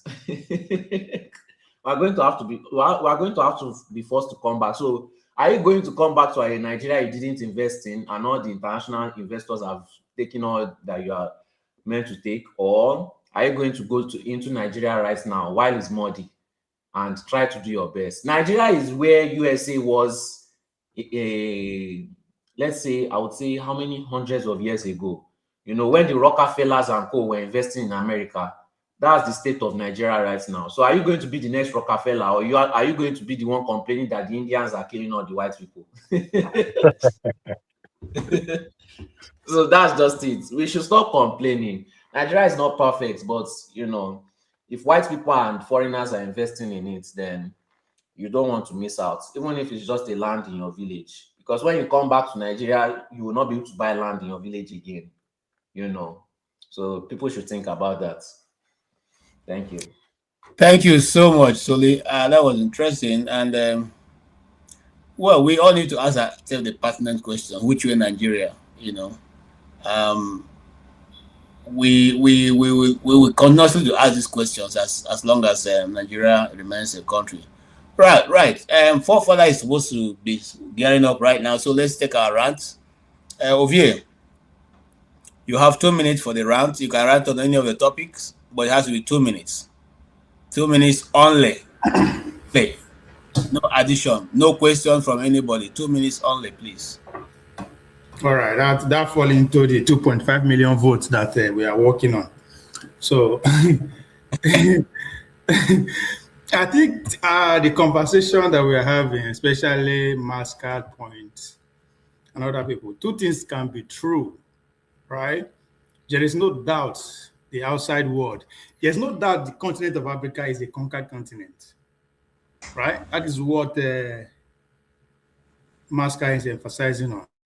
Now, to those who are saying, yes, we know that problem is that problem, what are the locals doing? I think that's also a valid question, right? Majority of Nigerians don't understand the dynamic you are introducing in Mascard, right? I don't expect them to understand. And that is where I fought that argument that leadership in Nigeria is a problem. Yeah, but leadership at what level? Right? Those men who are in power, they are gone. You don't expect them to change the status quo that get them there. In fact, you take an oath. They were so now it's not left for those people who are looking for power, right? To educate the followers that this is the way to go. But unfortunately, the trap that got the leadership who are there now there, those who are emerging leaders are also in the same trap. We are all what? Compromise. When I say we are all of us will stay for in diaspora. There's none of us that will carry the presidency now gives a go that you can do anything, because deep down your road, for the fact that you don't live for this place, just wanting to implicate you. So in solution, we have to start educating the next generation, that nativity, the local standard, and that's where economic activity, economic system will be born. What we that are already alive now, we that are grown up, we are already key into the Western way of life. Because, as I said, you are conquered people. Now, very few countries within no country don't fight for its freedom in Africa. Let me put that way. But in the Americas, the Brazil are still struggling. They are also conquered. The South Asian is now we see China finally have come to age, fighting for their freedom. Indonesia, one of few other countries too. So if you look across the world, every problem that Mascard was pointing out, every other country they experience now. But it just depends on how you deal with it, which now brought the issue of the locals. How do you deal with it? Can we hold our leaders responsible? I think what is Jaguin is also saying, right? Because we are not in position to fight the Americans away from our shores. In fact, I'm not sure if Ghana say if they want to invade us, we could fight them off, right? So we have to start thinking locally. All these leaders, they are gone. Ovie, relax with that Ghana talk. Relax. It has not reached that level. Don't boost those Ghanaians' ego. So the team we did. So we need to look for. We have to start, as I said, in our next generation, because all of us will stay now. Thank you so much. All right. Thank you, Ovie. Bonaventure.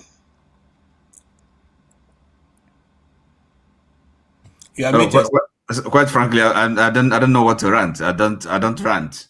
Okay. You know, so I agree with people. Just say vote for Tinubu and vote for Mamman. Okay. That's all right. All right. Thank you so much. Meanwhile, I need to let you know that your fellow countryman, statesman, chief priest, didn't get a ticket. So it's not well, I know that I've had that. But it's not. I don't have any fellowship with him. Despite the fact that he's a city. I'm not from his state. You know, Okay. we're not, so. Thank you so much. Saxonia Tin. Yes, sir. Well, everybody has spoken well. We didn't have a chance to drag it tight today, KJ, but good show. You know, you moderated beautifully. I think you did. I understand. There's some pressures behind, and there has to be some mode of operation behind how you're doing things. So I just hope you didn't think I was antagonizing you. I think it was beautiful show. So to move on,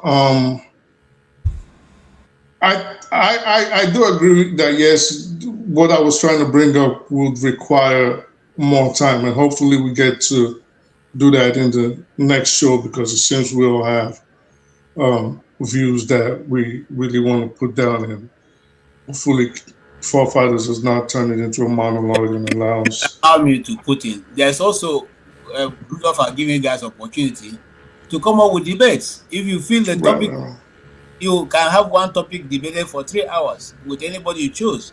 Here is Jagun, here is you, here is Oti. Well, people like Oti, people like Jagun, people like Masker. I wouldn't mind discussing or debating with them. I would not mind at all, because there's a chance that if it's a debate where one person has to win, there's a probability that I could win. And why would I be able to win? Because they are intelligent people. Now, trying to put me against a wall, I'll never get across to a wall. So yeah, people like Masker, Oti, and Jagun, I wouldn't mind being put on bring it on. Let's bring it on the opposite side with them, because Okay, they're very. sorry, Bonaventure said, let's bring it on. So you decide the topic. Whatever. I like to talk to them. It doesn't matter. Yeah, what topic you want to discuss, we'll talk about it. We'll put it on platform, and on Friday we'll be here to listen to both of you. Nobody's I going to wouldn't interrupt. mind. In fact, everybody on OV, even Soli, anybody on here today, I wouldn't mind. Even you yourself, KJ. I wouldn't mind. Bonaventure has said he's ready to do debate you. I'm going to forward that to Mr. Rudolph, and then Friday next week we'll have both of you here. We can say something else. That's fine. And him, and all of us are going to be just the spectators, nothing else. Okay? Yeah, that would be beautiful. We can do that. But you guys are going to take the center stage. That's just it. That'll be fine. Yeah, no problem. Okay. All right. Thank you so much. Thank you so much for that. I will let Dr. Rudolph know that. Thank you. And let's move on real quickly so we can move on to Forefathers. Mr. Benson, are you there? Okay. Sorry, Jagun. Jagun. Jagun already spoken before now. It's not that. No, he has his 2 minutes to rant. Mr. Benson. Thank you. I'll take 2 minutes. My first minute would basically be about the channel in terms of a rant. This channel is very important, I believe.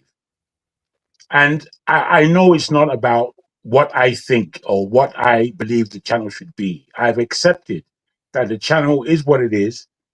And I've also accepted that the way forward may not be pronounced from this channel, which is a bit of a shame.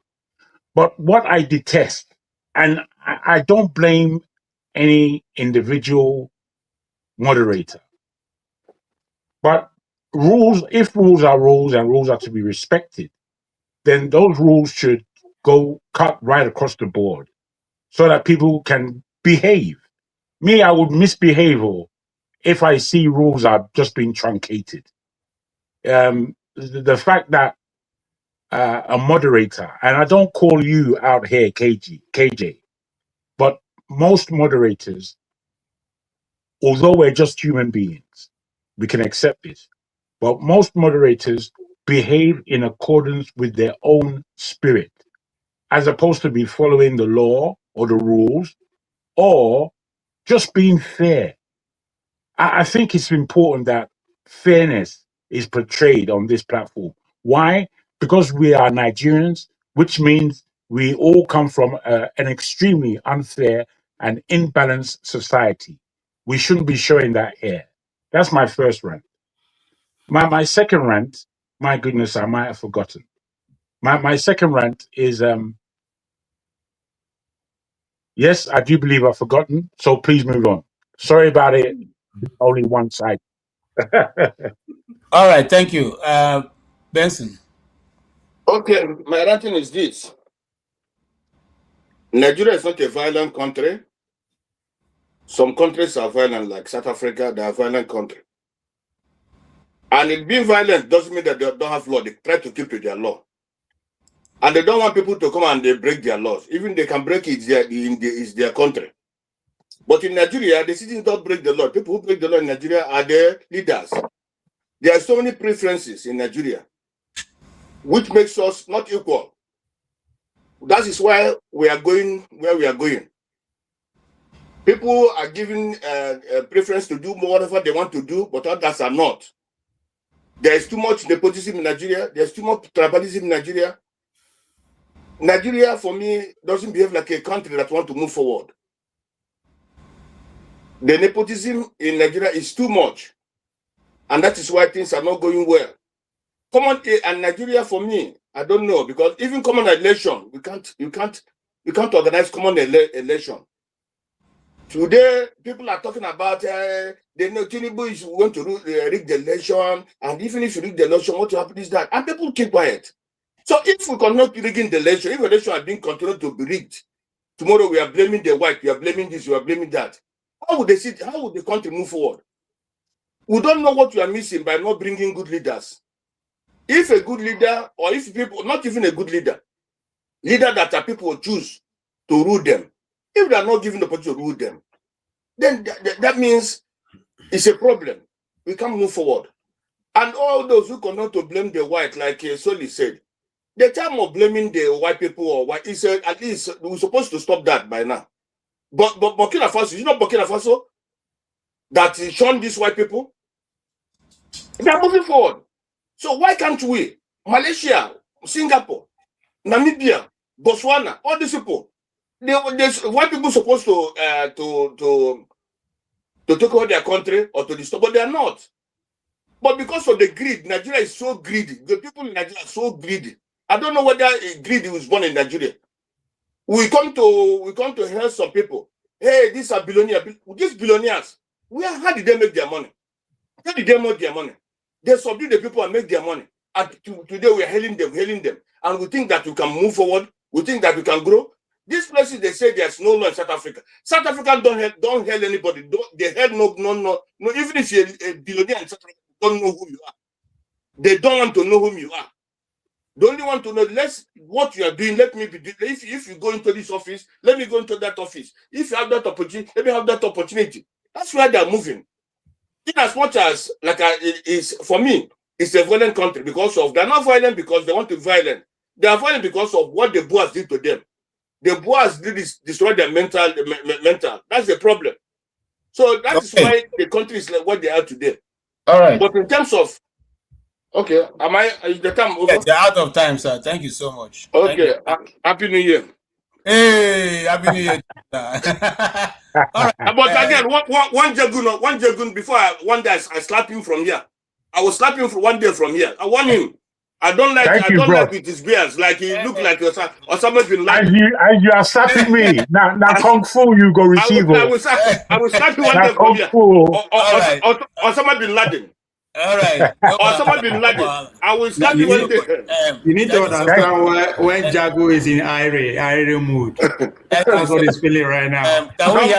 He's still in the pin. Can we hear from Master, please? Okay.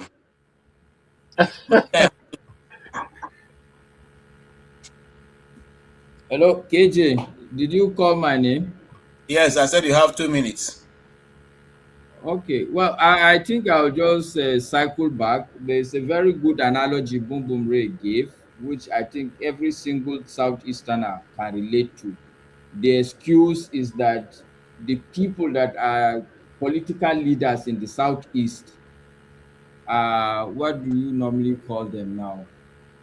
They are hoisted upon imposters. They are imposters. This is the same. There's nothing different here. There's nothing different. It's as simple as the guy put it. It's like there's somebody inside your house. You go and light fire somewhere. You off it. You go and sneak into another corner. Put fire there. The man is inside your house. If you don't fish that man out and understand that he's a dangerous imposter, you're wasting your time. That's what I don't need 2 minutes. That's where I will stop. All right. Spot on. Thank you so much. Sully. 2 minutes. I thought we were done with our rounds and we're just closing up. I don't just campaign for the goal, campaign for the cause. 2.5 million. Well, my own campaign is towards 2031. You know, I don't see anybody defeating the incumbent right now. You know, Hallelujah. No, it's not hallelujah. Oh. So who's your pick for 2031? Well, I would say that APC is going to, you know, once Tinubu leaves that position, every man for himself, you know, and people will be very angry, very, very angry.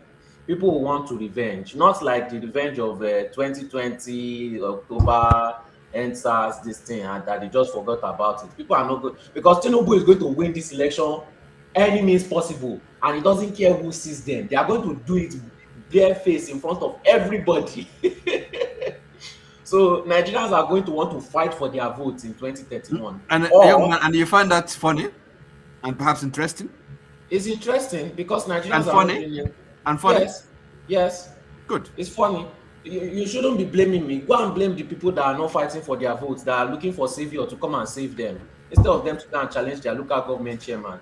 Currently, Nigerians are lazy and they want to outsource their savior to somebody else. They don't want to fight for their rights. If you think I'm lying, so what do you mean by savior? Sorry. Why are they looking for somebody like? No, let's discuss this. Why are they looking for somebody like VDM? It's called participation.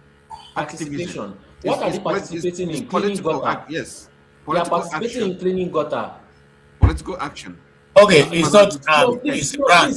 It's not a question. Let's have this discussion. No. Please, I beg you in the name of God. No. Please now. No, it's a rule now. You just chat for 2 minutes. That's all. We're closing the program. And that program is starting. You can go there and continue now. It's not done that way now, bro. Okay. All right. Thank you so much, Soli. We'll meet you on another program. Mr. John. KJ, it's nice to see you briefly and the fellow panelists. Any opportunity I have, I'd love to be with you as quick as possible. I don't have so much around than to say. I think they should not waste money to campaign or Nigerian money for 2027. They should just use that money for the infrastructure somehow, instead of the campaign of a bloody campaign. No, there's no need for that. There's no those that believe that they have someone that will save Nigeria from all those politicians. I think that's being naive. None of them have a chance, and none of them have anything it takes to take us to the next level. 2031, hopefully, but with all of that, I'm not hopeful. I believe the only way we go from here is for Nigerians to take their destiny in their hands and push back on those people that are mortgaging the born and the unborn Nigerians. Thank you. Thank you so much, Dr. John. How do Nigerians take? No, Mr. Oti, he's not going to answer that question. No, it's gone. Time for questions over. All right, we'll come to forefathers. Forefathers, you're right. Yeah, thank you, KJ. Thanks for having me on the platform. Greetings to all the panelists, the chat, and the viewers. I guess I wanted to just start with some of the confusion that seems to be going on. I would have thought we are over this by now, because most of the people that are here are regulars on this channel. When we are talking about either blaming white people or holding ourselves accountable, which all should know by now that both can be true. I don't understand why we are still in this debate. We've been having it for years now. Both can be true at the same time. If somebody goes and robs you on the street, is that person responsible for it, or you are responsible for being there on the street? Both can be true. Are you going to say the robber that robbed you is not to be blamed? You should blame only yourself. It's like, why are we having this argument? It's like, this is sometimes, you guys hate me, but I don't know where, the reason why you hate me because you don't like to move forward.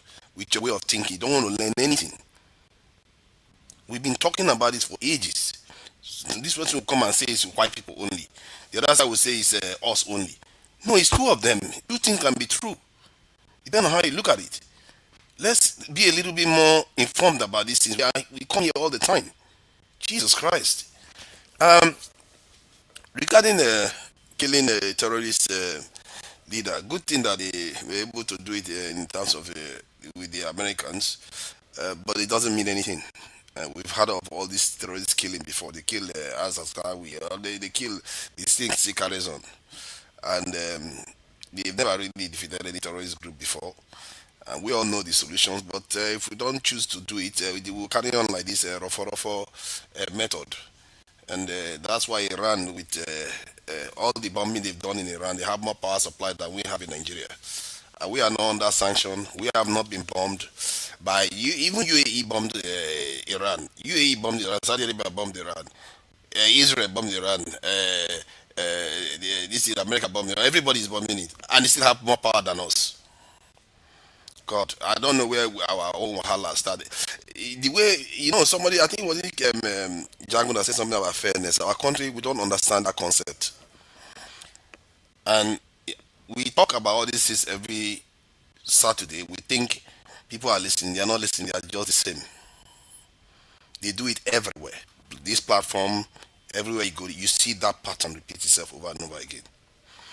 They pretend as if they are not doing it, but I don't know why they even know they are doing it. At least the generation that came before us, I don't even know whether they even know whether they are doing it. They just do it anyway. You can see it on this platform when people, they ignore the ones that they don't like and they only allow the ones that they like to speak. Not based on anything, just based on not seeing them as maybe human beings. I don't know what is wrong with us. Because if you look at Nigeria now, I've been to on platform where there will be lambasting Obasanjo. Like Obasanjo is not a good person. He did this, he did that, he did this one. But yeah, he's the only man that you cannot say is discriminating against any major group in Nigeria. Why do we hate people that are trying to do the right thing by the country? We hate anybody that tries to do the right thing. We badmouth them. It's like we are our own worst enemy. Like I said before, where some people were telling me, "Oh, why are you in Igbo country when you are supposed to be in Nigeria suffering?" Yeah? They will tell you all this. That's the kind of stuff our people do. Why are you criticizing Igbo? They are not the problem. Are you going to say Anambra is not the problem too? Because you are the one that got yourself in the middle of. Why are you driving on the road when Anambra robbed you on the road? That's our attitude. We don't think. I don't know what is wrong with us. So it's like I watch. Sometimes I feel like, what's the point of coming here? Even they don't learn. They don't learn. They just repeat the same behavior over and over again, like they are programmed to just think one way. Sometimes I feel like when our people live here, they never check anything again. They come back and repeat the same thing the next week. They don't say, okay, everything we discuss here, let me go and check this information. I remember I had a conversation with somebody, and I told him that Obasanjo, this Babangida was from Mina, that it was Nupe. And he said, no, Babangida is not Nupe, Babangida is from Hausa. I said, no. All Nigerians know Babangida as from somebody from Nupe, that is from Niger Republic. This is Niger, this is state in Nigeria. And he said, Nupe. He said, no. Later on, I went and checked, and I found that actually Babangida himself claimed that he's Hausa, even if he grew up in Niger and as somebody from Nupe. But most of our people, they will argue with you like that, and they will never go and check. I took correction immediately because I knew that, okay, that guy had information that I didn't have. And sometimes that's why you shouldn't be careless about things that you don't know. My own take is that if you want to call it a rant, it's like our people, I worry that the only time they will learn their lesson is when something drastic happens, because all this talk, they don't care. They will just come and hate you and curse you and repeat the same thing over and over again. And the fact that we are still arguing the same point about who to blame tells you everything you need to know. Thank you. Okay, thank you, forefathers. My own, I'll just say that don't be too quick to saying people are trying to cut people off from saying what they need to say. Nobody on this platform is trying to cut anybody off, especially if I'm the one moderating. I don't have any desire to cut anybody's off, because even for me, the comment I make here is not going to change Nigeria tomorrow, and it's not important either. So I don't see myself as too important to make any comments that we have to be, I must be heard. I don't have that penchant, if you call it. So when you moderate, you find out that you have a lot of things going on. For instance, Jagun came early. That means that if there are more people on the platform, Jagun's position will be very up. I will not be able to see it, except I have to deliberately scroll up to find out if there's anybody up there. And there are many people on this platform today. That means that we'll have more than 3 lines of people on the platform. So that means that the first line of videos or cameras will not be open to the person moderating. I wasn't referring to you in particularly. I'm just talking about something in general on how we conduct ourselves. I have no desire whatsoever for only my voice to be heard. As a matter of fact, anywhere that, even in my family, when we're having family meetings, I don't agree that anybody should. We all should be. Once we are all saying the same thing, then the meeting is closed. I say, everybody go and think, because we can't all be saying the same thing. There must be dissenting voices. There must be other people who are bringing in other kind of thoughts, not just my voice or the voice of the person who has more, who is the leader. That's not a good way of doing things. Having said that, I think I want to thank everybody who have taken their time to be with us today. It's not easy, I must say. It's not easy to sit down. I beg, sorry, KJ, before you close, let me make a plea, I beg. 1 tiny second. Can I go ahead? Yes. All right. Forefather say he takes correction. So we are begging him now, since he takes correction, that we, his listeners, we are not happy with the long monologue. You should keep it to like 15 minutes, I beg, please. No. You are not my listening. You are not telling me I'm a host. That's a different thing altogether. You are your customer. You are not my customer. You are not a customer. You are a learning moderator. See, when Dr. Damage is done, you will let him go. I'm going to time it. I'm going to time it next time. What I'm going to do is I'm going to time it the way Dr. Damage spent time and the way PS Morgan spends time, and compare it to myself. Because my suspicion is that the reason why people don't like me talking a lot because they disagree with me. Not because of the length of time. But we'll see. I'll compare it. So we'll see. I won't say that. I will leave you to go and find out for yourself whether he will change his style or not. I want to thank you, Father. Thank you, 2.5 million votes for Disciple. I want to thank you, Soli. Thank you also, Maska. I don't know who Maska is laughing with, but whoever it is, I thank that person too that you are laughing with. I was laughing with my daughter. So that's why I'm saying I thank your daughter also for making you laugh. I'm happy that I'm seeing you laughing. So it's not about it. If we're all laughing in this country, everybody will be happy. There's no problem. All right. Thank you also, Mr. Bonaventure Oti. You guys have been wonderful. I want to thank everybody who has been with us on the comment section. Oscar Blackstone, thank you so much. You gave us a cup of tea. Thank you. Thank you too also to my dear friend Kolata. Today is not here to criticize my tie, but thank you for being also there to give us something. We appreciate it. These things you give us help us to run the channel. I mean, Dr. Rudolph is the only one so far bearing the cost. I want to thank my uncle who said I don't have the, I want to read out one of my uncle's text. He said, KJ, someone gives you his platform to moderate and you are either too selfish or too lazy to put out the link. Uncle Pansa, I put out the link. If you didn't see it, not my fault. It simply means that you didn't see it. But I thank you also for the comments. It's quite educative, and I will take correction next time. I will put it out per second. And every other person who have been here, at Dr. Adama, you've been nice to help us make sure that people see the like. Thank you also. Thank you for everyone other person who has made comment, whether you made comment in favor or against, whether you made it in whatever way you made it, you help to push this program forward. Sorry, KJ. My apologies. See, let me make this announcement clear. if you are not going to come on my issue, don't come. See, if you are annoyed to hear me talk, don't come because my voice could irritate you even more. I will talk a lot more. The idea is that if you feel like this, what you want to hear here is enough, fine. The people that come on my channel, if you are going to come on my channel, know that we are going there to learn and we are going to speak with evidence and we're going to discuss things at the highest level possible. As a matter of fact, some of the highest level possible within our community ever. See somebody So criticizing government, autocratic governance. See the person, see him. Come on. Let's not do that. See. No, I'm not threatening anybody, not you. Why you say I'm talking to the viewers? Because the way I look at it is that we have an anti-intellectual culture, and this is why you don't see philosophers show up in Nigeria. I have proof of it now. Hold on. Where are the philosophers in Nigeria? Where are the philosophers in Nigeria? Hold on, Father. Everybody who comes here has his or her own way of viewing things. You can't say we have anti. No. That's not correct. I said we have an intellectual culture. KJ is quite right. Because there are no philosophers in Nigeria. There are no competent engineers on TV in Nigeria. No, I do not. Where are they? The philosopher. What are you talking about? Look at that. Are you a philosopher? Yes. Where are the philosophers in Nigeria? Here I am.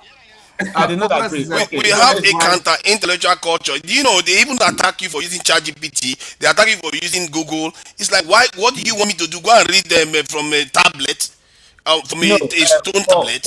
Father, it's not every time that you read Google or ChatGPT that what they're giving you is correct. If you even interrogate them, some of them tell you that what they're giving you is because of the way you put the question. So I understand that. So it's not because that you have done that means that every person. Look, I can beat my chest to say most of the people who have been on this program till they come here because of the knowledge and the level of discussion. So don't belittle it by what I say. No, let's not do that. Let me ask this question. How many information have I provided here has been proven to be false? How many compared to UKG? It's not. Hold on. You see, you are going. No, because he's saying that I'm patronizing Nigerians. yeah. Maybe I deserve to go. So maybe I deserve to go backstage. See, I was just trying to say something, and Maska, you are the one that started this because I was just trying to say something about the people that view my channel. My own approach is that it's based on intellectual rigor, and let's get to the truth of things. And if you don't like that kind of thinking, you don't like that kind of discussion, then don't bother coming because you don't want to learn. You just want to hear, people just want to come on panel and hear their own voices. Okay, Father, can I bring this to you? That was not the conversation. Yes. The issue is that you don't allow people to talk too much. That's the question here. Look at that. See, sometimes I keep quiet that I disappear. They will say I go and eat. You see all these people, sometimes they will say, sometimes I will disappear, they say I go and eat. And they say I don't let them talk. You see these people? You never win. I will not talk for 30 minutes. Oh, Father, thank you. We need to close. And I say that because when you come here, nobody is a phantom of knowledge. Everybody has a particular form of knowledge. And because you are the professor of that course does not mean that the student who learned under you will not have his own view and understanding of what you have taught him. So if you make the conclusion that because you are the one bringing the thought means that you know everything about it, I don't agree with that. And people who come to this channel know why they come, and they keep coming, not because of me, not because of you, but because of the quality of discussion they get from people, whether they are the people from the panel or from the comment section. They come for one reason or the other. I don't want to ascribe that to myself, and I don't think I have that ability to do that. Okay, having said that, that brings to an end. Hopefully, that we can now hand over and look forward to meeting with Forefather on the place where you will now lock horns, bull to bull, head to head. At the highest level. At the highest level, as he has put it. So that at the end of the day, you all can have headache from discussing that high level. But until then, I want to say... At least, Oti is very, very Chinese intellectual, isn't he? He questions everything. Thank you so much, Forefather. Thank you so much. Thank you, Maska. Also, thank you, 2.5 million. Thank you, Bonaventure. Thank you, Solly. Solly, thank you so much. All right. And that's it. Forefather, thank you. You are gone. And every other person, we thank you for being a very, very, very, very interesting and useful part of this discussion this evening. We shall be here next week again when Dr. Damages will have eventually be here to maybe take the first part of the program. But I want to leave you one thing, saying that, the politics has begun, so our programs are going to maybe come more often because already some things are beginning to play out in Nigeria there, and we want to discuss those things. As you all know, the chief priest has already been taken out of the race. What's this other guy? This other guy in Lagos, Edmond, whatever his name. What's his name now? The actor. He also is having running program time with the president, who doesn't feel that he should continue. And of course, I'm just hearing from the grapevine that Oti didn't get his nomination. So I don't know if that is the truth. That Solu gave us that information, but I'll go back and research. If Labour Party didn't give Oti ticket, then what's their plan? So you can now see on what we have been talking about, what Masker said today, that the people killing us are living there with us. They are there. They are there. They are your brothers, your sisters, they are your uncles, and your fathers. Because if Oti is doing such a good job and people sit in the committee and refuse to give him ticket, I don't know what their plans will be. They want to bring Ojuzo Kalu back or bring Mascot back. What's their plan? Anyway, that will be my rant for today. And like I say, always say on this program, thank you for spending your weekend with us, your Saturday. You could have chosen to be any other place, but you chose to do it with us. We appreciate you. We thank you. We hope that next week you also be here. We'll be here tomorrow with a different, fresh program. And you may want to be here tomorrow because Dr. Damages will be discussing a very important issue. Until then, we say thank you. God bless you. Bless your family. Bless your children. And take care of yourself. 1,911,844,833 naira and 46. I'll take that again. 1,911,844,000,000. 1 trillion. This money is too much for me. 1 trillion. I hope that is not. I hope that is not on the record. 1 trillion.